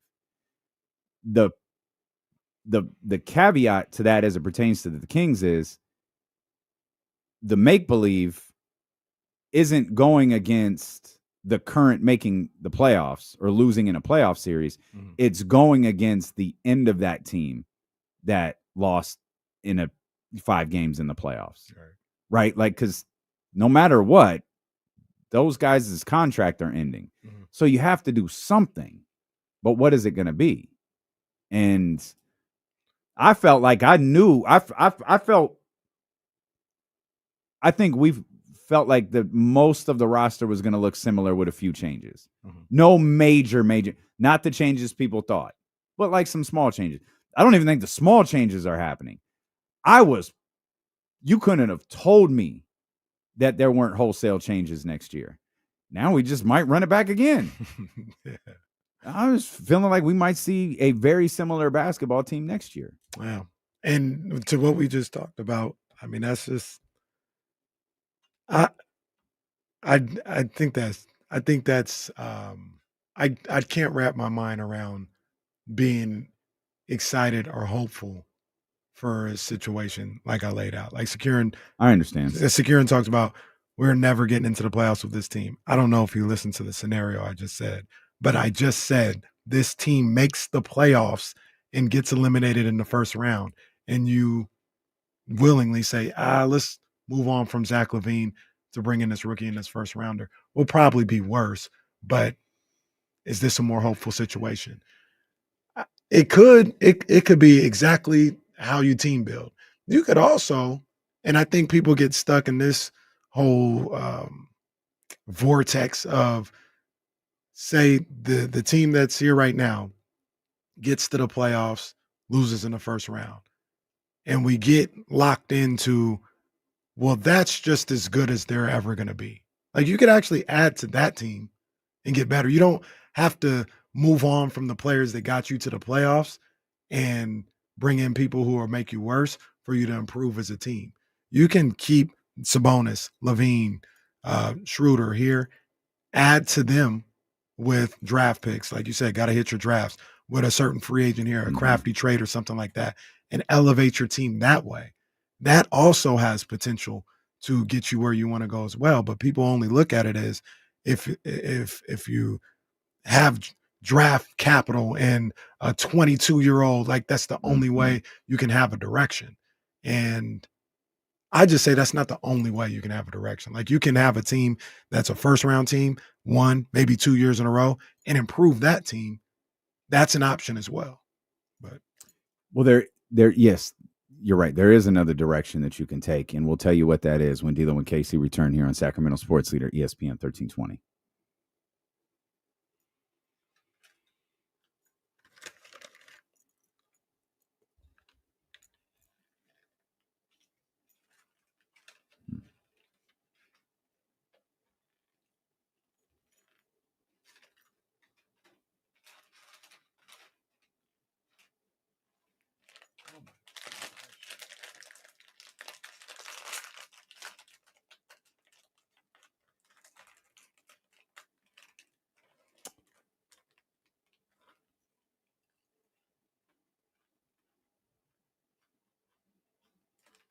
my boy Kevin Mitchell, is this a walk-off? 3-run homer as well? That's a trip. Kevin Mitchell? No, he was the one in the field. Oh. What they're showing was on that day, the Phillies hit a walk-off 3-run home run, inside the park home run. Oh, okay. May 15th, 1989. I didn't know Mitchell played with the Phillies. He came from the Mets or went to the Mets? Came from the Mets. Yeah. That was my boy. That was my first favorite player. He was one of mine too. The amount of times I tried to catch a ball barehanded like a jackass.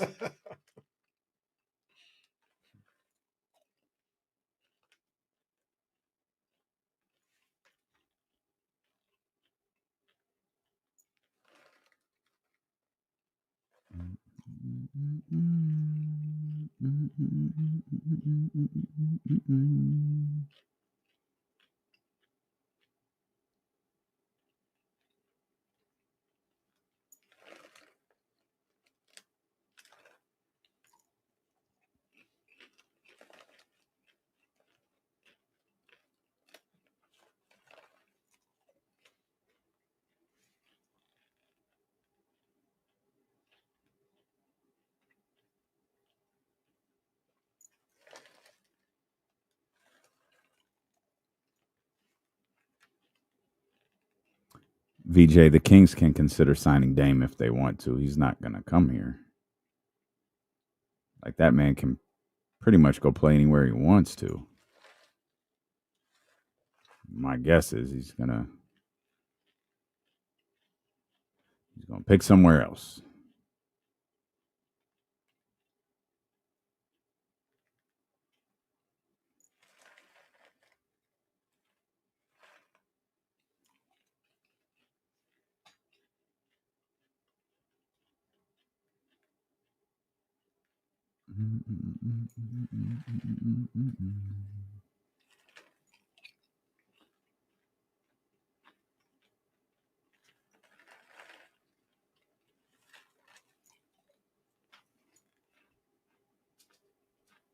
It's fire, Steven. It's a dope little car. I'm still learning it, to be honest, but it's pretty dope. A little bit of a learning curve with it. Not the same as the other one.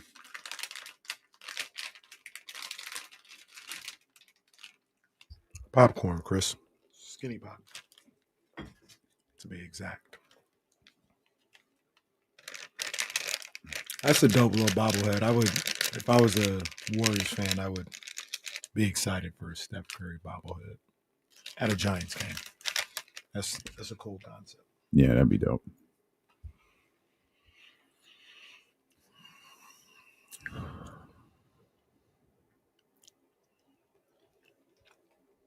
I think I've had it before, and it was good. If I did have it, I feel like I did. But I keep it simple, man. Just the regular joint.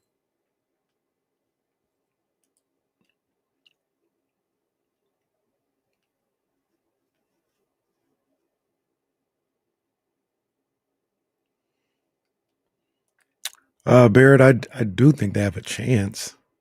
Oh. You want to read that tweet on the air, or not that tweet, the Chatty House? Yeah, man. Barrett Bryce 14 in the Chatty House, man. He says, KC, it takes superstars time to gel in the NBA. Sabonis and Levine are not that, but do you think there's any chance that they look considerably better next season than they did this last season? I think, yeah, there's absolutely a chance for that. There's absolutely an opportunity for them to gel a little better, to have a little cohesion. For all those guys that were there last year. I mean, DeMar DeRozan, I said, I think a couple of times, that was the craziest season he's had in his 16-year career. Mm-hmm. That's saying a lot. Doug Christie was not sleeping a lot. Right. You know what I mean? Like it Doug got progressively crankier as his tenure as the head coach went along. Mm-hmm. So all understandable, by the way. Yeah. So I think there's absolutely a possibility that they can be better. I've believed that, for a while. How much? Obviously, that's something I don't know. I'm not even really to predict. Like, I just don't know. It's something we'll have to see. But that is one thing that I think about with this team and say they can be better than they were last year. And just off a couple of moves, I think they are better by getting a guy like Dennis Schroeder, getting the two rookies. I think they're a better team than they were at the end of the season last year. Getting an assistant coach, like a full staff, that helps them out as well. So what that results in wins and losses, I don't know, but I think they can be better this year. I'm gonna follow up on that, Kings being better. But I want to pay off something I said before the break, because we were talking about directions you can go to make this team better, or to make any team better. Mm-hmm. And, you have the, you get through this year, you make the playoffs, you lose in the first round, you lose in the play-in, whatever. We'll say they're 3 games better. They're a 43-win basketball team. Mm-hmm. It's like, hey, we need to make some changes. We move on from this particular player, and we're able to get, we'll say, we'll stick with your example of Kuminga and a first-round pick back with multi-team trade, whatever. We're probably going to be a little worse, but you ask people, like, do you feel better? Like, okay, maybe the team's a little bit younger now. You have direction. You have Kuminga, who's young. You still have Keegan. We'll go with the idea that Keon's here. Tomorrow's going. You have all of this going on. Do you feel a little bit better, even though the team's going to be a little worse? And like, yeah, that's one way. Another one is, and this is going to tie into something I'm going to point out in a second.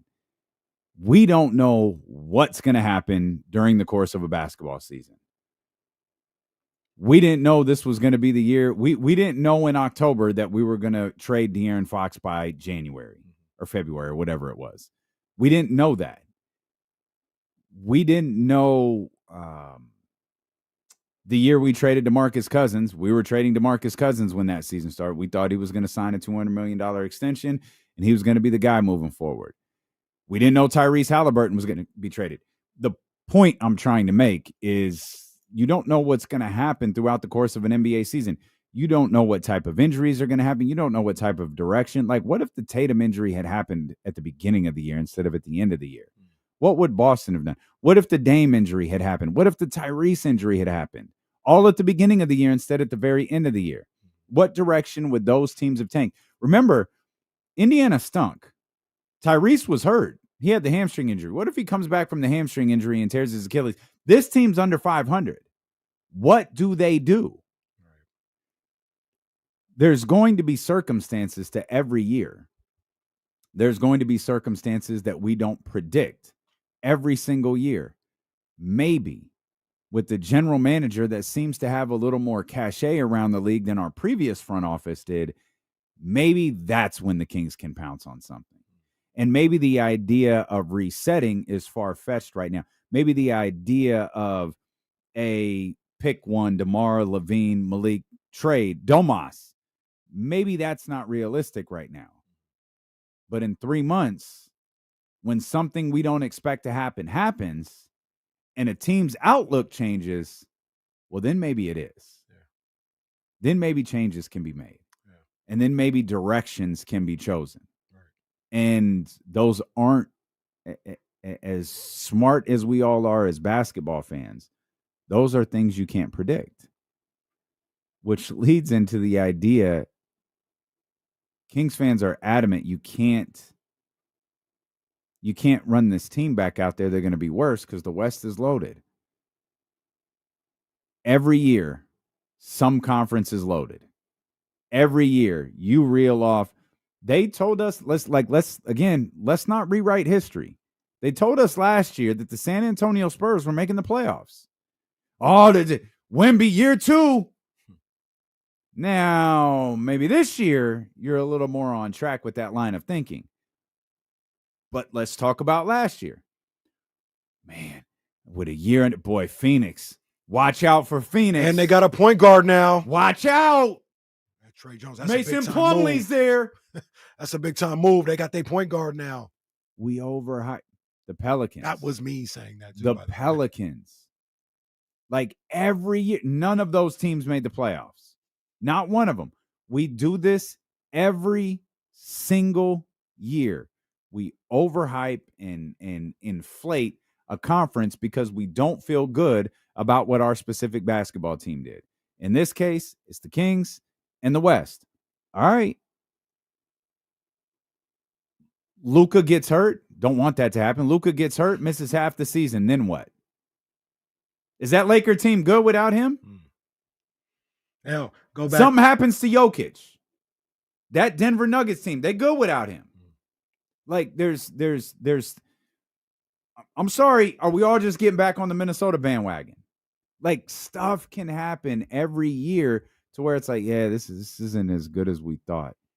This conference isn't good as we thought. This team isn't as good as we thought. Yeah, and to your original point as well, coming into the season, well, Mavericks, they got a taste of that finals experience.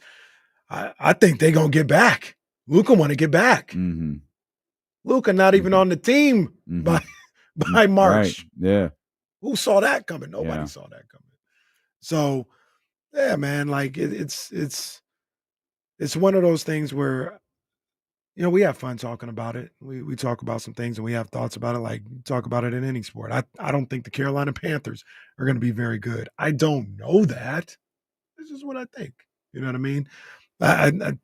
see the roster, I see some of the things they have, and I'm giving a little bit of an educated guess. But there's so many things that can go on throughout a season. There's so many things that can go on with a team, and different games, and what if they start off hot and start feeling good about themselves and having good chemistry and be able to ride that wave for a little bit. So there's a number of different things that can go down. The biggest thing with me with this Kings team is, like you mentioned, they have talent on the roster. They've got good talent on the roster. They've got top flight talent on the roster. Those guys and Doug Christie have to figure out a way to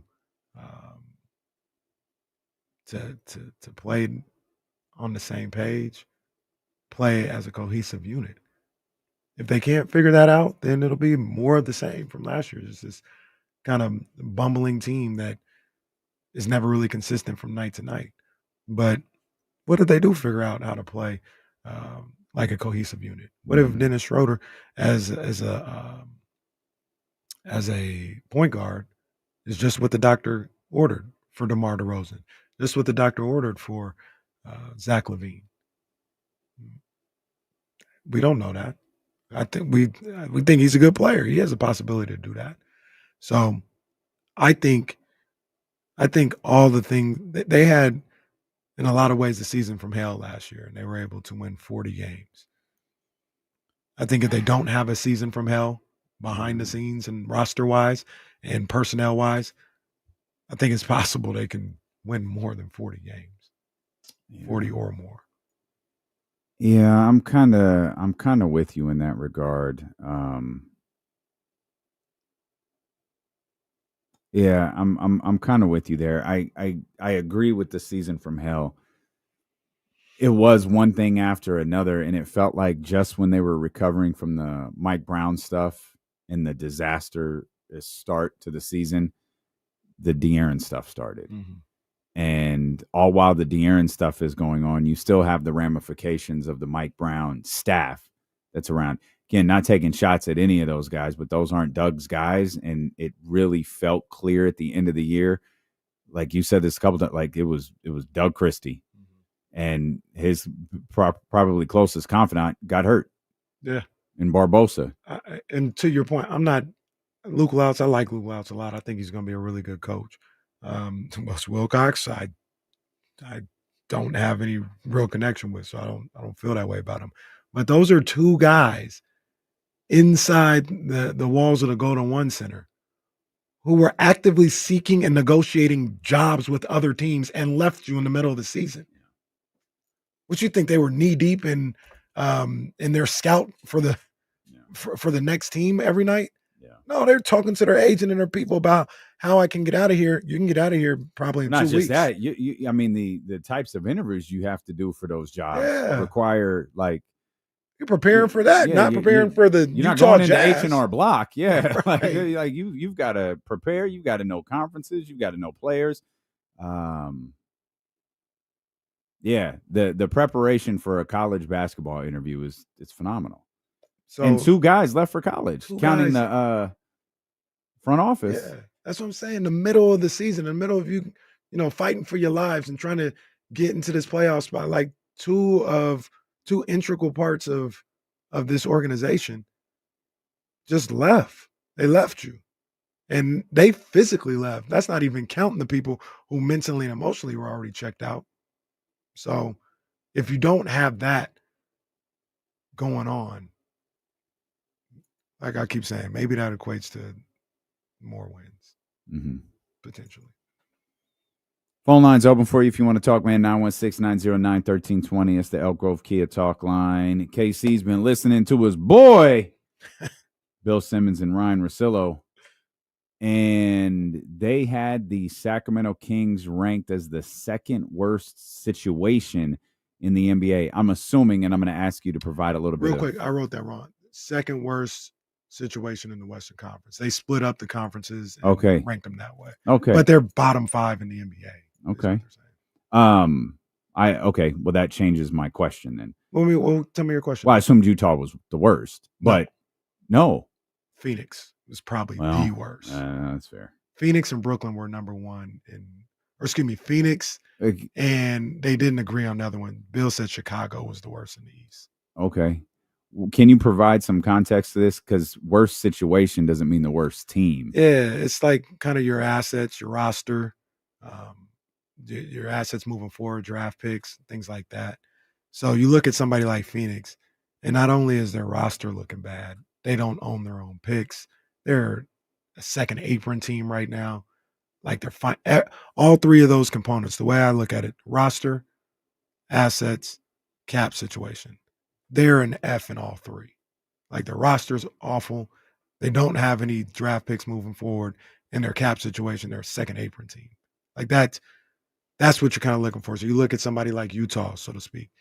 Utah's roster is not good, but their cap situation ain't that bad, and they have a lot of future picks.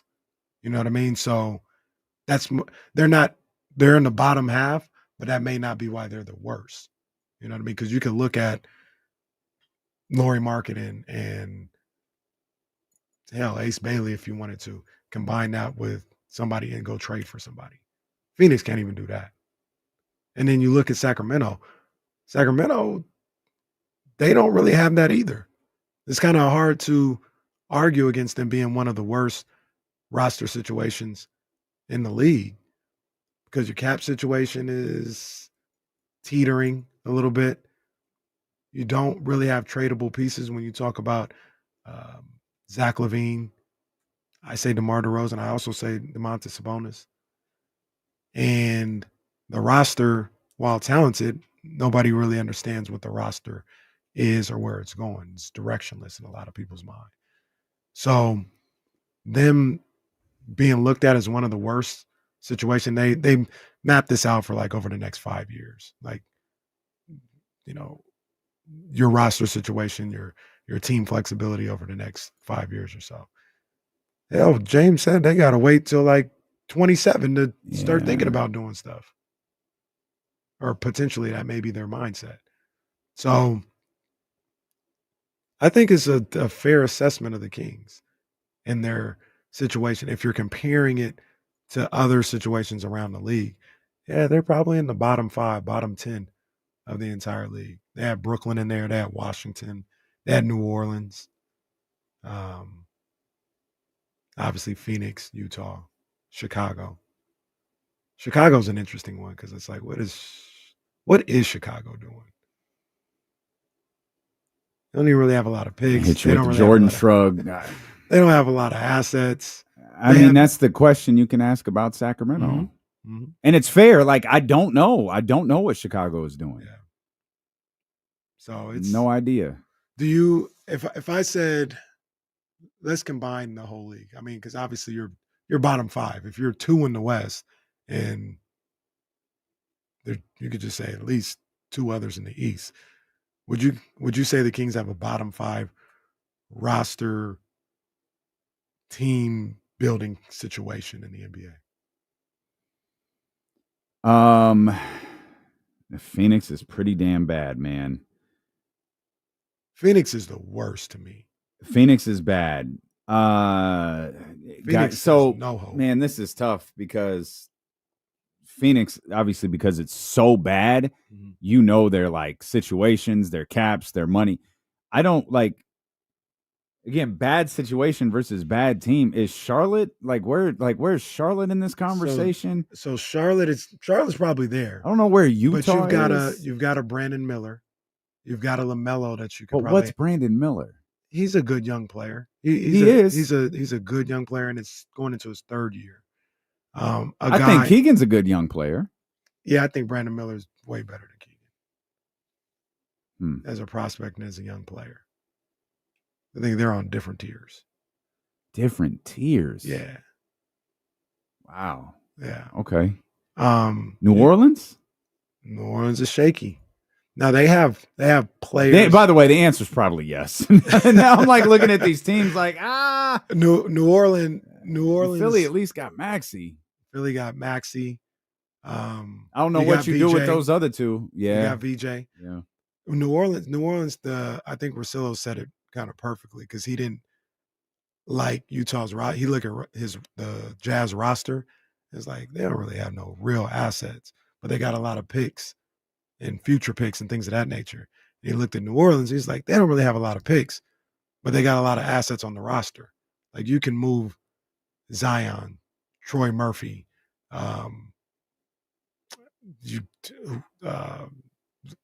Herb Jones, guys like that. You can move guys like that and either acquire picks or acquire players if you need to. So he was like, I wish New Orleans has the right roster. Utah has the right draft assets. If you combine them, they'd be in a super situation. Mm-hmm. But they, that's their thing. But I think New Danny Orleans Ainge and Daryl Morey joined forces. It's even worse. Danny Ainge and Joe Dumars. Oh, New Orleans, yeah, New Orleans, yeah. Oh, and Jesus. James Jones. James Jones took the league NBA. job. Yeah, he took the league job. Yeah. He's like, I'm not doing anything here anyways. Get my ass out of here. So, I think I would say Phoenix is worse. I'd probably say Chicago's a little worse. So you disagree with me about New Orleans? Yeah, because they got Zion. Zion and like if you ever really wanted to blow it up. But what do you do though? Like does someone do that? Does someone take Zion? Yeah, I think somebody still takes it. Hell, we talked about taking Zion. No, I mean, you ain't got to tell me. But Zion plays 35 games this year. That's a specific hypothetical, obviously. Well, that might change some things for sure. Okay. That might change some things for sure. Okay. But just today, as is, okay, he's a better asset than anything the Kings have on their roster. All right. And you got Fears as a rookie. He's looked at as somebody that you like. I like Jordan Poole still too. A lot of people don't like his contract, but we talked about Jordan Poole and how much I kind of like his game still. Zion's games played since his rookie year. His rookie year was 24, second year was 61, 29 year 370, year 4, and then 30 last season. It's off and on. But I'll ask you this. They're both on the open market right now. Who nets you a bigger return, Zion or Zach LaVine? Oh, Zion. Zion or Domantas Sabonis? Zion. Zion could play one game next year, and I think he'd net you a bigger return than either one of those guys. He's the ultimate what-if guy. Yeah. Well, he's the ultimate. I think he's the ultimate we can fix it guy. Like, I don't think anyone thinks they can fix Zach LaVine. I mean, Domas, at this point, you know what you're acquiring with Domas. Very good basketball player, but you're acquiring something very, very specific. Zion's one of those guys who someone would say in the meeting, bro, we got the best medical staff in the NBA. He ain't been with our doctors. He ain't been with our nutritionists. They didn't know what they was doing over there. Bruh, that's it. They say that with players just on the court. They don't have anything to do with physicals, health, nothing like that. Like those types of phrases are uttered those types of things are said about our players. They don't know what they're doing over there. Yeah, Sacramento. There are people eyeballing Keegan Murray like that's Sacramento. Like he could be better than what he is. He could be better than what he is. But it's do you have him? Did you settle at bottom 5? They I still got Patrick Bailey's home run up. I need to close this tab. It just keeps rerunning on my screen. Need one today. Well, but I would say I'll put it in order too. Okay. Phoenix, Chicago, the Kings, Utah. That's kind of where I'm not sure. Utah and the Kings. I'm not sure who's in a better situation. And New Orleans is where I think New Orleans in a worse spot than Charlotte. I think if we run this conversation back next year, I'd be curious to see if we can mention this team. But what about Atlanta? Now, I thought Atlanta had a decent offseason. But also, I'm not going to go babyface on Atlanta. I'm just trying to be honest. Like I think they had a fine offseason. But when you're talking about direction, how is Atlanta not in this conversation? Atlanta's got 2 when you talk about their roster, they've got at least 2 guys that You can move. you feel good. Well, you feel good about either way, moving or having on your roster when you talk about Jalen Johnson and Trae Young. Yeah, I feel like you can only feel good about moving them because you have them on your roster and you're 40 and 42. Jalen, I'm not sure. I can look this up, or maybe Jesse's even quicker with it. But I think Jalen had gotten hurt for the year. He was playing at a really high level for about 40 games, and I think he got hurt for the year.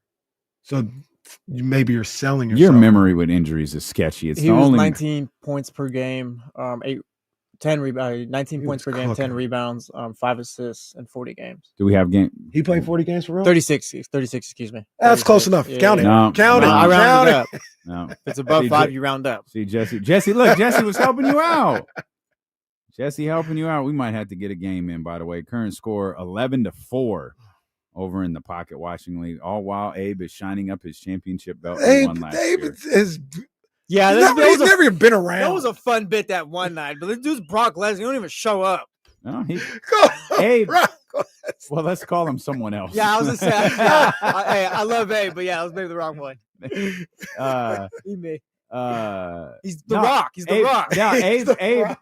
Abe Beat CM Punk and showed up once. Abe is a current WWE high-level talent. He just shows up for the big events and he's out. What are they? Roman's PLEs? wrestled like twice this year. Yeah. Did Roman wrestle at July. SummerSlam? SummerSlam hasn't happened yet. That's right. But I say that because they said that was rumored to be his return. Is he back? I don't even know where he is. I remember they were saying. Is he still out from Seth? I have No, no he clue. came back. I think they were just giving him time off. I have no clue what's happening. I think they were just because I remember they were just giving him time off, and they were saying maybe till SummerSlam when they started doing that. SummerSlam about a month away. Yeah, and I think he took his time off around WrestleMania. Well, that's Abe. He's Not the one I said. he's Roman. Roman don't have a belt. He He don't have a belt. So yeah, he can beat Roman. No, Abe is definitely the Rock. He's got that little People's Champion belt he walks with or whatever. Wow, It's like, you both. Yeah, we don't even know what that belt is.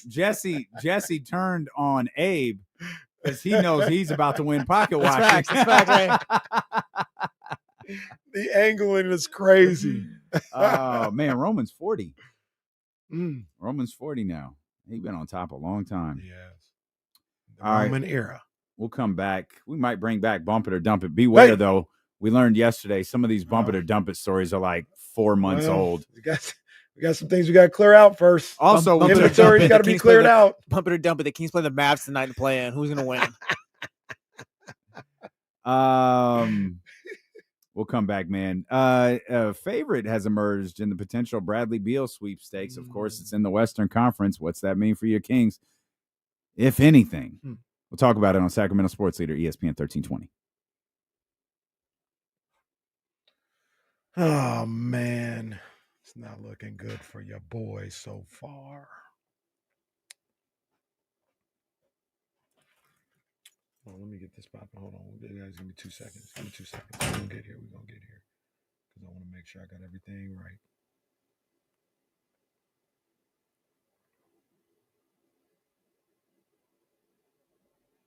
There we go. All right. 13th round with your main man, Kenny Caraway. Big shout out to the dope ones. Big shout out to Jordan Brand. And shout out to Cole Seamoss. You know it's love. We got a big weekend of boxing coming up, man. I'm going to take care of one of the cards today, another one on Friday.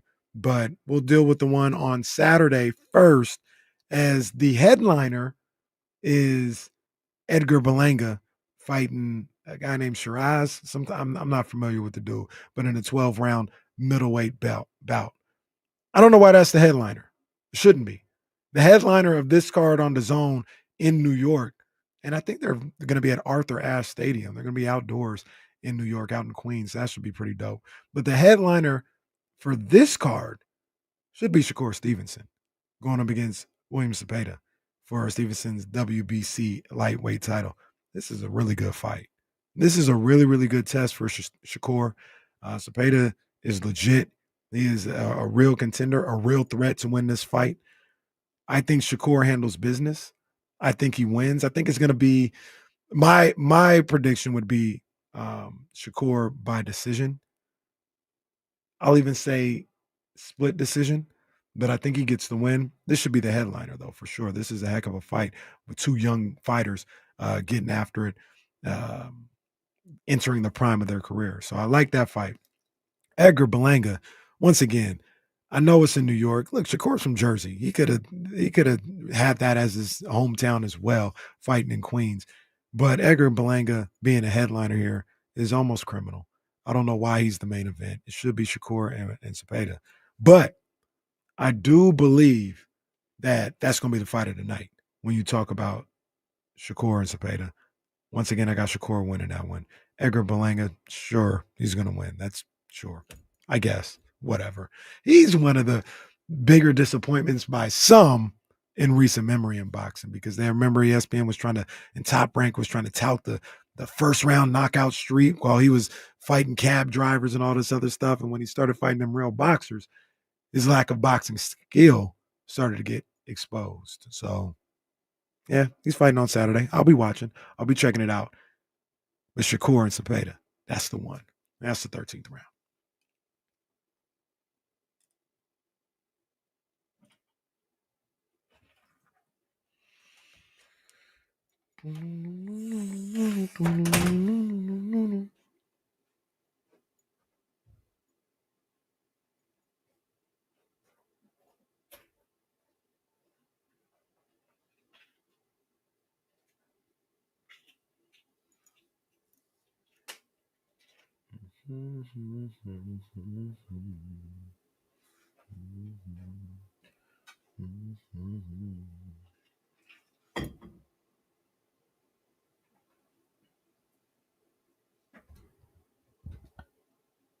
It's not bad.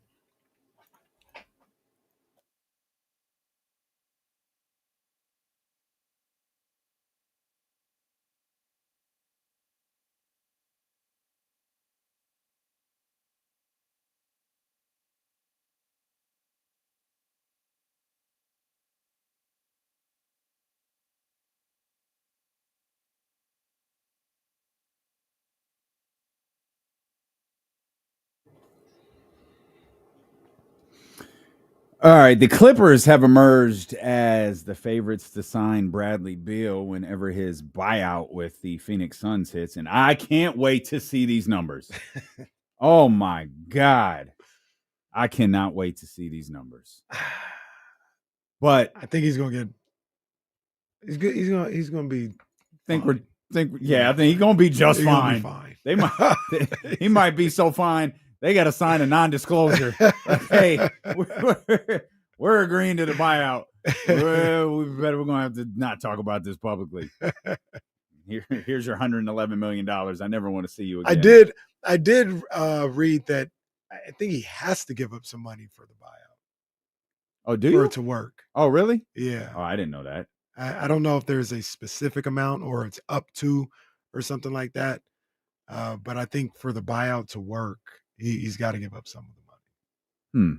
Not a whole lot, but like 10 million or something, 10 to 15 million or something like that. Okay. I think it'd be good for obviously the Suns, but I think it'd be good for Bradley to get Brad out of there so he can play basketball again. I know you want your money, but sure. Go somewhere where you're valued and you can play ball a little bit. Yeah. No, I'm with that, and I'm sure he wants to. But the Clippers seem to be the favorite to land him. Mm-hmm. That's interesting. Because obviously I immediately thought, all right, the Clippers, they were there last year. I think they surprised everybody with what they did last year. Mm-hmm. Harden is back. He signed an extension. And what was it? Was it $30 million a year? 2 years, 60 or something like that. It was a good amount. He had a really good season too. He had a legit all-star. He was an all-star. Yeah. Rightfully so. He did. He had a very good year. So Kawhi, James, and Brad. Okay. I don't know, but I like Bradley Beal more than others do. I feel like Brad might be going from, third fiddle to third fiddle again. But of course, this might be a little bit different given that the Kawhi Leonard portion is always a little hit or miss. We'll see. But the Clippers and Brad appear to be a thing. I look at what they have in the starting lineup right now, talking about the Clippers, and right now they got Chris Dunn starting at the 2 guard. And Chris Dunn, with what he was able to do on the defensive end last year for that team, was really, really vital. Like, really vital. Like, I really like what he provided for that team. But in crunch time, in winning situations, his inability to shoot or be a scorer ended up being a little bit of a liability in that Nuggets series. And now if you can bring him off the bench and get him in his true role of being a third guard who comes in, harasses people, if he's playing well or hitting his shots, his time gets extended a little bit more, but you're not so reliant on him as your starting 2 guard. I think that's a great role for him. And you get Bradley Beal in there and get more shooting around James, get more shooting around Kawhi Leonard. I think that's a good move for those guys, man. That's a Bradley Beal who I'm with you. I like more than others. People act like Bradley Beal some kind of bum nowadays. Like, he's not. He actually had a solid year last year. I think he ended up averaging about 17, shot 50% from the field. Yeah, when he was allowed to play, he was pretty good. Yeah, shot 50% from the field. I think 38, 39% from 3. Like, he's cool. Like, he's fine. You get him in a situation with the Clippers where he'll be, like you mentioned, he might be third fiddle over there, but I think it's just going to be a little bit more of a welcoming, inviting situation with the Clippers than it was in Phoenix. I think that helps them out a lot. I think that's a really good move for him. And it could be, in a sneaky way, one of the moves of the offseason, being able to snag Really? being able to snag him for next to nothing. You didn't even have to trade for him. You just sign him to whatever you're going to sign him to, which isn't going to be that much. And I think you can be that much of a difference maker. Okay. I'm with it. I like Brad. I hope for Brad's sake it can be. He's a good ball player. Brad Beal? Is he 30 yet? 31? Oh, he's got to be in his 30s. I go higher than 31. Bradley Beal is 32. 32 years old. Count it. No, not even in the league. Neither is Kyle. Neither's Kyle. Still the greatest moment in history. Greatest moment ever. What you think about Brad and the Clippers? Do you think it elevates them like that? Elevates them? No. Potentially keeps them. I mean, there was a 50-win team last year. It was weird though, because it was like a surprising 50-win team. So I get, I guess it's also, you point out, like, Norm Powell gone. Yeah. Right. So, like, maybe you have a place for Brad to step in and immediately, hey, there's shots for you, there's points for you, like, there's a lot here for you with Los Angeles. So given that's a team that's already well above Sacramento, I think that's exactly where they'll stay. Yeah. Norm also took a little bit of he had a great first half of the season. He ended up getting hurt a little bit, but he ended up taking a step back when Kawhi came back. They relied on his offense and his shooting a lot while Kawhi was out.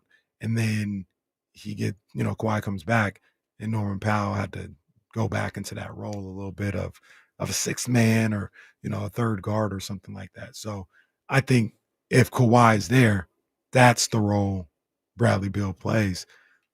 And yeah, I'm talking very confidently about Bradley Beal, but I'm anxious to see what it looks like if he's able to get to the Clippers. What he has left, the numbers are there. The numbers are that of a really good ball player, but I want to see what he has left in these moments. He hasn't played, well, I guess they were in the playoffs a year ago. I was about to say he hasn't played meaningful basketball in a while. What does it look like, when you're really needed in those situations? Well, we'll find out. We will find out. Dodgers just lost, by the way, in extras. Dodgers lose. Where's Will? Is Will in the chat? There he is. There he is. Oh, right on time. The Dodgers have lost 6 in a row, back-to-back sweeps for the Dodgers. They got swept by the Astros and now swept by the Brewers. Shout out Will. Will don't run from nothing. No, he doesn't. He doesn't. Shout out to Will. Yeah. Yeah. But it doesn't look like it's going to matter because the Giants are down 4-0. Well, they were down, 3-1? And we're down 3-1. Didn't matter. Yeah. Didn't matter. You know what the issue is? Did you see that play live last night? No, I didn't. Are you seeing this game live right now? I am. All right, man. So, okay. I mean, if we're no, hold on. Hey, turn it for a while and see what happens. Hey, if they put up a 5 spot in the 6, you're never watching the Giants again. I demand it. As a shoot, I have a Verlander level record. No. That's not true. That's not true. I saw a walk off. Which one did you see? It was the Rockies. You did turn to the Rockies game. That's right. I saw the end of the Rockies game. Like you said, a Verlander-like record. Well, Verlander, I don't think has won one yet. But they had the comeback. I think it was game 2 of the series. Game 3 was the one where they. Yeah. Okay. Yeah. That's fair. We'll put it on NFL Live. I don't know who Bro, that is. We'll it's put it 4-0 in the top of the 7th right now. If it's at the least 4-3 going into the 8th, I won't. You're never watching the Giants again. I demand it. I'm taking the Giants channel off of your YouTube TV. Understood. That's fair. That's perfectly fair. I was actually really upset I missed that game last night. I was just goofing around, not paying attention, and saw it go crazy. And was like, oh, man. It was for the betterment of everybody. Well, apparently. Now because that would have been a fly out to the warning track if I was watching. You would have got thrown out at home. The funniest part, I flipped to that Rockies game because of bad luck Bonte. And it turns out Avante was mad at me yesterday. You see that? Oh, I did. Avante and all the Warriors fans was mad at me. Why you piss off all the Dub Nation like that? They mad at me because their owner knew they weren't going to watch no basketball. So why are they mad at me? Their owner is the one that said, I know our guys, our fan base ain't going to come and watch this game. They're not going to buy no tickets. Just close the arena. I didn't make that rule. So the California Classic, if anyone cares, the California Classic wrapped up yesterday, which the Sacramento Kings did not host or participate in. And as outlined, as a lot of people completely missed, when the press release came out, including our very own James Ham, the final day was closed to everyone but media and family. Family. The family don't even want to go watch. Family wasn't even there. And that was a point of, you got to be effing kidding me. When that announcement came out that the Kings weren't going to participate and that the California Classic was in San Francisco. And so last night was the last night. Yesterday was the last day. KC took the screen grab like, hey, this is ridiculous. They didn't sell tickets to this. People took it. Some people are idiots. I don't know what to tell you, but I did get a kick out of like, God, you guys really prove our point. You guys are morons. And then Bonte got in on it, and I'm like, no. Oh, not Bonte. Not Bonte. I said, B. Come on, man. We all know what it is. But they took, I guess if you read it a certain way, once again, goes back to what we always, if you read it a certain way, maybe it sounds as if I'm saying they had tickets available and nobody wanted to buy the tickets. Right. Sure, if you want to read it Whatever. that way. I'm telling you, they didn't offer tickets. By the way, that's not what you were saying, but that doesn't mean it wasn't true. That too. Go look at the other 2 days. The damn owner said he knew it. He knew it. And I didn't have the patience, or I just didn't care enough to like explain to everybody. I think, I don't want to say we were the only ones, but me and you spotted it when the press release came out. Like, hey, they're not selling tickets to the last day again. You know why James didn't notice it? Because why the hell would the last day of the tournament be closed? But yeah, they were upset with that. Then they got even more mad because I had a follow-up tweet that said that was the one. Nah, that was the one. That was the one. That was the one. Oh, they got deep.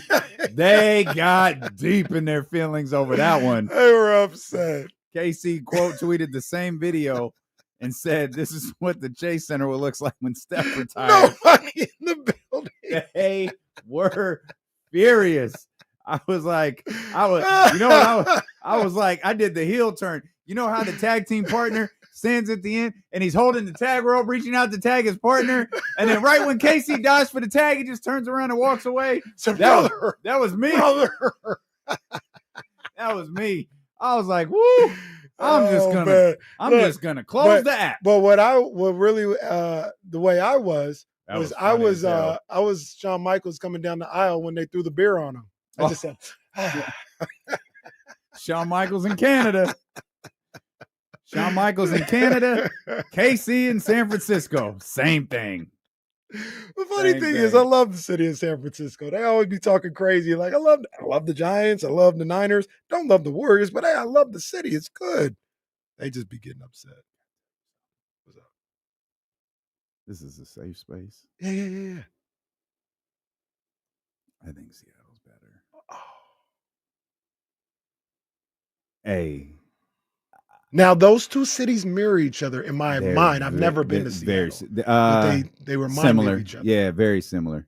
I don't know, man. I fell in love with Seattle. Okay. Like as a shoot, like that city is. I mean, I had a great, host who made sure we went to all of the spots, all of the tourist stuff. We did all of that within the first 5 hours. Just ate. Like there was no. They kept saying, "Hey, you want a pole?" I think a bowl. I don't remember what it was. I was like, "What is that?" Oh, you just got to try it. It was I don't know. It was like pork in like dough. I don't know. It was. Oh, okay. It was fire. Oh my God. It was so good. And then, oh no, you got to try the cookie. Oh, let's go get drinks here. Let's go here. And we're just walking all over it. The weather was now. I think that's one of the X factors. The weather for this entire trip could be characterized as nothing other than flawless. It was perfect. And you're in the sun, man, this is warm. Yeah. You in the shade, oh God, this is perfect. Weather was perfect. So I know we got lucky, but I was walking around like, is this better than San Francisco? And I love San Francisco too. We take trips to San Francisco just kind of to be there, be in the city. Yeah. I don't know, man. I like this one. I can't speak because I've never been to Seattle, so I can't speak. But look, sorry, Bay Area people that ruffle your feathers every now and then. But the truth of the matter is, I love San Francisco. It'll be very difficult for me to say that Seattle or a number of different cities are better than San Francisco. I love me some San Francisco. Understood. There's 5 cities an amazing in the country that I would put ahead of San Francisco. And I say that not New York, LA. Those are two. Those are two for sure. What are the other two? I don't even know. I love New Orleans. Oh, yeah. New Orleans. I love New Orleans. New Orleans, I got to do New Orleans again. I've been to New Orleans twice, I think. Yeah, but I did it I was a little more reserved. Oh, it's time to wild out, D-Lo. Yeah, I don't know. It's time to wild out the daiquiris. Yeah. The frozen daiquiris. I'll always remember. I don't remember. I wish I could remember the name of the restaurant. But we went with a bunch of guys from ESPN. And these brothers eat, right? And they're like, "Oh yeah, no, you know what we need to get? Let's get this golden platter for the table." Oh, word, all right, let's do it. And when I tell you, there wasn't a smidge of color on this platter. All brown. Everything was fried and glistening, from the onion rings to the fries to the shrimp to the crab. Oh my God. Oh my God. And then you had what are the what's the is it what's the one where you got to put the bib on and I mean, a number of different one. I know there's like 50 things in New Orleans. the crawfish. I think it's the crawfish. Yeah. Let's get those. And Lord, that's where you go. Look, hey, I'm just gonna be fat. That's what you gotta. Like let Zion live. If you've never been to New Orleans, don't say a word about Zion Williamson. That's why I don't ever talk about my man's weight. I understand. I Understand. Saw a video last night for this spot Moros that I love. I thought, oh my goodness, love me some Moros. But New Orleans is there. Obviously, this is excluding Sacramento because that's the best city. But I've never been to Chicago. I've heard Chicago is amazing. That's a good one, but that's another one that's probably like Seattle. If you go at the wrong time, March through September. Man, if you go at the wrong time, it can be tough. I've been to Chicago multiple times. One, when that wind hits. Oh, I can only imagine. When that wind hits, Lord. Ooh. But yeah, no, Madison Avenue is. I can only. It's incredible. So I hear you. I can't speak because I haven't been to Seattle. I feel like I would like Seattle too, but Seattle over Chicago. I don't know. Do you like LA as a city? LA is tough for me. Does Santa Monica count as LA? Like, does Malibu count as LA? Malibu doesn't. Malibu doesn't. Is Santa Monica next to Malibu? No. Santa Monica is like West LA kind of. Malibu is down the coast a little bit more. Okay. You sure? Mm-hmm. I mean, did you live there? My gripe with LA has kind of always been the same. Everything is so spread out. True. Like it's hard to and it's not an easy city to navigate. Right. Like if you go to LA, where do you go? Like what's the wherever you go is like where you stay. Right. That's exactly. Yeah. Exactly. There's a number of places to go to. That's the good thing. But wherever you go, that's where you just. So the last time I was in like a non-Malibu Santa Monica part, I was in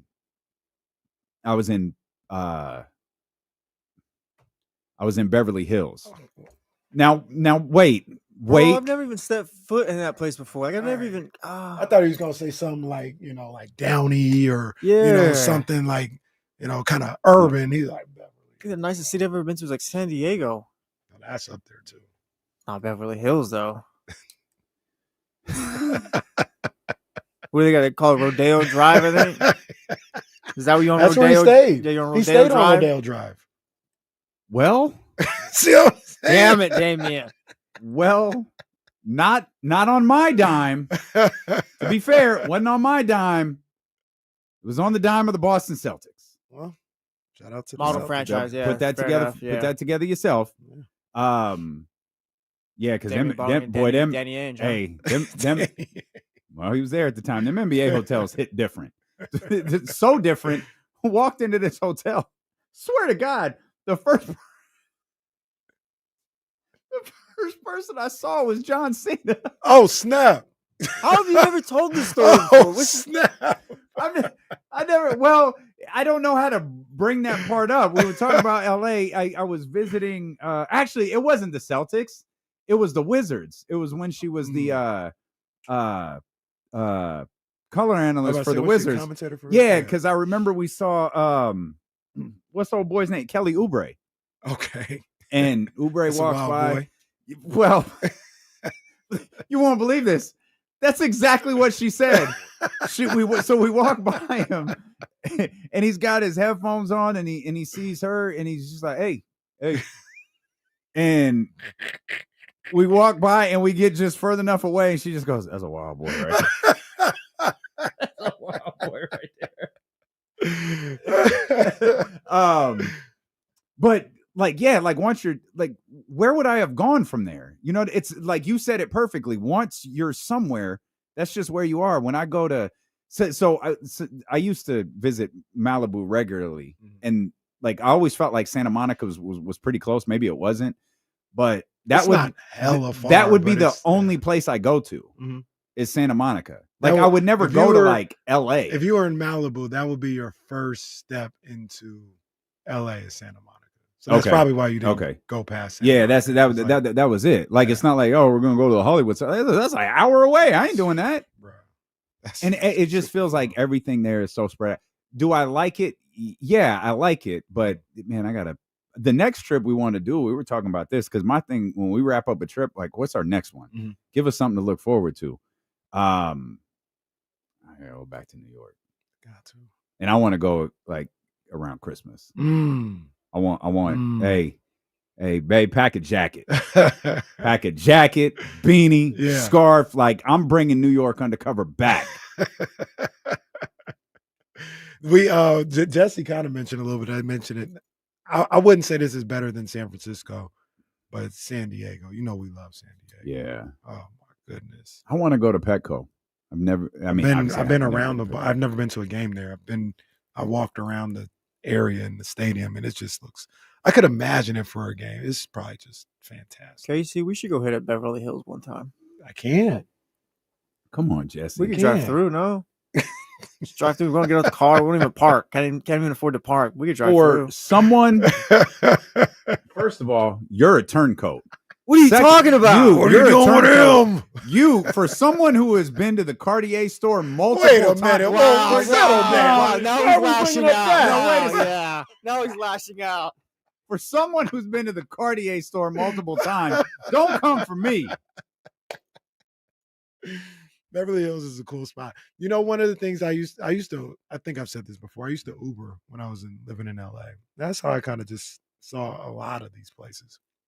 I would go out on a Friday or Saturday night, and I was always trying to catch like the long rides, right? Like, hey, trying to go from Westwood to Hollywood. That was like a $40 ride.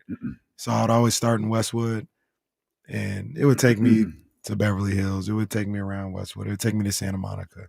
And then eventually I go to Hollywood. And if the homies was out in Hollywood too, I'd be like, hey, I'm out here, and see them real quick and then get back on the clock. But that was and that was before you even talk about Long Beach, Orange County, all that. That's a whole nother world damn near. Completely unrelated. And I know it's not the same area, but it's similar.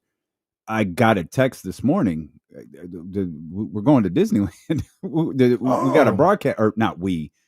They got a broadcast at Disneyland. So I'm gonna need one more day off, by the way. We're doing a Disneyland thing like in a week or two. Okay, and that's didn't we talk about that? Yeah. Didn't we talk about it? And they just zoom right by us. No, I got because I manage her calendar too. And I was like, oh, a Disneyland meeting. I was like, oh, this is I'm not on this. Kenny's not on this. Oh. It's like we never even mentioned it. It's like they just kept moving. Okay. Dilo and KC, 4 years in, still fighting to get noticed. We'll come back. Man, one of these days, man. One of these days. We'll continue to rank top cities in the United States of America when Dilo and KC return here on ESPN 13. Bakersfield, you're not on the list. I got family in Bakersfield too. Shout out to Bakersfield.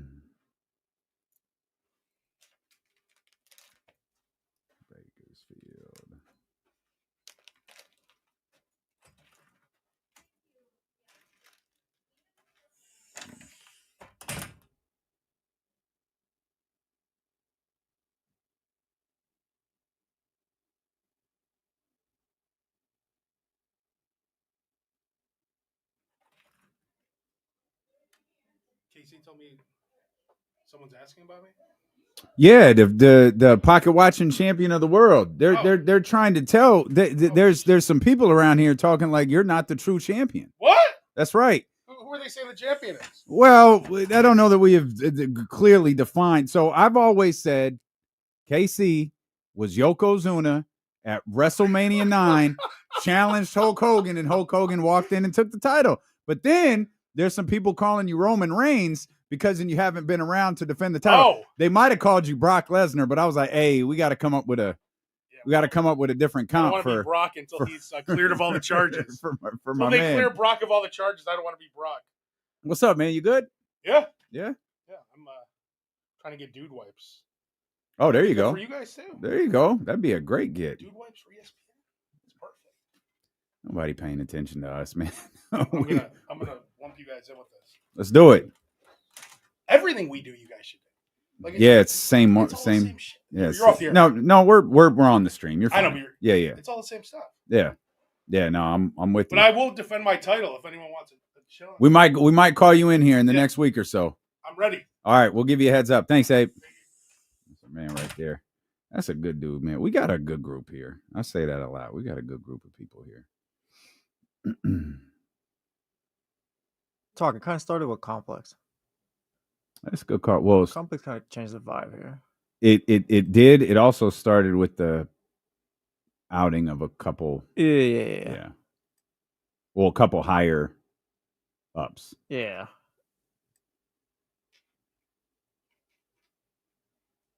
Yeah, Abe's cool. The Eagle guys have always been cool. Mm-hmm.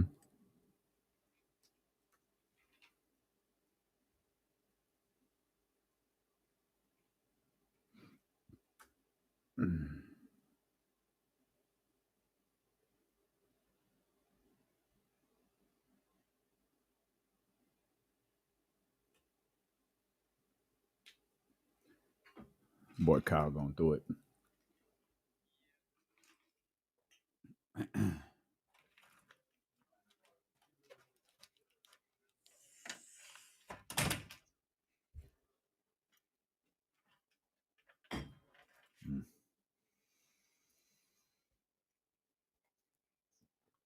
Yep. Just call me. It'll take me 12 minutes. I got you.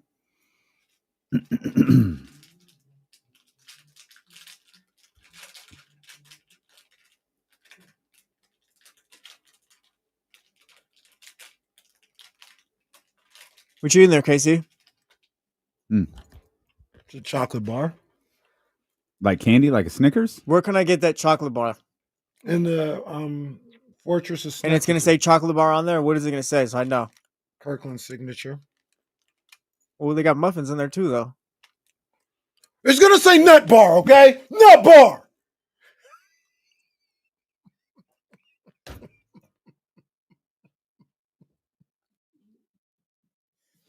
AC is sick of the foolishness inside the studio. Lashing out during the commercial break. Goodness gracious. That was a wild commercial break. We had an appearance from Abe. I told him to come in here. He did. He said he'll come in anytime to defend his title. He don't have no title. Well, I told him you're Yokozuna. Yokozuna. What you want to do about it? You're Yokozuna. They don't have no title. I'm the reigning champ. It's looking bleak for you. I'm looking like the Aces right now, but there's still time left. Valkyries beat the hell out of the Fever today. They did. Yeah. Like I saw Trista tweeted something about people who complain about these day games. Guy, I know some of you are new to the W. They've been doing these since the existence of the league. They're called camp games. Remember, we're in the middle of summer. Like these games are designed to get a bunch of kids at camps into these arenas. Yeah. Like they're pretty dope. Like Sacramento's used to be, you know, at Arco a legit 15,000. I went to one in New York that was absolutely bananas. Madison, and when I say bananas, I mean miserable. Madison Square Garden packed with screaming children. Thank God we won that game, but goodness gracious, it was. I mean, I've been to L.A. I mean, they're every team has one, right? Except at Connecticut. Okay, because they were in the. You don't want to usher the kids to the smoking casino. No. Don't want to do that, and that'll be my prediction. Is that'll be done soon. They'll be in Boston, Connecticut. In a couple of years. That's fine. That's still shocking to me, but that's fine. I saw an article, I think this morning. I didn't read it. I just saw the title. I got to go back and read it. Of somebody asking, has the WNBA outgrown the camp days? And I wonder what their argument is.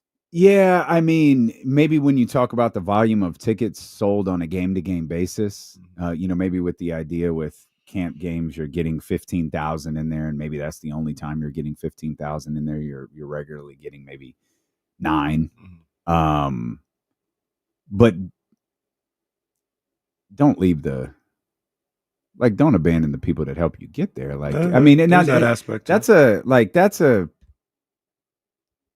if you're in a WNBA city, if you're in, I mentioned New York, LA, if you're in one of those cities and your camps regularly go to these games and it's like, oh, the league's gotten too big, we got to cut these. Oh, don't do that. Yeah, I don't like that idea at all. Like I've seen, as I just said, I've been to these camp games in many different markets, man. I don't get rid of those. I don't care how big your league is.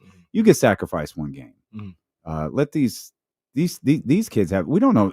I mean, I don't know if these kids can go to. I mean, there's lines of buses. I don't even know where all these damn kids came from. Right. Especially when you talk about do camps. Especially when you talk about places like LA or New York. Like, I don't know where these kids came from. Like, don't take this from them. Yeah, I don't like that at all. I don't think they need to go anywhere. That's fine. They're the camp games. And who cares? Like a fever game aired at 11 o'clock. Big deal. Yeah. Shout out Morgan. She was on the call for CBS 13. For Morgan. Big ups to her. Yeah. Doc Reese beat that ass. They had a camp game yesterday with the Sky and the Mystics. And the Mystics. Angel Ones. Shout out Angel. Them Angel Ones dropping. And cover of 2K26. Co-cover for Angel Reese. Big ups to her. Angel Reese, who was the butt of a lot of jokes about 4 weeks ago, has been has been hooping. Yeah. Like in the last month, she's averaging like 17 and 13 or something. Yeah. And then like 7 assists or something like that. They still can't get Oh, really? Man, I didn't know about the she's hooping. But yesterday they had the game in the daytime, and something happened at the end of the game, and she was mad about a call or something like that. And did you see the clip where the coach, for whatever reason, tries to hand Angel the clipboard and she slaps it? Slaps it out of her. I don't think I realized that was yesterday. Yeah. Oh, that's hilarious. I thought that was just another great Angel clip. I don't think I realized that was yesterday. They Angel talked about it. She's like, no apology. Coach knows I was mad about something else, and I was tripping. She didn't even ask for no apology, but just in case, y'all know it's a love. It was something else, not her. She said, I won't do it again though. I would slap the hell out of that clipboard to the ground. What a couple of days for Angel. The W is next week. All-Star weekend is the following weekend. Not this weekend, the following weekend for the WNBA. Oh. Got you. Oh, man, that's a bad scheduling by them. They should be – no, this weekend is good. Because I was trying to get it away. Make up your mind, pal. I was trying to get it away from MLB All-Star game, but that's during the week anyway. Oh, yeah. Yeah. I was trying to get it where there were no baseball games, but they can't do that. All-Star game is Tuesday. Yeah.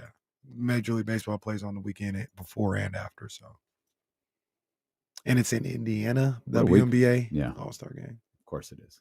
We should stop that. This should be the last time anything is in Indiana other than Fever and Pacers games. That's it. I guess the Colts can play there too. But still got that damn combine. When is that going to LA like it should? Well, nobody wants to come across the country. Well, they call it the center of America. Well, I hope Chicago. As if your private jet can't fly to the other coast. Get out of here. The center of the country. Chicago builds that dome stadium soon. So they can start having it there. Not in Indianapolis. You know, we were talking about Clippers, Brad. We were just kind of looking at the conference, the teams.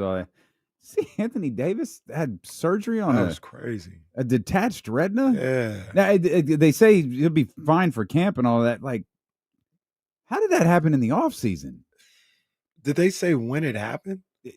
So I mean, like, because I thought it was during the season. Oh, it did happen during the season. So they said he played during the season with the injury.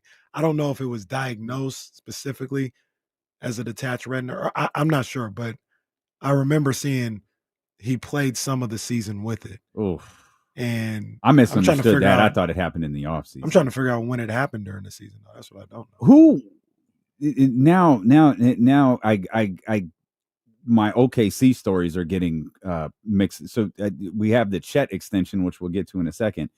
Was it J-Dub who said he got 30 pain injections through the playoffs?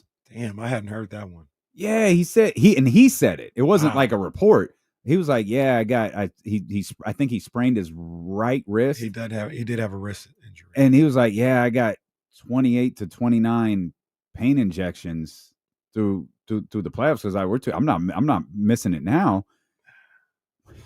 Like what? Yeah, that doesn't seem healthy at all. But I'd advise against that too. Okay. So think about that for a second. Of course, this is your wrist. That's, for a hooper, goodness gracious. Ask yourself what a professional football player does on a week-to-week basis to get out there on the football field. This brother had to take 30 pain injections in the playoffs as a basketball player. Again, his wrist, can't imagine what he was going through and the type of pain he had to be in and all of that. But imagine what a football player does to get out on the field on a Friday or a Monday or a Thursday. That's crazy. Yeah, you just played on Sunday. You got to play on Thursday. Yeah, it's man. Or it's COVID times. You got to play on Wednesday today. Yeah, right. Also, you got Thursday night football tomorrow. Back to back. The first ever back to back. Oh, just wait till Roger Goodell introduces that one. There's a disease running rampant across the world right now, but hey, we need you to play this football game on Wednesday. Yeah. We've actually done studies that say if you play right after, it actually allows the body to heal better. Yeah. As opposed to sitting around. And the slogan for this NFL season, we're doing back-to-backs better than the NBA.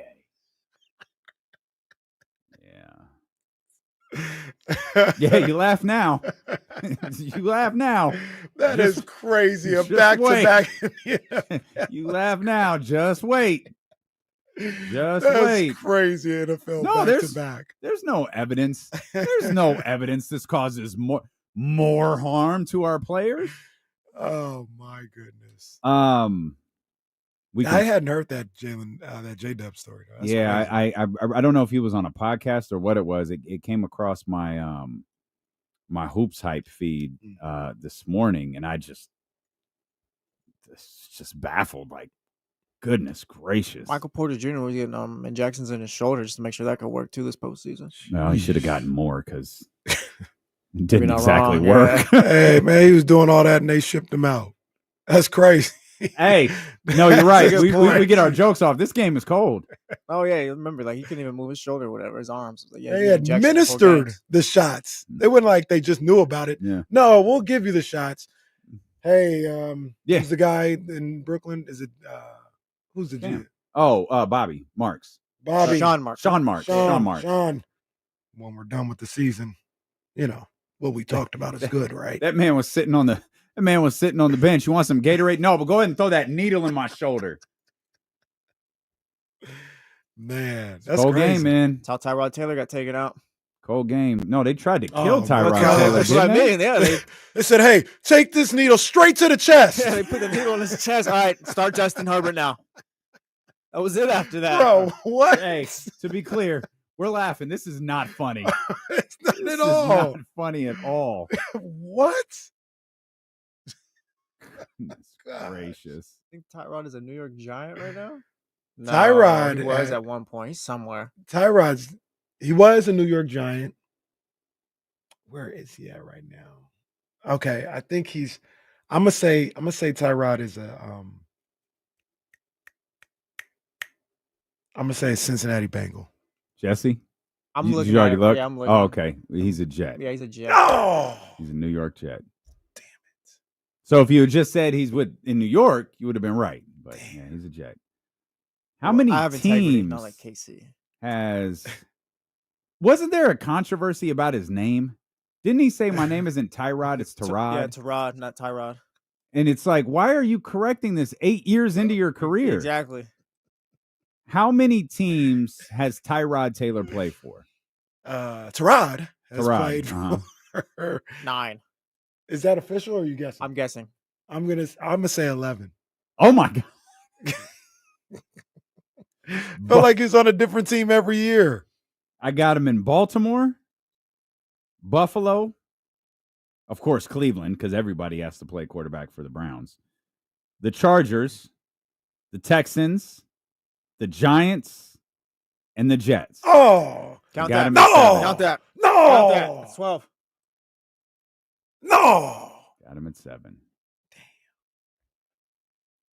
You know, actually, I knew we were talking about Tyrod Taylor, but you know who I was kind of getting it confused with was Josh Johnson. Oh, Josh Johnson, I think, has played for 30 teams. Yeah. That game with him could be tough. He retired, right? He retired twice, and they like just kept bringing him back. Shanahan kept bringing him back. Or no, it was Harbaugh maybe who kept bringing him back. Yeah, Harbaugh, because Harbaugh coached him at UC San Diego. Poor Josh Johnson got thrown in there in the Whoa! championship game. Okay. Oh, I'm gonna go 15. I'm gonna go 15. Man, I'm gonna say okay. I'm gonna go 13. We might actually count this one. I'm going 13. 13. KC. 13. Jesse goes 15. All right, here we go, folks. It might be like 17 if you just total training camp invites. Oh, this is okay. Woo, man. Follow along, kids. Tampa Bay, San Francisco. I'm not going to count this, but I'm reading it. The Sacramento Mountain Lions. Oh, come on. Count that. Cleveland, Cincinnati. Not counting it, but I'm saying it. San Francisco. Okay. Cincinnati. The Jets. The Colts. The Bills. The Ravens. The Giants. The Texans. The Raiders. The football team. Not counting it. The San Diego Fleet. The Lions. Stop. Not counting it. The Wildcats. Okay, stop there. The 49ers. Yeah, stop there. The Jets. These run backs should count. No, No, they don't count. They don't count. No. The Ravens. Wait, the Ravens, he started there. Oh, no, that was Tyrod. Damn. The Broncos. Oh, my gosh. When is this going God to damn it. end? Let's go, The Josh Johnson. 49ers again. Come on, we got to count that at some point. Someone else could have signed him. The for the Ravens 49ers. again. And the Commanders. Did we end at 15? Yeah. That's me. No, that's me. Jesse. No, he said 17. 15. What are you talking about? said 15. I said 15. 15. You said 13. I thought he said 17. I thought you said 15. I said 15. I was like, if you count the training camp invites, maybe it's like 17 as a joke. No, It's a I little wrote ha-ha. down 15. Yeah. Man. Jesse Tapia. That is crazy. I can't miss right now. That is crazy. That man played for the 49ers 1, 2, 3, 4 times. Josh Johnson Wow. got hurt in the NFC Championship game in Philadelphia. Josh Johnson. That Brock got hurt. Josh Johnson was the greatest evidence of collusion in the National Football League to keep Colin Kaepernick out. Because it was like, okay, all right, y'all feel however you, all right, fine. Josh Johnson? just kept going. All right, what All was right, more, the amount of teams he played for or the millions he made in his career? Ooh. Wait, what? Hell no. I don't. This is I don't even. less. Okay, now wait a Way minute. less. I don't even know if Josh Johnson's He might not even made $1 million. contract. I don't even know if Josh Johnson's contract is. Well, I found a Josh Johnson. This might be so complicated you have to pay for This it. is the first ever football one. I'd assume This was isn't gonna the be first ever guaranteed. football one, is it? Yeah, because we usually stay away from it because of the Oh, contract. no, I got this one in front of me. What?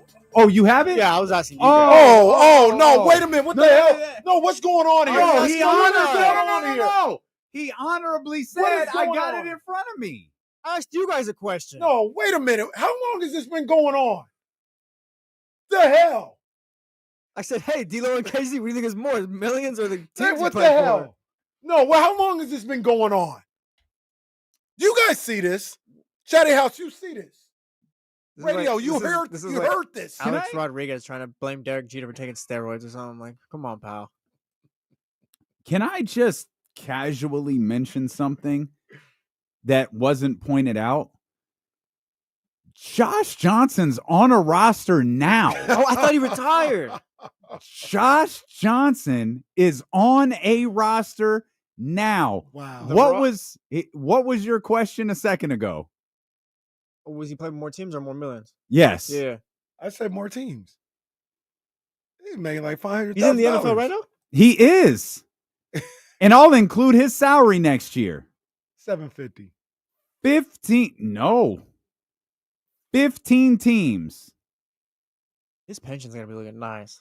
At the end of this upcoming season with the Washington football Commanders. How many years has he played? 14 years. 15 teams. $13,462,285. That's a good amount of money. That's a good amount of money. Not sneezing at it. I knew he wasn't going to make more than the teams he played, though. He was on some $500,000 contracts most of the time. $13 million more than I probably would have thought, though. It's good money. It's good money, Josh. And who knows what he's getting from Cricket Wireless. This would have been that's the commercial, yeah. This would have been an absolutely epic pocket watching if Jesse hadn't seen it. I don't even know that I could have properly have done. Oh, yes, I could have. I could have. Just went with the career. I would have said 12, so I probably would have. You count that. Basically. Okay, well, I would have said 12. You've already lost once today. Would have said 12. In fact, let me go ahead and count this. I don't even know why that counts. That shouldn't even count. It's not even a pocket watching. It was mutually agreed upon. We're talking about the teams that he played for. It's not even a pocket watching. 12-4. That's crazy, bro. That's great. And then we saw speaking of collusion, we saw the collusion right here. No, there's an article out about collusion. I haven't had a chance to read this one in its entirety, but I guess ESPN has decided, hey, maybe we should investigate this. Well, after Florian called him to the Wait, are you talking about the one that you guys were talking about a few weeks ago? Yeah. Yeah, exactly. Exactly. We might have to save that one for tomorrow because I think you brought that up a month ago. Well, yeah, Dame brought it up. Later, Florio started talking. Well, it was the Shador? Yeah, it was the Shador lawsuit. Yeah.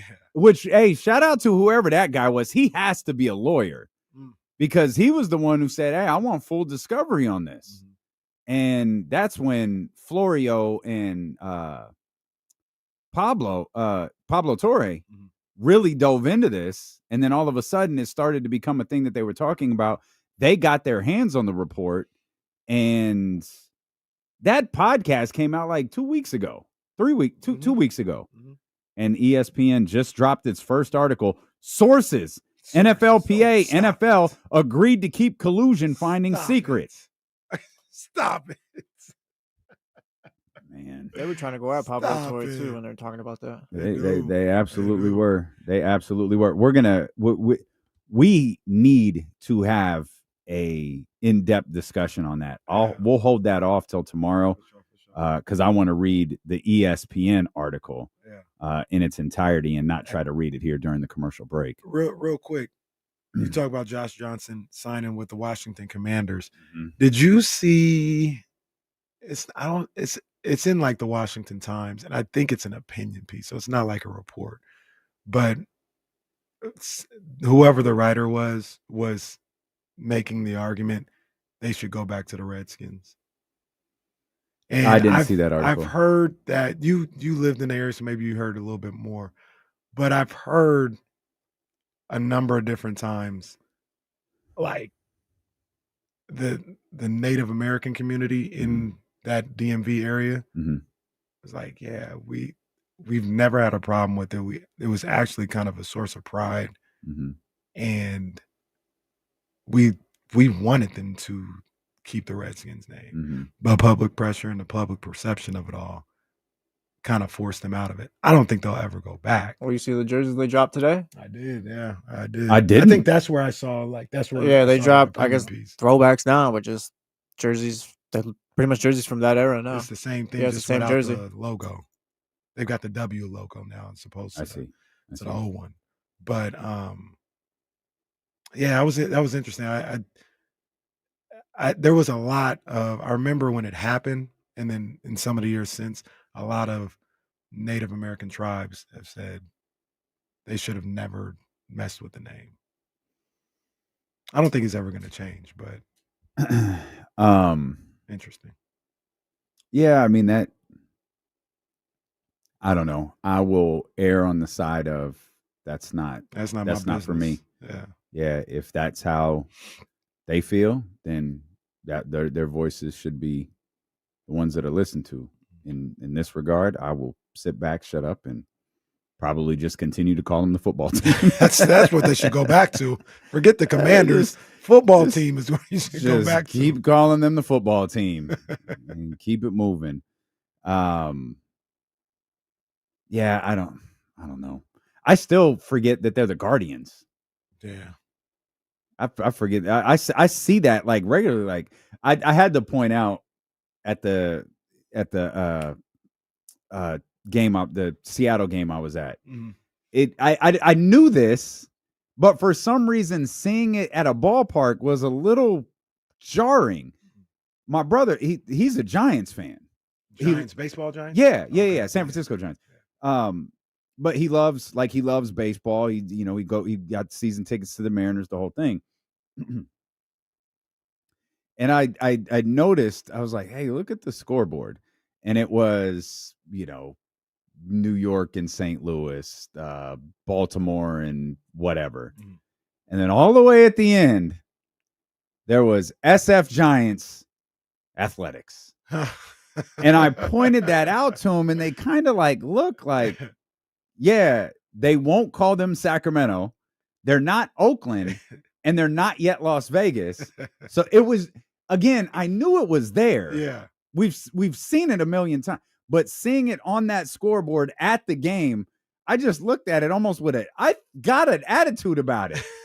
I was like, oh. Huh. Yeah, they ain't Sacramento yet. yet. It's just the Athletics. At the game, I picked up a A's hat with the Sacramento patch on the side of it. And you got that where? At the A's game. Oh, I think you can. I shouldn't say only, but I haven't seen it like at Lids or anything else like that. Only place I've seen them is at the team store there. So I got to get it, man. Who knows? Who knows how long it's going to be here? So got to enjoy it. Yeah. I hope they stay a lot longer. I hope so too. I hope to sit in the seats that Kenny was sitting in over the weekend for the most sought out ticket since the A's have been here. What's that have to do with anything? What does that have to do with just like watching the Kenny game? was like, oh, I can't go to the game. I can't go to the game. And then just next thing you know, like, Logan Webb, I mean, pitch the seventh. I don't know if I just want to make sure everybody saw the picture for what is it? King.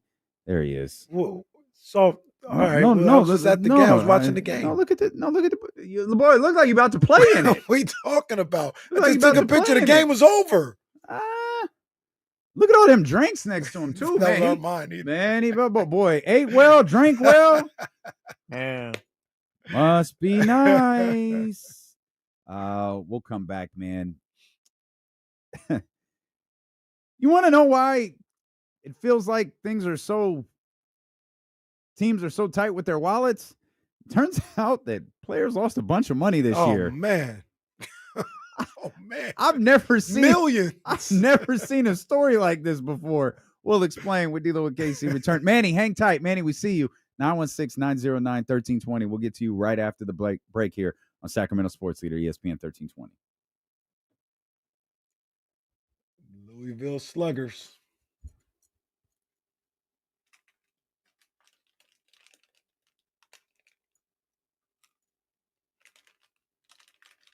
Yeah, tough day for the Giants, huh? Hey, I'm not watching. I'm not even following. Yeah, you can watch the next game. It's not you. We've established it's not you.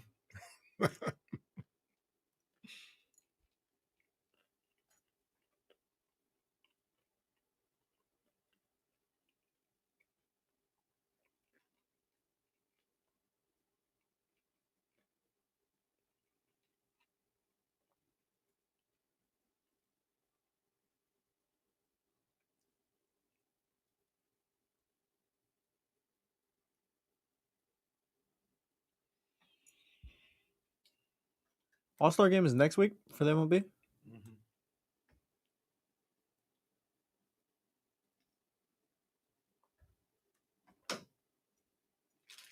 Real quick, shout out Michigan. One of my favorite bits in the chat is when he tells someone, hey, did you hear the guys talking about you yesterday?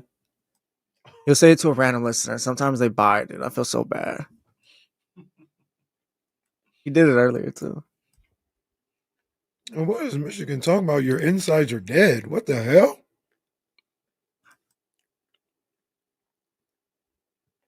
It's a wild boy right there.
All right, let's see what Manny talking about here on the Elk Grove Kia Talk Line, 916-909-1320. Manny, what's good?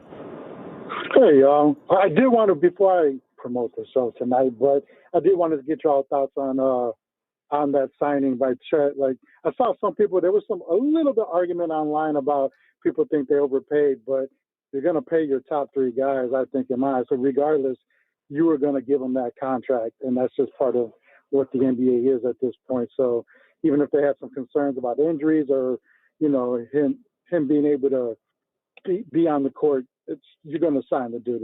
They already had a plan in place. They've executed it flawlessly up to this point. All that stuff's been worked out by them, in my opinion. But tonight, it is the dog days of summer, so we always have to find things to talk about. We'll talk a little bit about Kuminga, about where do the Kings go from here, and if we think that they're officially done, and this is the team we're going to have to roll with going forward. We're going to talk vacations, people's favorite vacations, and maybe some destinations people haven't been to yet that they'd love to go check out. And then, I think we're going to go with that. And also, Casey, I'd like to hear your thoughts too, especially you're such a fanatic. We want to talk about teams that, you know, everybody has the teams that they love, but what's a team in a particular year that just kind of had a chokehold on you that you had to watch that year that wasn't necessarily one of your teams, right? So it could be a college team, NBA, NFL, whichever one it is. So 8 p.m. tonight, we got a couple things to talk about. So make sure you check us out on ESPN 1320. Hang on, Manny. Hang on, man. When you call us, sir, are you talking to us through AirPods, a wired headset? How are you talking to us? Right now, I'm in the work truck. I pulled over so I could, you know, vibe with you guys a little bit. Okay, so it's not phone to ear, it's Bluetooth? Yeah, right now it's Bluetooth. Yeah, you sound terrible. Thanks, man. No, it's thanks, Manny. Appreciate you, Manny. We'll be tapping in tonight, 8 o'clock, the Chatty House. As always, man, shout out to the Chatty House, who I always say, man, everybody wants to host a podcast until they have a podcast. These guys wanted to host a podcast, and they ain't missed an episode except for the week we had a StreamYard issue. Yeah. That was a forced day off. They haven't missed an episode yet. They even found a way to finesse. They even found a way to finagle their intro into us closing the show Well, out. we fixed that. Thankfully, Damien was back because me and Casey would have let that play for years. I said, "Wait, huh? What'd I do?" Just a quick notice to Manny and Tasha.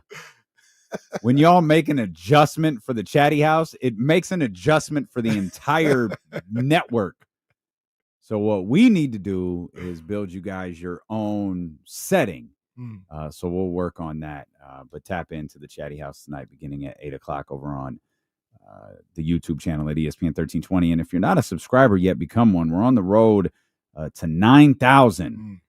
Jesse, Kyle, they've been working really, really hard on our YouTube channel in recent months. I'm sure a lot of you who have been with us a long time have seen, some additions to our platform. Some more shorts are being added, more videos are being added, and thus that has lifted our subscriber rate, and we're getting closer and closer to 9,000, just over about 200 short. So if you, for whatever reason, haven't become a subscriber yet, become one over at ESPN 13 or YouTube.com/ESPN 1320. Yeah, man. Big ups. KC found an article that said NBA players are losing $500 million this season. That was crazy. No, that's not just Chet Holmgren's new contract. So I learned a lot reading this article from, there was a lot from Sportico, where these are just things that I didn't know. Players put money into an escrow account every year that stays there, and it's used to kind of, for lack of a better term, or maybe this is the perfect term, balance out the books. And it turns out the NBA's books weren't quite balanced. That's crazy. You're the league. You're supposed to. How you just, sorry, we're gonna need to take some of this money. What?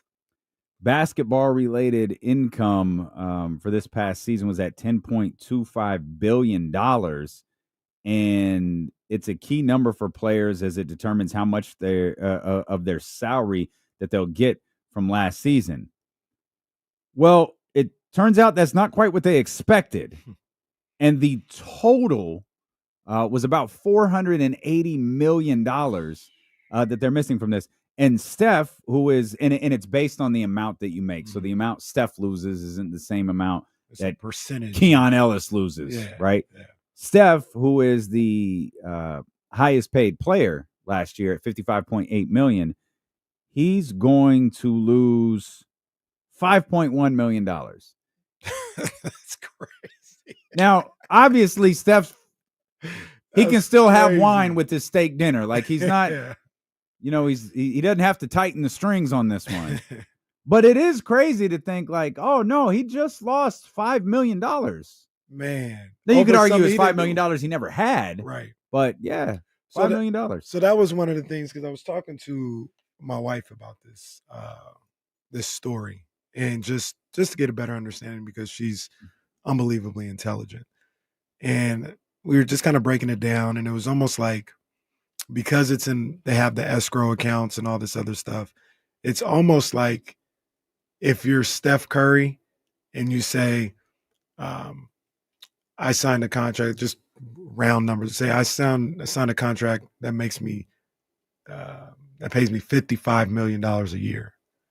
Just to be safe, you should probably look at that as, I signed a contract that pays me $50 million a year, because that $5 million potentially may not be there because of the escrow accounts and all this other stuff. If everybody's books are on point and the league made all the money they were supposed to, yeah, you'll get that extra $5 million. But maybe it's just a mind trick that you would do with your contract. But look at it as, I'm guaranteed $50 million. That's what I'm making for sure. Another $5 million is up in the air. That's essentially how I read what happened with the NBA this past year. And they also said it's not common, which is probably why we haven't heard this too much.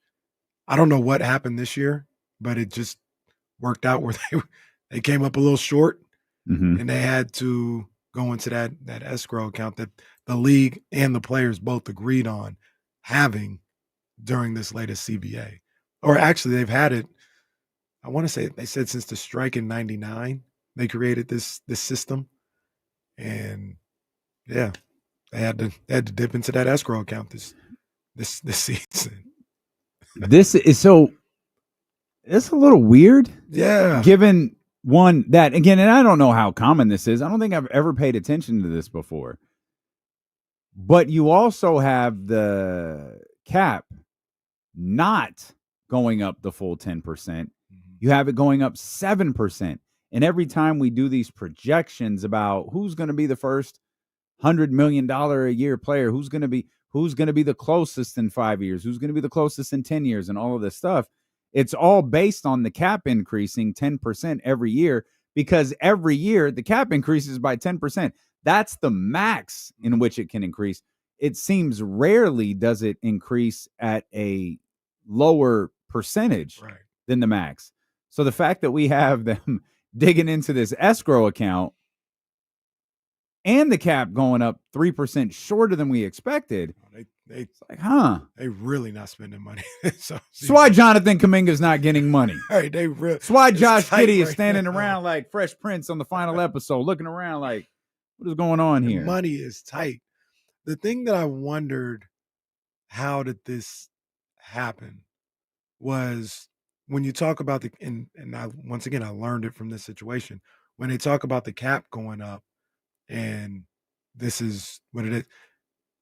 Tell me if I'm wrong. That seems to just be a projection of what the league is going to make. Yes.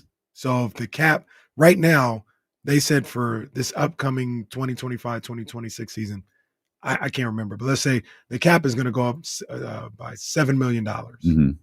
And they're like, we're projecting that we'll have enough money, and everybody will have enough money for this thing to go up by $7 million. Where they might be coming up short would be ticket sales, league pass sales. Like, where would they be coming up short? It's speculation. One, it's complete speculation.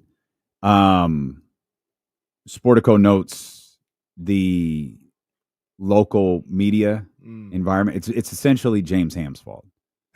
It's essentially what they're saying is Steph Curry lost $5 million because of James. Bonte's fault. Bonte. Well, we saw that interaction between Bonte and Draymond Green. It's definitely his fault. But it's the joking. It's the NBC Sports California stuff.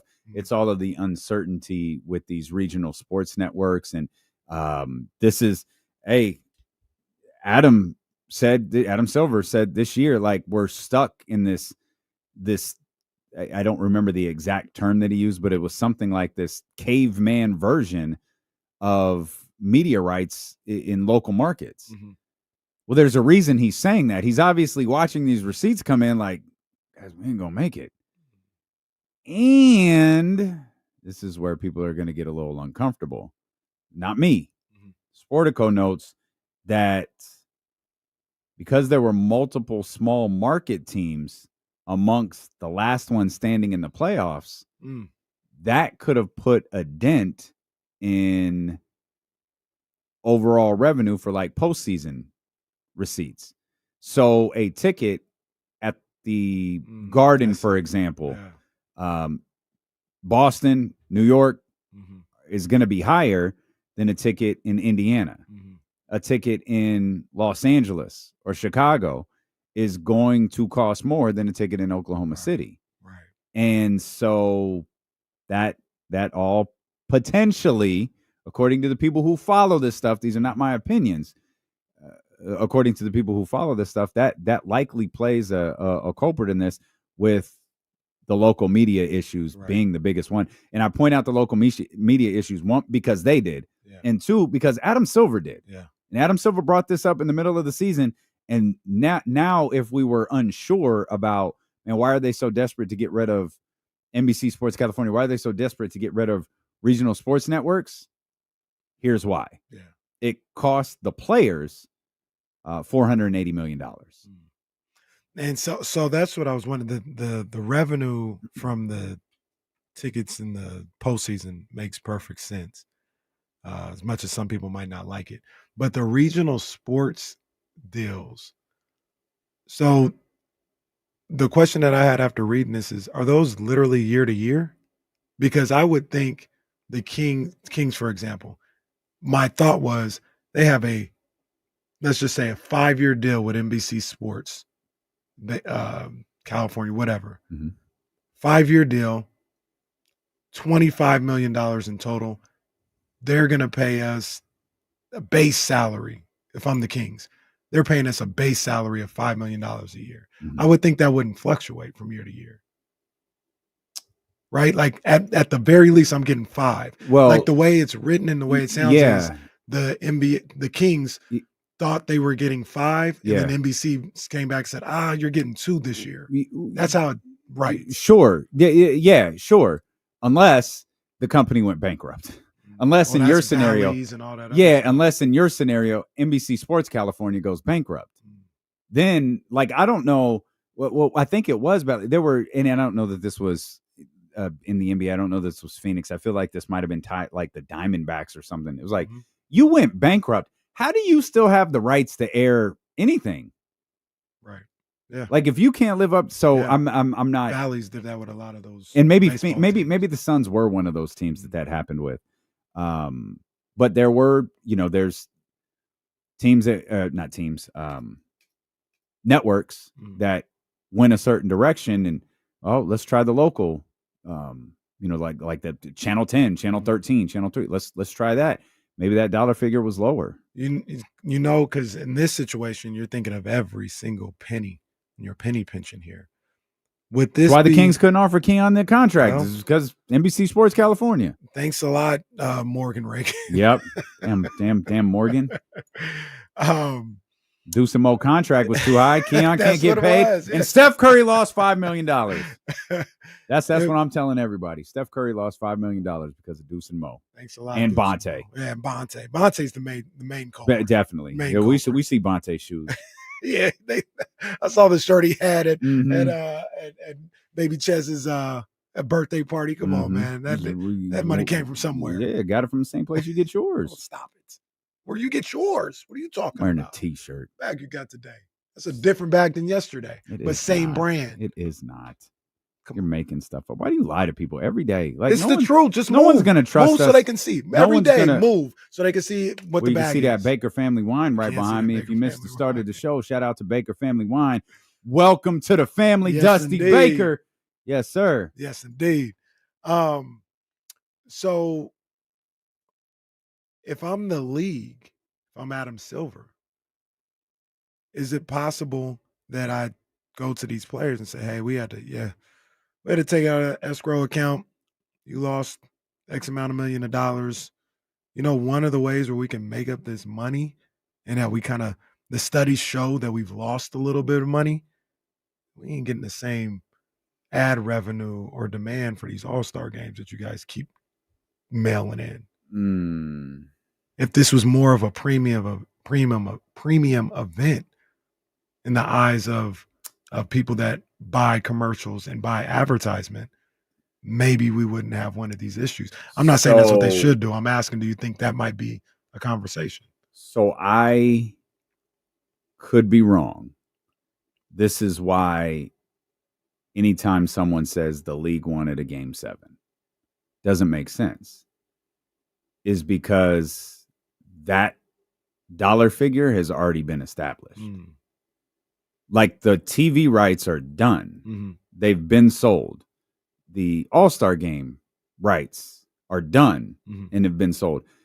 A series, whether it is 4 games or 7 games, has already been sold. The network makes that money back that they spent, the billions of dollars they've spent on ad revenue. I don't know what the split is for ad revenue, but I have to believe it is extremely, if not completely, favorable to the network. So the Kia Slam Dunk Contest, the Kia on the Slam Dunk Contest goes more to the network than to the NBA. No. Okay. That's what okay. That's different. I'm sorry. When you say, okay, you're right. I got you. When you say ad revenue, I'm thinking about the commercials. I'm thinking about the commercials that air during Game 7 or the All-Star break. The NBA is not getting that. Now, Kia on the Slam Dunk contest, the Sprite ball or what's the one Starry the Starry ball worth 100 in the 3-point contest. Yeah, that's going to the league. And the not little 7-Up rack here at the end of the the 7-Up rack 6. No, I don't know what their infatuation is with lemon lime soda, but God damn it, man! I guess they think we It's a like good point. it. It's always been a lemon lime drink. It always. Yeah, I think Black people like lemon lime soda. Studies might say we like it. Well, was it Sprite? Yeah, Sprite was there before. Well, no. Sprite, I have to check my hip hop history. Sprite, I think, was the first major brand to use hip hop as part of their advertising. And it became so I think Sprite, and Coke, the same family. Yep. Sprite outsold Coke, and everyone was like, "What is this?" I don't know, man. Black people love lemon lime soda. I don't know what it is. Bro, they went from Sprite to Mountain Dew to Starry. Bro, I'm looking at it right now. That's crazy. I'm telling you, man. I guess there's something to it. Hey, man. But Starry is still going to, and I don't know if this is a year-to-year deal either. I'm just trying to figure it out. But Starry is still going to sponsor the 3-point contest. But if the ratings are a certain way, if the interest is a certain way, maybe when those negotiations happen, they're like, I'm not giving you 1.3 million. Yeah. Because nobody's checking for this. No, no for more. sure. I'm going to give you 1.1 or I'm going to give you 9, whatever, Yeah. you know? Yeah, but that'll be a problem in 9 years. That'll be a bigger problem later, which is why I'm sure Adam is so worried, or I'm sure why so many people are worried about destroying that product. It's like, who's going to buy the rights to this again? And it could just be a thing where you inflate a number to a network and say, well, you get the All-Star game with this. Even if you don't care as the network, it's like, well, you get it with this number. That's what you get. That happens. Flying a little close to the sun, bro. Flying a little too close to the sun right there. Man. Yeah. But it does. That's the game. This that was a fascinating read. That was a real good find on your part. That was a real good find on your part. They said Steph Curry, I saw the caption it was like, yeah, Steph Curry got to give back $5 million. I said, what? Can you imagine Steph Curry getting a phone call from his accountant? Like, hey, man, you're not going to like this. I know you've earned $500 million in your career, but you got to give $5 million back. That's crazy. I'd be pissed. Hell yeah. $5 million is $5 million. I don't care if my salary is $55 million. I'd be pissed. And based on something that I didn't do wrong. I didn't do nothing wrong. I performed. They miscalculated the books. So I'm losing $5 million because the Pacers went to the finals? Hey, out of my face. I promise you this. Look, what are the odds on a OKC repeat? Let me bet against it. None.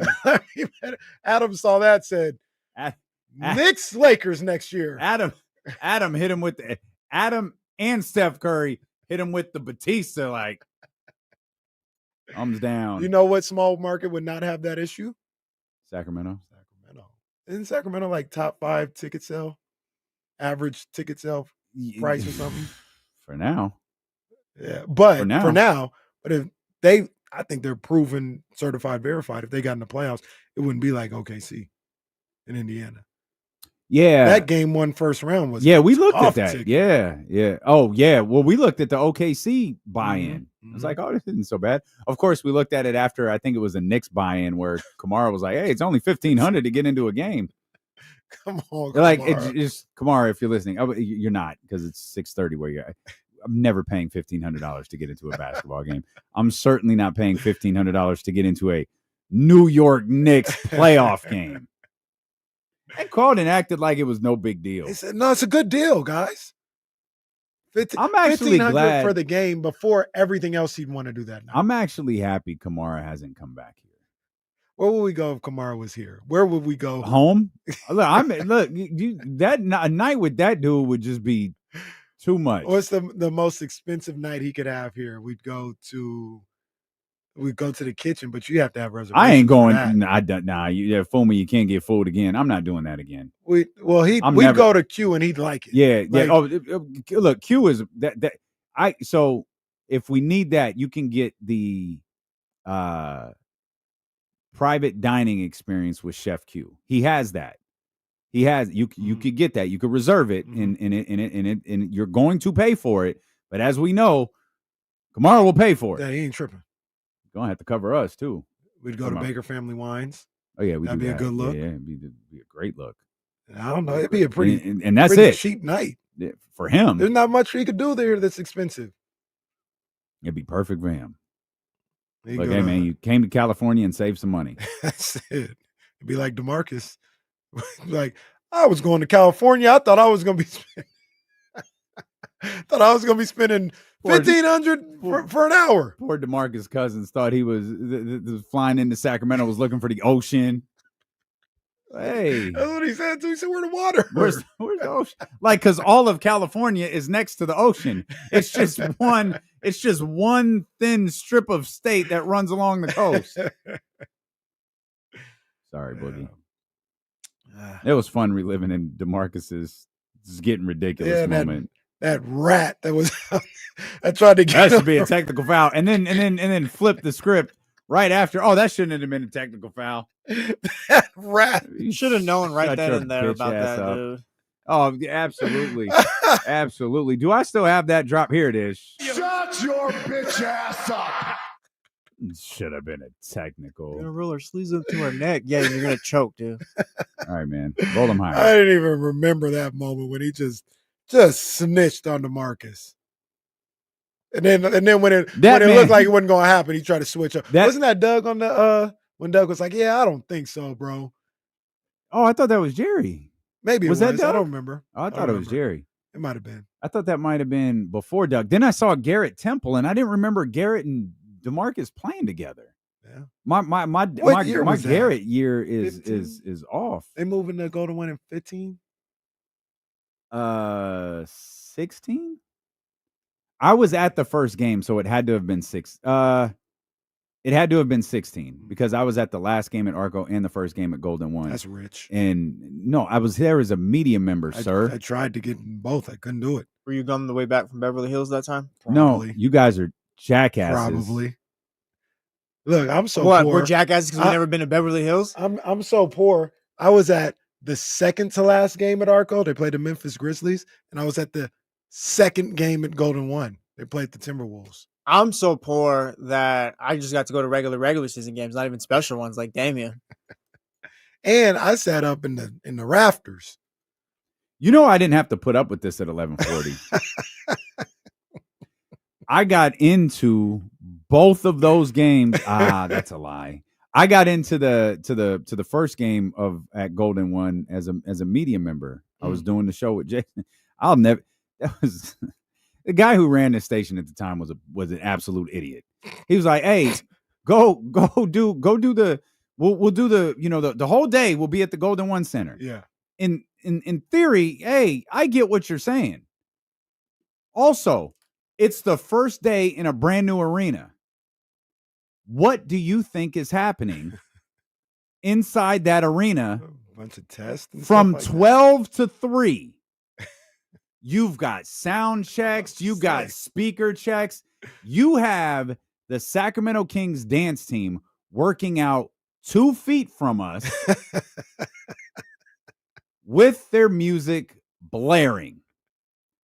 And prior to the music starting, it's so quiet. Jason and I are talking about whatever we're talking about, and it's just stone cold silent in there, and they're getting ready to do their rehearsal. And I'm like, "Hey, man, do we need to be quiet?" Like they're trying to work.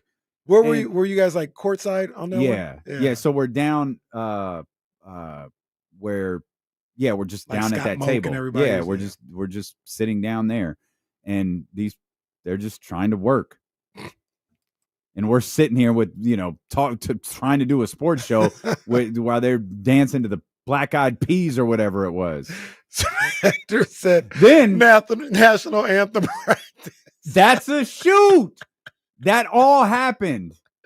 And the Rockets, Wrangler. Oh my God. D'Lo and Jason Ross are like the kickers trying to get their practice in while they're doing all. They got the flag out ready to go. There was another one, and I can't remember why we were there, but we were doing a broadcast, and I guess the Kings were playing I guess the Kings were playing the Spurs, but our show starts at 12. The Spurs have shoot around at 11. Pop has all of the curtains pulled, and you're not allowed in the lower bowl while the Spurs are doing shoot around. So we get there, and it's like, oh, you guys can't go in here. It's like, no, we have to do our show. We have to work. Hey, Spurs were clear. No one is allowed in here. No, man, we have to do our show starts in 5 minutes. We have to go to our position and do the show. I'm really sorry. They were very strict with us. No one is allowed in the lower bowl while the Spurs are on the court. And we're looking around like, what are we supposed to do? Yeah. So we called and said, hey, Spurs shoot around isn't over. We can't get to our position. Idiot. Oh, all right. Well, just go there when they're done. Sir. Any Makes one of so those much jackass sense. was fired. Show. It all makes so much sense. And Jason and I are sitting at looking at each other like a couple of idiots, like, all right, well, I guess we'll just sit here and start the show. What wound up being like 10 minutes late because Greg Popovich was having practice. Shoot around. You know what's crazy? I think about that too. What if you were allowed to do the show while they were doing shoot around, and the way that NBA players talk is like 5 feet away from you? Better yet. Better yet. Letting F-bombs and everything go. Oh my God. On the broadcast. Oh, well. I just saw the score of the Giants-Phillies game. Just getting ready for Friday. Shout out Mike Yastrzemski, had some pitches in today. Oh, they went with the position player picture. Yeah. I turned it off. Got to be better than Verlander. You said, imagine doing a show with NBA players the way that they talk. Imagine doing our show with Greg Popovich 10 feet away. Hey, Pop wouldn't care about nothing. I mean, as long as we brought Baker family wine with us, I think Pop would have been fine. He would have been fine. Pop's a wine guy. Yeah. If we had, hey, Pop. It's from Dusty Baker, man. From Dusty Baker to you. Try this cab right here. I think you'll enjoy it. Yeah, I would have pieced up everything. Yeah, pieced up man. everything. The game I went to, second game against Minnesota. Second game at the Golden One Center or second to last game? Second game at the Golden One Center. Okay.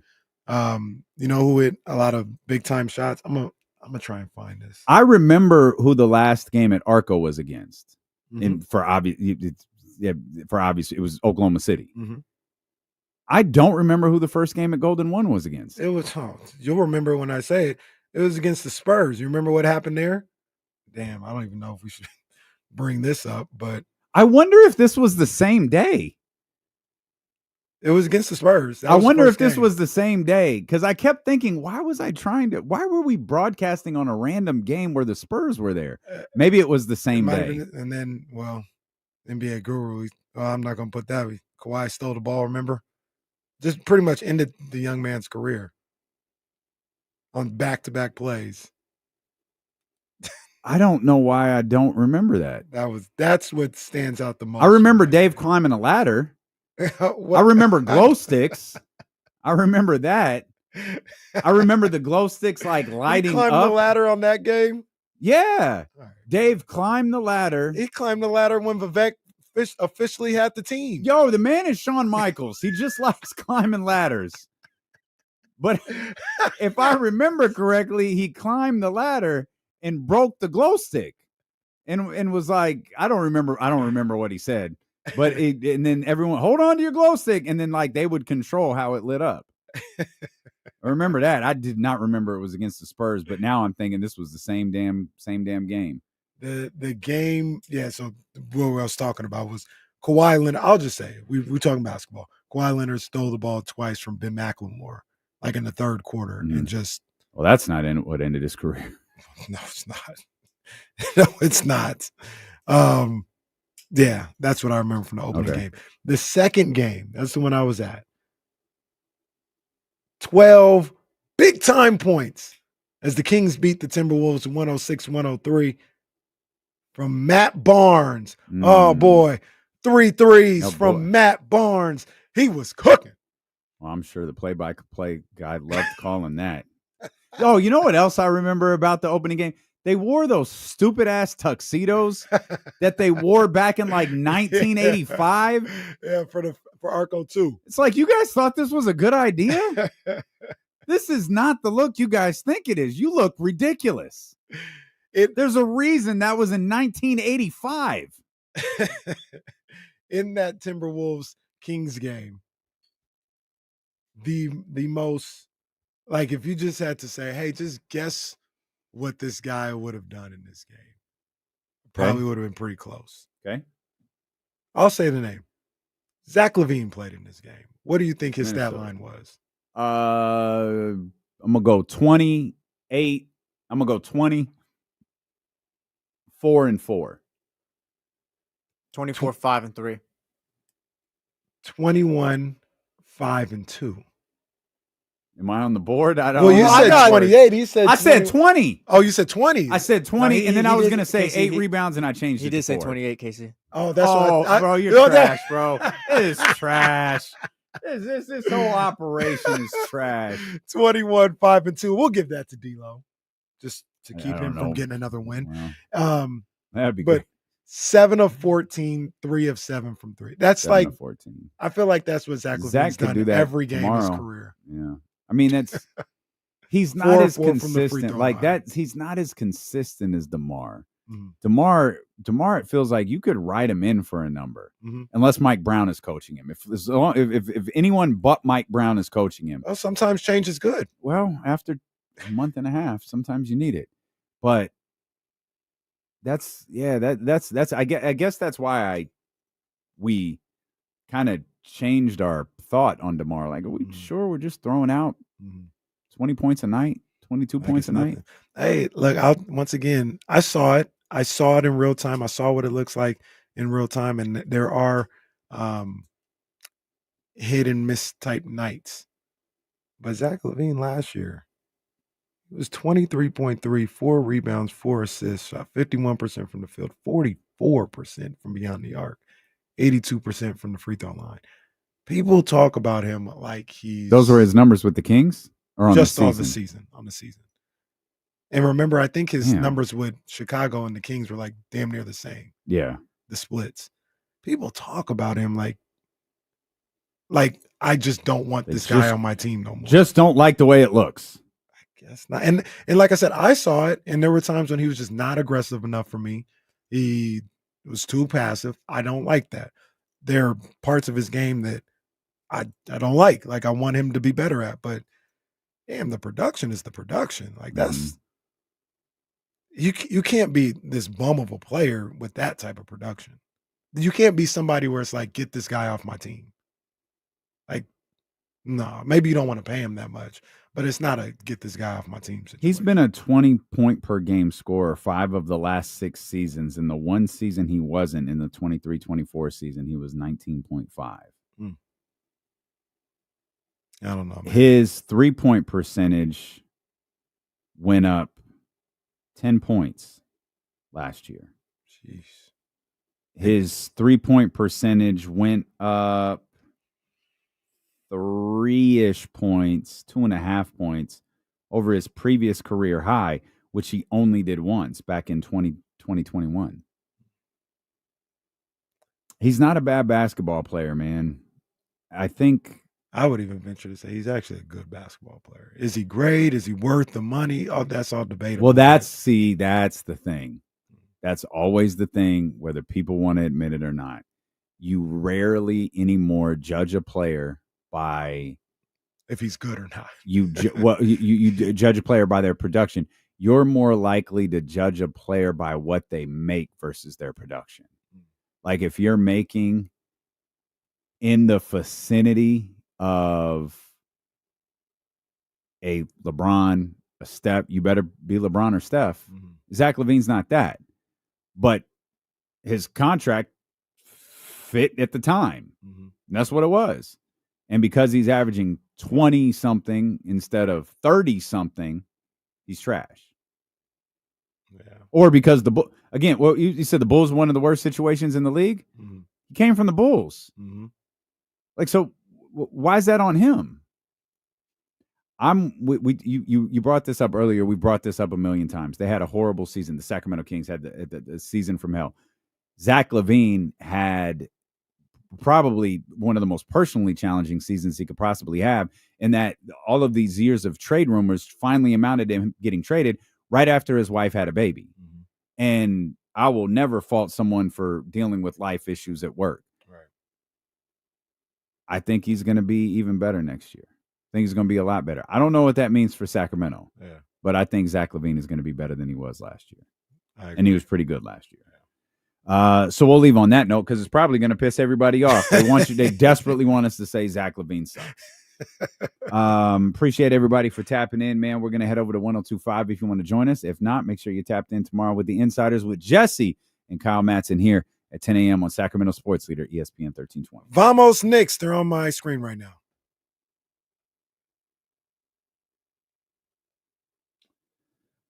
All right, what's going on over here? That makes me sad to see Tatum playing. I tell you what, though, when him and Dame Lillard are their game one of the season after, ready to go to the Boston Celtics. That's going to be a crazy game one. Two guys coming off Achilles tear. Dame Lillard, Derek White, Jason Tatum, and Jaylen Brown starting next to Mias Queta. And here's Tyrese Halliburton on my screen. Wow. All right, loved ones. I just checked our email. We've got some things to do over on the other station. So we will holla at y'all tomorrow, man. Appreciate you for being with us here in the dog days of July. Yeah, man.